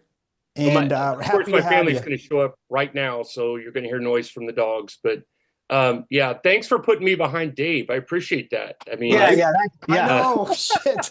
I had no clue, Jamie. No clue. No clue. Anyway, my name's Jamie Pedigo. So I go by Pedman KS. I live in Kansas. Town I live in is like 50,000 people. So I really didn't start collecting watches until about 6-9 months ago, something like that. The first watch I got was when I graduated college. I grew up very poor, didn't have a lot of money, not poor anymore. So now like 9 months ago, somebody told me about Whatnot, and I started looking at watches and probably pretty much lost my mind buying shit. So now I try to pick up some things, sell some things every now and then. Timex wasn't my I guess it isn't my what I collect the most of. If I would say I collect anything, I like unnamed, like no name watch brands. I bought one from Germany the other day and it finally got here. It took me like 3 weeks. So, hey, I'm on a live stream. Okay, no problem. Just so they don't commit saying some crazy stuff. So my collection's not really even a collection, really. So, but some of the ones I have are, it's Timex I've had forever. Is that straight on your guys's, or should I? Yep. No, that looks fine. Yeah, we see it. Yeah, we see it. I'm going to say this was worn during the Vietnam War no, I just got it from somebody on Whatnot. It's not as special as I was going to make it up to be. So it is a cool, I think it's a manual, but I really like the green band on it. And almost every single one of these watches I bought from somebody on Whatnot, because there really isn't a lot of places for me to go in the town I live in. This is a Q. I have tried to figure out what that symbol is on there, but I do not know. I love the watch. I love the red band on it. I think I got this from Lackawanna, maybe. And I know I got this expedition from Lackawanna. Pretty basic. Exhibitions are great watches. They are. They are great watches. So these, and this is a newer one I got. I love it because I can wear it to work. I mean, and it's a cool watch. and it's a quartz. If I don't feel like messing with winding a watch or an automatic resetting the date, time, whatever. And it's I a wear this- chrono. Yeah, and it's a very nice watch. So these three are my favorite. Like many of you guys that have these Oh yeah. Timex, this is actually kind of eggplant. They almost all show up as black, and you guys have even shown them. And on my screen, they're all black, but this is actually like an eggplant color. You know what? On yours, Yeah. you can actually see the blue. Can you When see you it? show it, yeah, you can see it's blue. Yeah, When the light hits it, right? Yeah. One of my favorites. That is really one of my favorite watches. And then I haven't seen a lot of these, which is the crosshair. Is that right? Yep. Sector dial. Yeah. It's crosshair, sector dial. Yeah. Yep. Nice. And it runs well. And this one is, I got this from Southern, I know. So whenever I'm on a show, if the price will not go up at all, I always bid on it, even if I don't want the watch. I mean, if it's $9, I feel like nobody should buy a watch for $9. So it's just one of the things that I do. And literally, I got this watch for like $12. Nobody else would bid on it. And I didn't really necessarily love it or like it or not. But once I got it, it's sick. Yeah, because you paid $12. And it was like $12. Yeah. It's a great watch. I have really hairy arms, so almost every watch I always change the band. So John always gets joked around with because he changes bands. Yeah, Caesar's the same way. So I was looking to try to change the band on that, and I don't know that you can. So I think this is the original band that came on it. I don't know. Yeah, it doesn't have lugs. Did you ever Yeah, did you ever open the movement and see if you can do it from the inside? I can't No, see. I did. Once I got to this point, then I was like, I don't want to mess with it. I mean, Hey, most I wouldn't change it. I would just steam clean that and wear it, rock it like that. Yeah. And I put it on. And listen to Alec talking about his new steam cleaner. Did you notice how he just slid that in? Slid that in. It was real smooth. You should just steam clean that. Listen. There's clean and then there's watchmaker clean. Okay. Yeah. And when you lose the metal, don't worry. He got the chemicals now, so you can play them. No problem. Exactly. Right. Oh, Pedman and me, we know each other. I know his watches pretty well. Yeah. The funny thing is, then I started buying, collecting watches, and now like I have a whole table full of shit to fix watches that I don't know that I do well. I have tons of little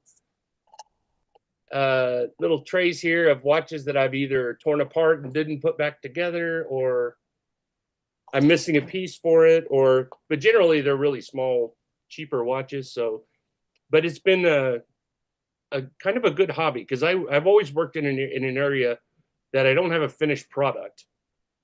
I either talk to people or do, but at least now working on watches, cleaning the dials, or not the dials, cleaning the crystals, changing, it makes me feel like I'm actually doing something. And I think hopefully it'll be a hobby once I get finished buying every single tool that they need for watchmaking.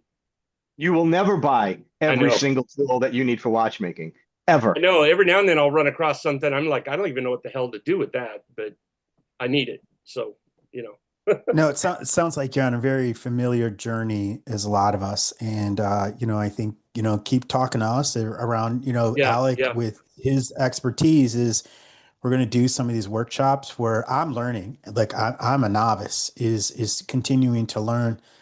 Before we go to judging, I'm going to tell a quick story about you, Jamie, if that's all right, is how we met. Yeah, sure. Yeah. If that's all right, I think it speaks a lot to the community is, I get people coming in, John and I get people coming in our show all the time. And I didn't really know Jamie. And, he would come in the show and he would be in there and I recognize his name, but I didn't really know him. And he sent me a message and he said, hey, I kind of really like this watch. And he said, I heard you talking about Stellaris watches, that you like Stellaris. I have a couple of them. I'd like to send them to you, and then you can send me something back in return. And I was like, wait a minute, he doesn't really even know me. I mean, why would he trust me to do that? And I never really told Jamie. I sat down with my wife. I talked to John. I'm like, wait, what? This seems a little weird that he would trust me like that. And I appreciate that more than you'll ever know. And I sent a watch off to Jamie. Hopefully he likes it. Oh, I love it. And I think it's pretty awesome. It speaks volumes to you as a person. It speaks volumes to this community. So I never really had a chance to say thank you about that, and it meant a lot. So, all right, let's get to the judging. Jamie, thank you so much. Appreciate you hanging out with us. I'm going to go ahead and remove you, and then let's get that judging going.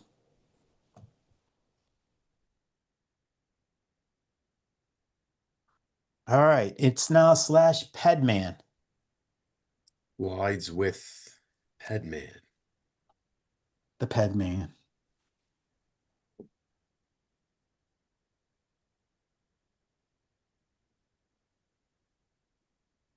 I changed my dinner plans so I can stay. I think we have really just. Did we miss anybody else? I think I have DM is we've saved him for last because he's special. He's special needs. Oh, I'm not last? No, you can go. Yes, you can absolutely go. I'm not going to get judged. I'm just going to show my watches. So Yeah, for sure. I'm going to show my belly button. That's disgusting. Please don't. I know. Please don't. Okay, well, between him showing and you guys don't Use the notice, like steam we cleaner talk on all the his time. belly button. He's super clean, man. Don't worry. He steamed it. I don't know. It's we talk on FaceTime all the time and stuff. And between him showing his belly button and John showing his feet, it's like I get so disgusted.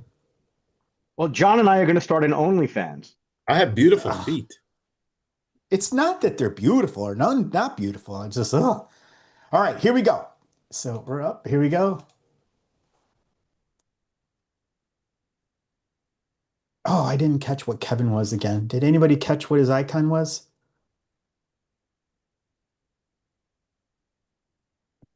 If you can, Kev, if you can send me a message what your icon is. Is anybody Just want to make monitoring? sure. Yeah, I've been kind of watching it. It's kind of hard though to watch what? it. You know what? I'm just switched over to the chat. Billy asked a bunch of questions.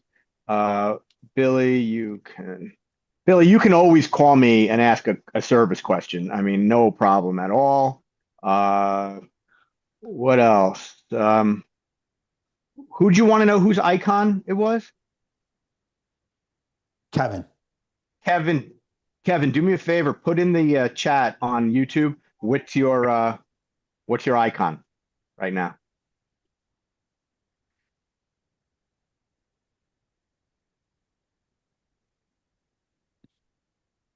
We're all in. So he's all in. So let's move forward. All right. So I gotta do this.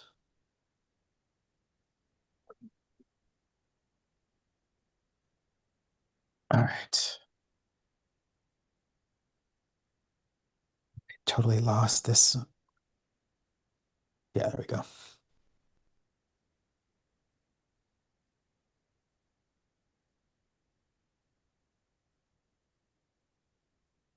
He's the world. He's the globe.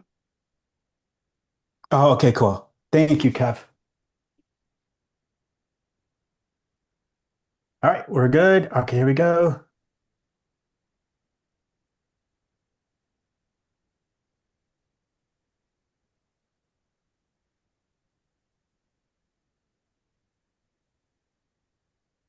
John, Kevin said you turned him on to Invicta, by the way. Yeah, I did. Yeah. You don't know how many people and whatnot I've turned on to Invicta. Okay, we're just waiting for two more, and then we'll go.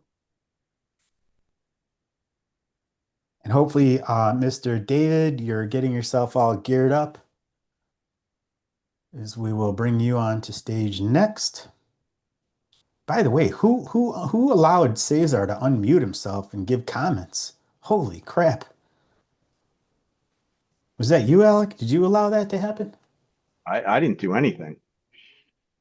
Man, he's got too much power over there, Mr. Gomez. I am a cyber All right, specialist. look at him. He knows. He knows. All right, we're gonna go. 5, 4, 3, 2, 1, and off we go. There we go. And for the last question, the story behind.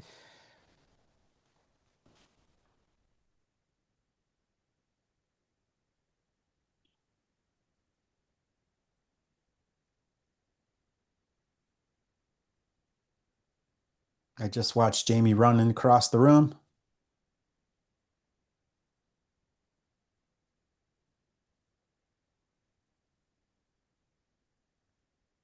All right, there we go. All right.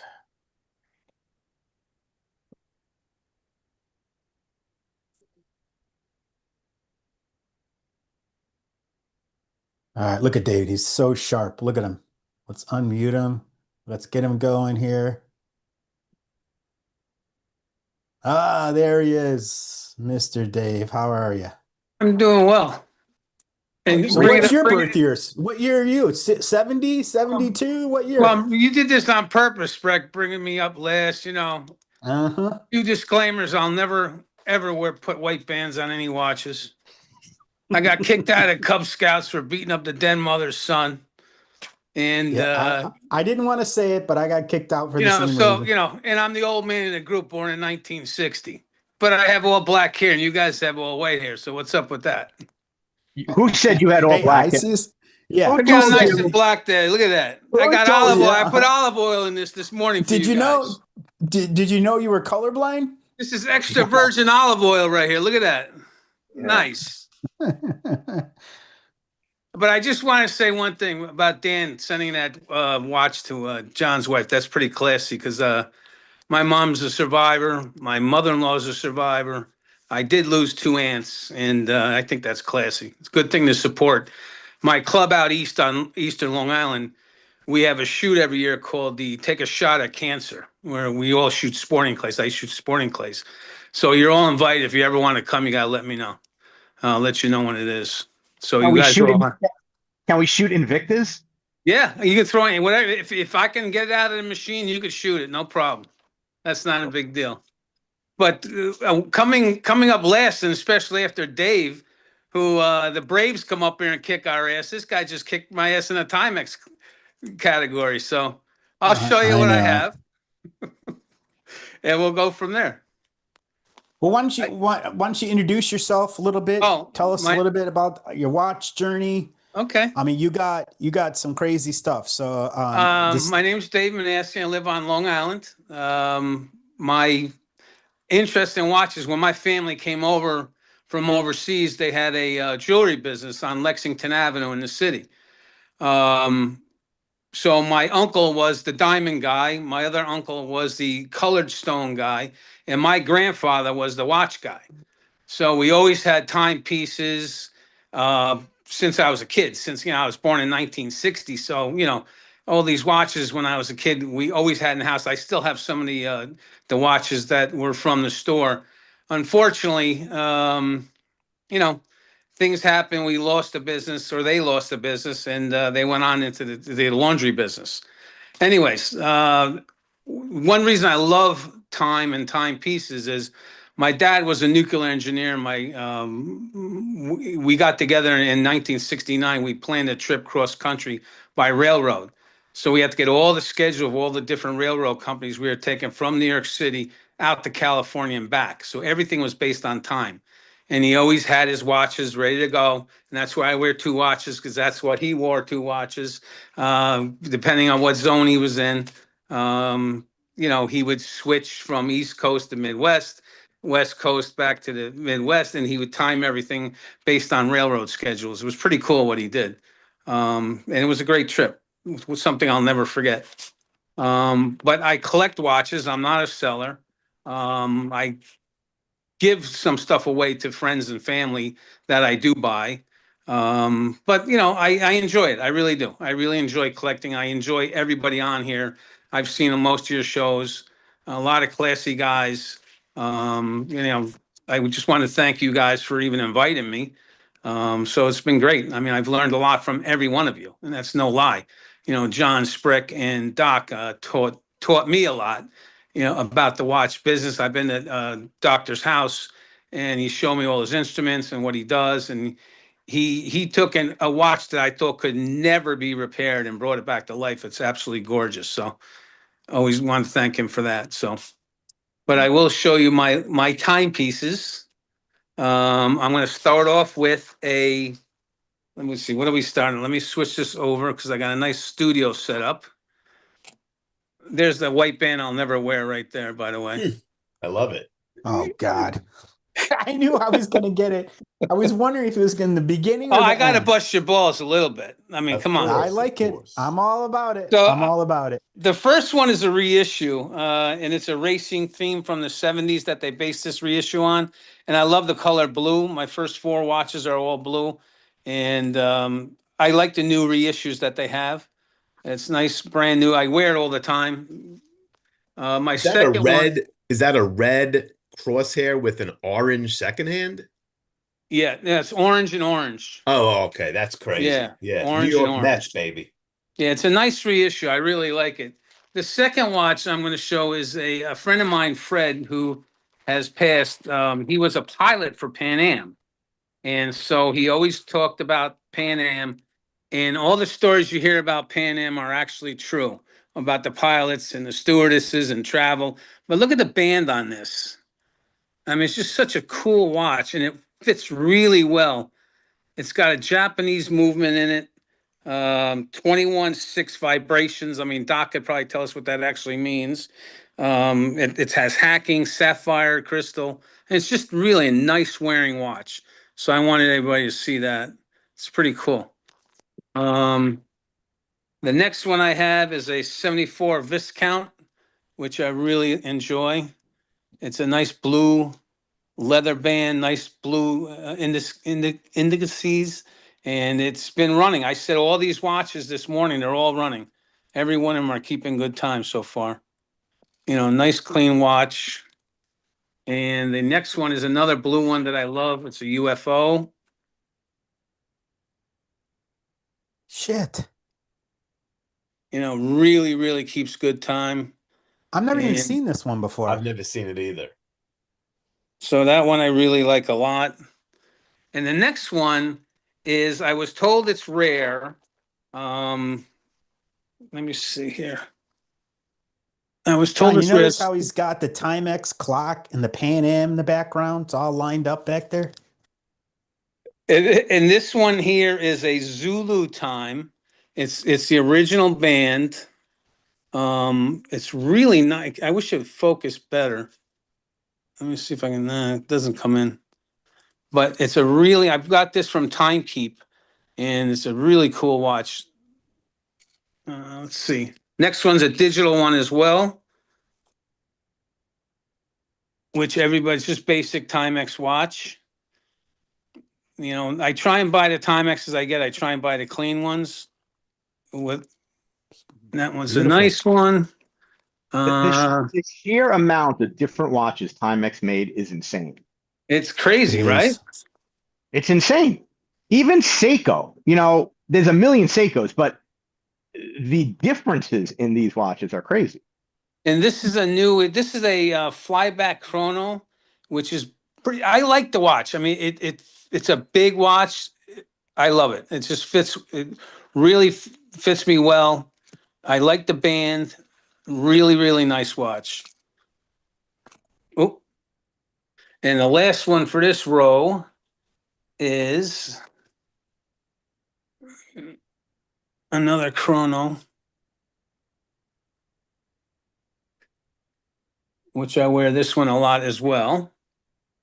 And then on the right or the left hand, Dave? That one, the red goes left. Red's always left, like this one. Red is So always left. do you have a logic, or do you like store your left watches on this side of the room and the right on the right side of the room? Well, on what I try and do is when I buy a watch, I try and buy new and then old. So I wear the classic watch on my right side, and I wear the new watch. Like for example, Bulova. I'll buy a new Bulova and then I'll wear a classic one on my right side. I try and do vintage on the right. So I wear 2 watches every day. What can I tell you? I love it. I love it. This watch, Do you always wear the same brand? I try to, yes. I try to wear the same brand all the time. Like this one on my right hand is the, where is it? Let me see if I can get this on screen here. Where's my hand here? I can't even get it. This one is the Jetsons watch. Let me see if I can do that. The Timex Jetsons? Oh yeah. That's Oh, cool. that's a fun watch. It's Yeah. just a fun watch. You know, it's just a fun watch. I enjoy it. I have so many, I gotta wear it too. I have to, I have no choice. But this next one is a 1960s Viscount, which I really like. And I wear this one a lot. Oh, that's mint. And the loom on it is, look how nice that loom is. That's a gorgeous watch. You know, I really, really like this watch. I don't remember where I got this from. Let's see. And this is from the 70s, I was told. And this one, I think is, again, if this band was made by that Connor made, the guy that makes the bands on Whatnot, and I put this band on it, it's just a beautiful green band.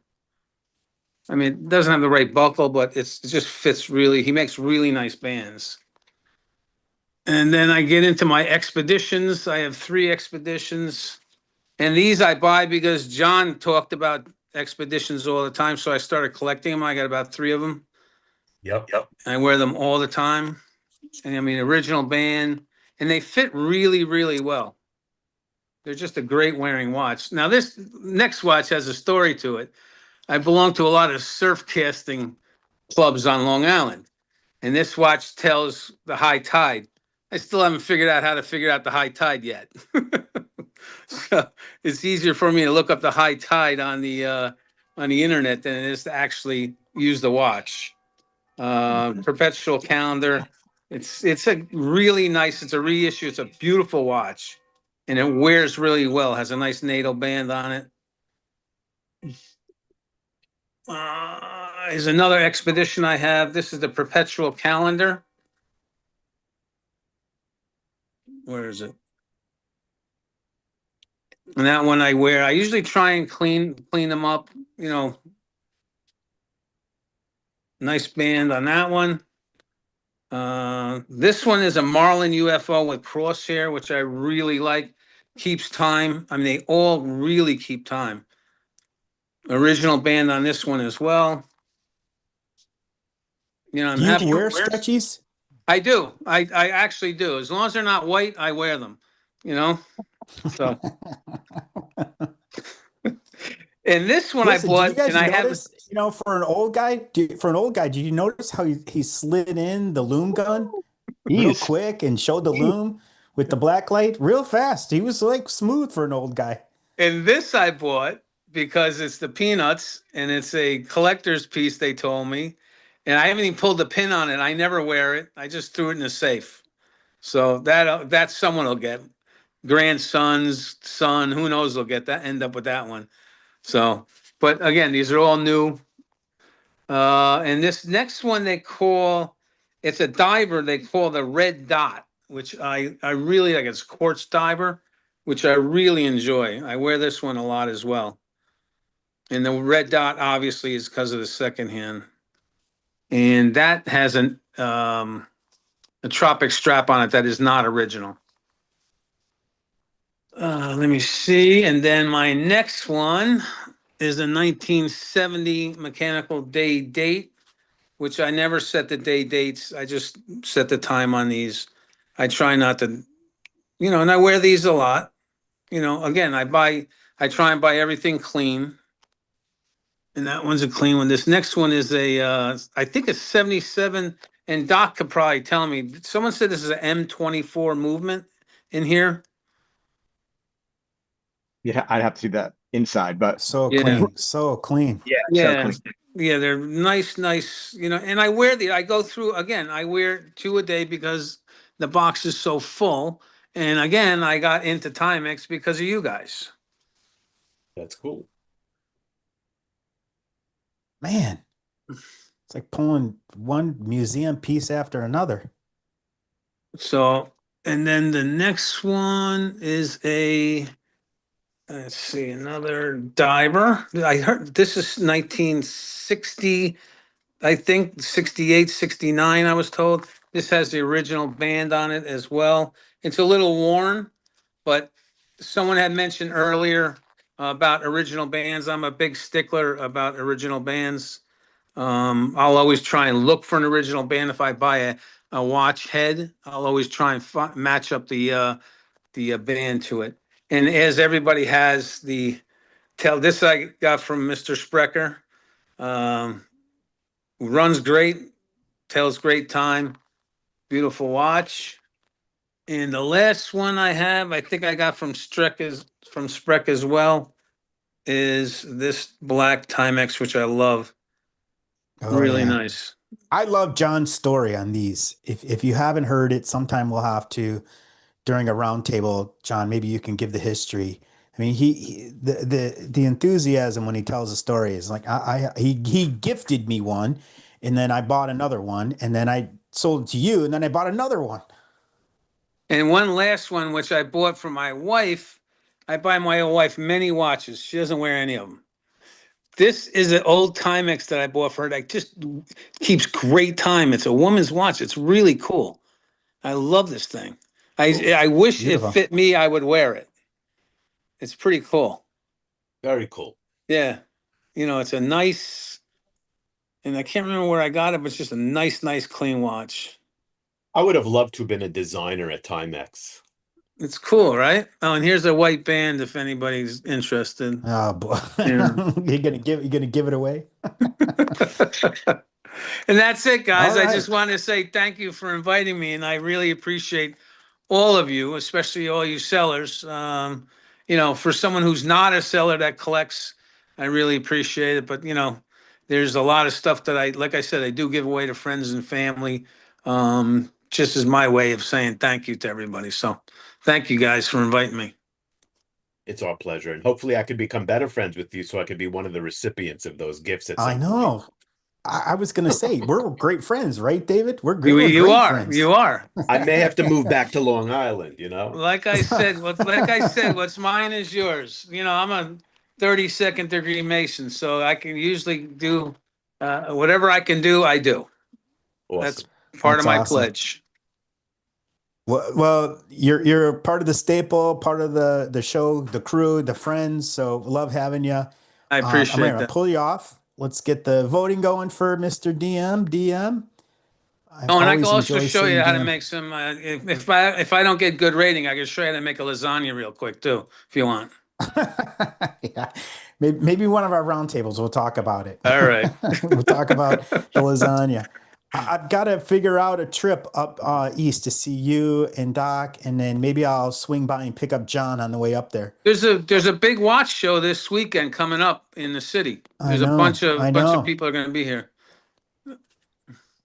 That's awesome.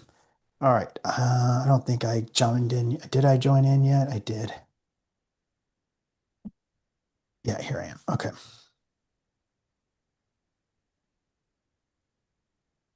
Oh, Kevin said, hey, you got to start wearing watches on your ankles, David. So you can get 2 on the wrist, 2 on the ankles, and then you can wear 4 at a time. There you go. I have too many watches. Ask my wife. She says enough is enough. It's never enough. Tell her enough. you don't need that. You don't need that kind of negativity in your life. See that? That's right. Right. I bought her a tag that just sits in her dresser. Doesn't wear them. She just doesn't wear watches. I think because she's on the train all the time. It's kind of crazy. You want to be careful. Okay, here we go. So I think we got everybody in here. Let's get going on it.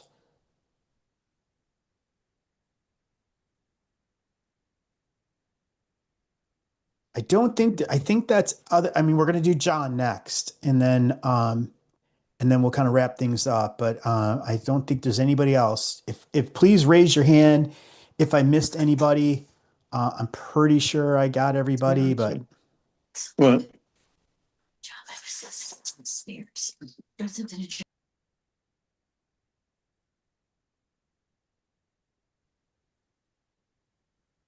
so all right, we are already all in. Okay, so here we go.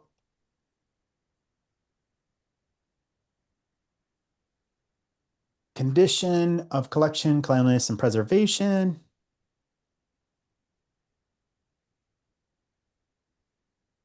I'm kind of happy I didn't rate my own watches. I don't know if I'd be probably in last place. Oh, we're all in already. Sorry, I should be keeping up.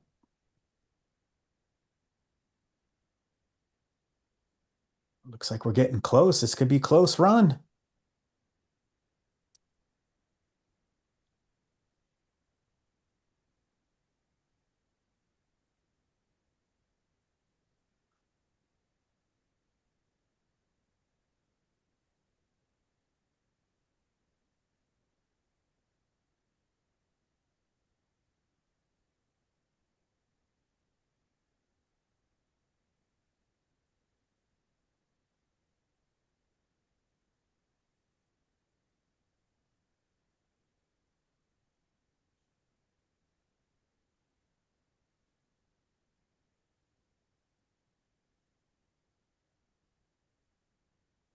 Just waiting for one last one. That's the only thing I don't like. I wish it would show me who it is. Okay, we got it. All right.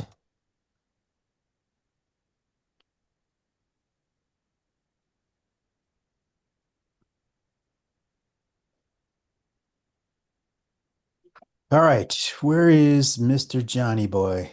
Oh, I'm up. Yes, you are. So I'm not going to get judged, so I'm not under pressure, thank God, because there is some fire. I appreciate everyone, love everyone. I know probably everyone's, we're really having a great day. Sure, everyone's getting a little hungry, a little fatigued, so I'm going to kind of try to move real fast through my watches. So the story is I started collecting watches when my father-in-law passed away about 15 years ago. And my mother-in-law and my wife gave me his Seiko Kinetic. He was a pretty successful accountant, worked in Manhattan. He had some money. He could have had every watch he wanted. He just loved his little Seiko. And he had like a really nice Bulova, which my brother-in-law got his son. And so I love that Seiko, and that's kind of what started me. And then when I got involved with Whatnot, I fell in love with Timex and just felt that even though I know it's a little bit of a lower end brand mechanically, maybe some of their movements are not as great as, other watches, but I just think it's a great entry point for vintage and, for the money. And to be honest, they're beautiful watches, man. I will always be a Timex collector. I will not stop being a Timex collector. So some of this collection is mine. I didn't run around and try to buy Timex over the last 2 weeks for this. So most of these are mine. And I'm going to say out of this 24, maybe about 8 of them are for sale. The rest of it are pretty much mine. So I'll go through them quickly here, and I'm not being judged, so that's good. I don't have to feel stressed. All right. So let me just get the best lighting. The first one is the other thing is where David and other people talked about original bands. I actually like to upgrade my bands. One of the things I kind of learned from Spreker. So most of my watches, I change the bands and I take the metal bands off. I know that may be a sin to some, but I do keep the bands in many cases, but that's all. I know I'm being judged. All right. So I don't know how great the lighting is. This is important to me. I got this. I'm trying to, fuck, that's my water. I got this one. This one is pretty important to me because this is my birth year watch. This is a 1968. I actually bought this off of Tommy, one of my first Timexes off of Whatnot a long time ago. So this is a self-wind Timex, and it runs like a top. And I don't know if Tommy remembers me getting it, but yep, Yep. So it's as clean as a museum piece could be. And I threw it on this beautiful timekeep band. So this is a keeper for me. The next one is a really, really cool. This is an automatic Timex. That's just, I love the silver case. If you see, the case is faceted and it has this crazy silver dial, and you know how it says Timex automatic up there. Yep. So this is really good looking, and I threw this really nice blue band, and I think the blue really, really looks great with the silver, man. So that's a beauty. The next one, this is another, these are all automatic. This is another automatic, Timex automatic, really nice blue face. I like a black face. I like the black with the brown leather strap. This is a unique one. I call it like kind of the smoky dial. It's got that kind of grayed out dial. This is an automatic. And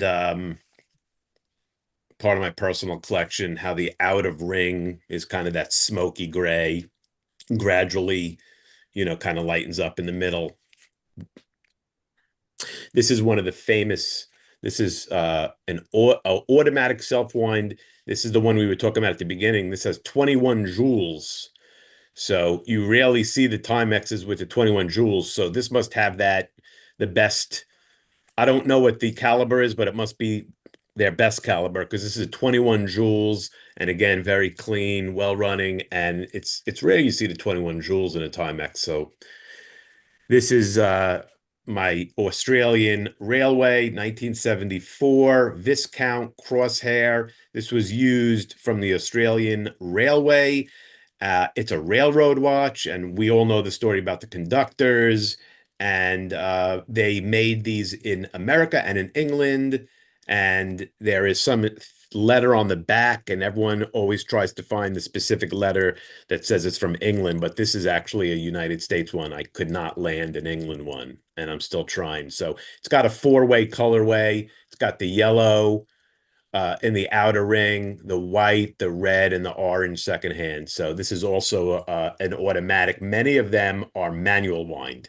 This happens to be an automatic. So if you find them, some are manual wind, some are automatic. This is another one of my automatics. This is really a sweet looking, just a copper automatic, really good looking dial. Brown leather band complements that. This is a sector dial automatic, just another clean dial, good runner. This one I got from Kevin. This is important to have in your collection. This is, you know, Winnie the Pooh and, you know, Tigger the Tiger. And it says Buddy Bear on the, you know, hey there, Buddy Bear. So this is, it's always good to have a Timex one like this, right? Got to have that. I think David just showed this watch. These are gorgeous. Everyone has to have this in their collection. The orange indices are gorgeous.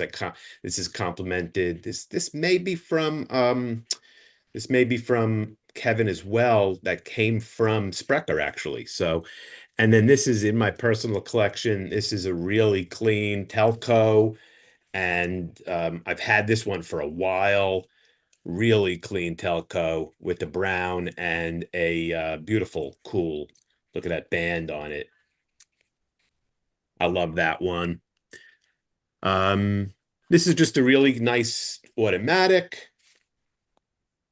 This is just a clean manual wind Marlin, just showing a beautiful, clean kind of dial. This one has this purple. I don't know if you see the color. I think Dave showed the same one. I love the font. It's so psychedelic, and the font and the purple is so cool. And I love how it looks with the brown rally strap.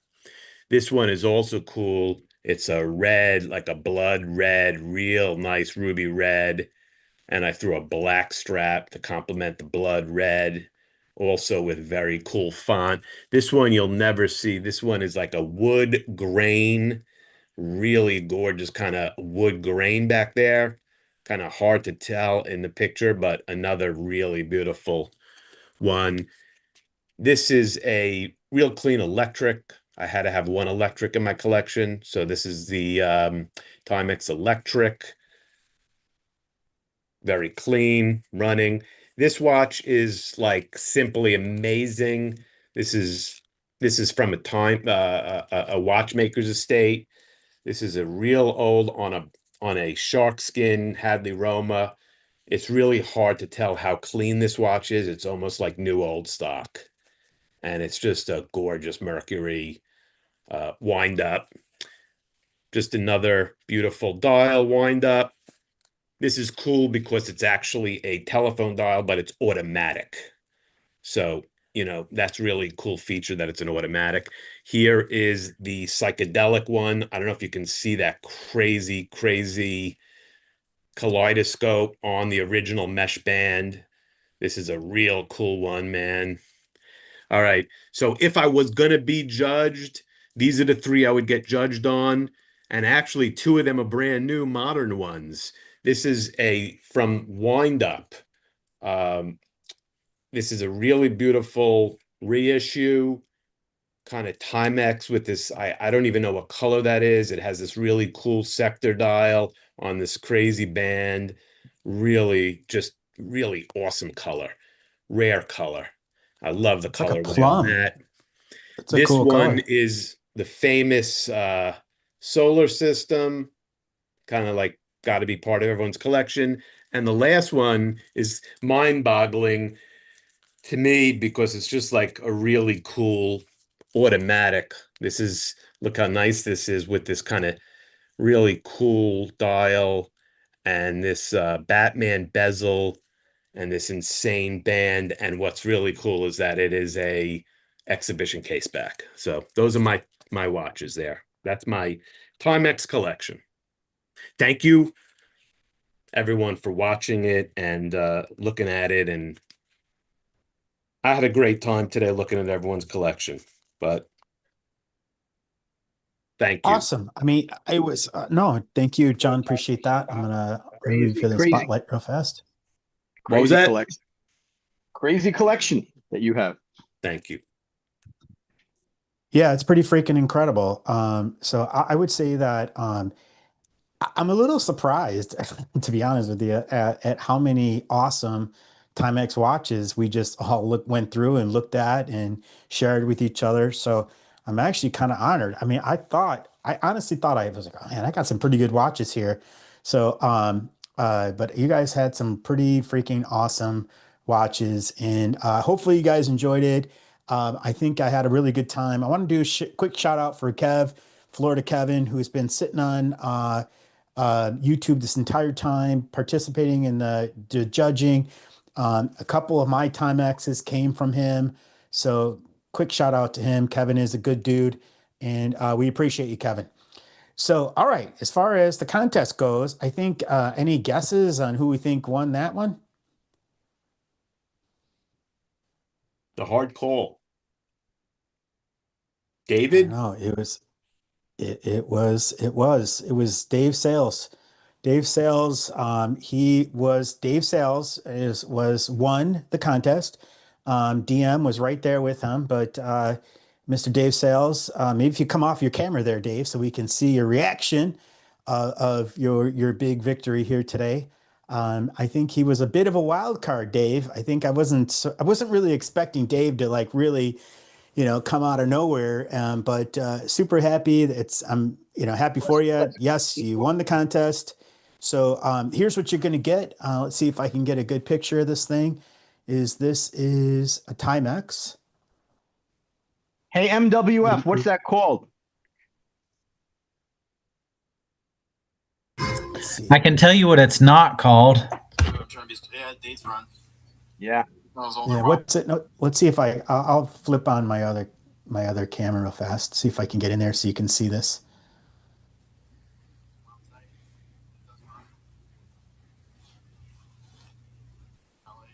All right, just gotta make sure I mute myself.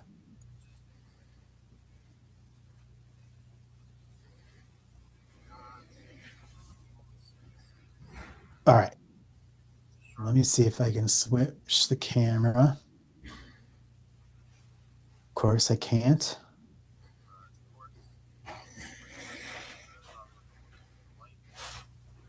Oh, there it is. Okay. Okay. All right. All right. So hopefully you don't have anything like that, Dave. So awesome. I think so. What you do is let me get this out of here. We call that an AM PM indicator.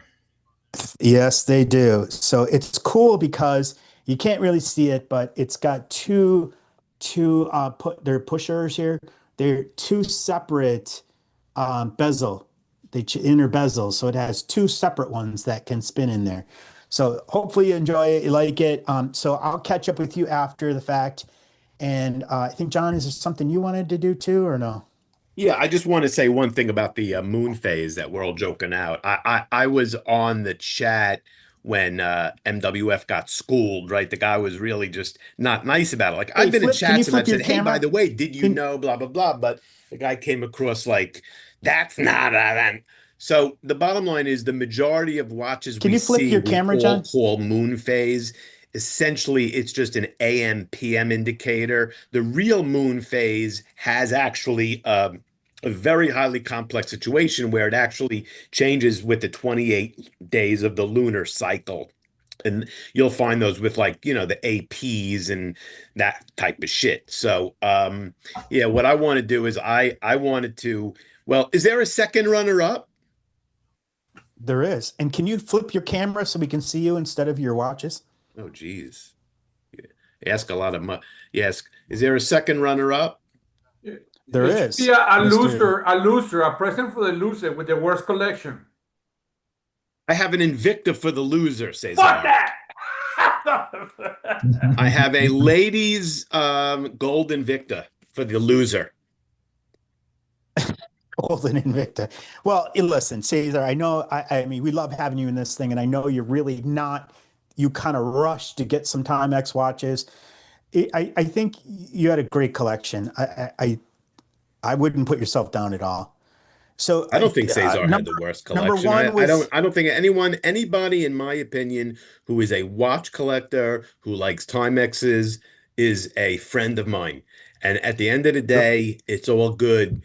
We're just having fun with this. So who's the runner up, man? So number one is Dave Sales. Number two is DMDM. Number three is Fire Timex. Number two is DMDM? Yes, he is. Okay, Yep. so could I give the runner up a gift? You can do whatever you want. Okay. So, Dave, congratulations on your being number one, and you get that beautiful watch. But DMDM is going to get a gift from Psycho for being number two and tolerating Spreker all the time. And you're going to get this. Now, he asked me to turn it around. You're going to get this. You ready? It's just an empty box. I know. Oh, God, it's so good. The anticipation. It's just an empty. You're going to get this, Dave. White strap. This is a brand new, beautiful, gorgeous Expedition, my favorite watch, with a brown leather band. Still in the box and papers, everything functions. That's your gift for being number two, my friend.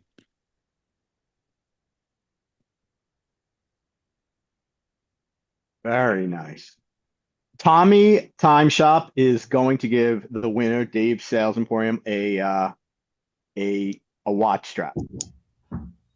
That's awesome. All right, John, can you flip around one more time? So we'll give a little bit of a closing here, and I'm sure we're going to see you all again soon. But we'll wrap it up. We've been on a long time, so I understand and appreciate you guys all hanging out with us. Thank you so much on behalf of us three and everybody else in here. We hope maybe this is a little bit longer than I think any of us anticipated, but hopefully you found something in here that you enjoyed or learned, and part of it is just sharing the camaraderie of each other, and that we're all watch people at the end of the day. We all have a passion for watches. We have a good passion for our friendship and community. So thank you all very much. Really, guys, really appreciate you.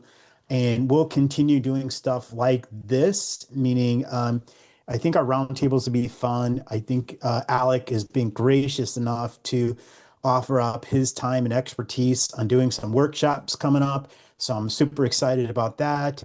And as we get more advanced, I think all of us can learn a lot from Alec. So we appreciate that. John, appreciate you. He's just a great friend. And I think he's entertaining. I laugh every time we talk and appreciate him. So all of you guys, thank you so much. I I'm appreciate glad, it. you know, it makes me happy This is the last time.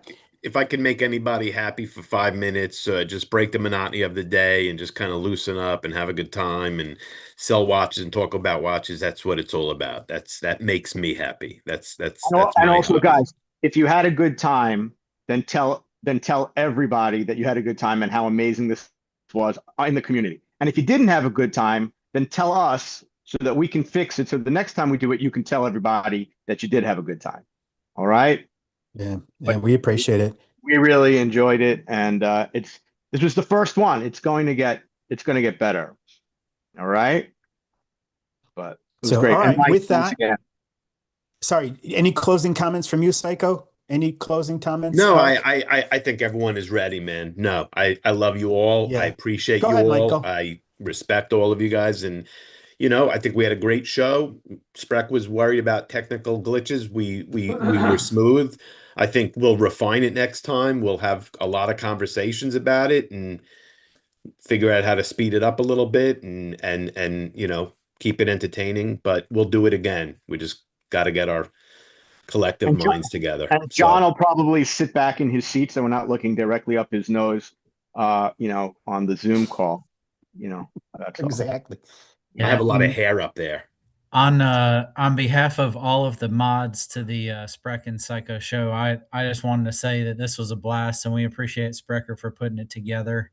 And for me personally, it was awesome to put a name or a face with all of the names that we interact with on a day-to-day and week-to-week basis. You guys all seem like really awesome guys, and this was definitely a fun experience.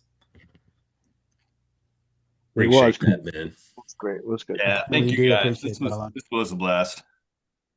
Good event. Looking forward to thank the you guys watch for party. thank you for spending your precious Sunday afternoon with us. So that means a lot to us.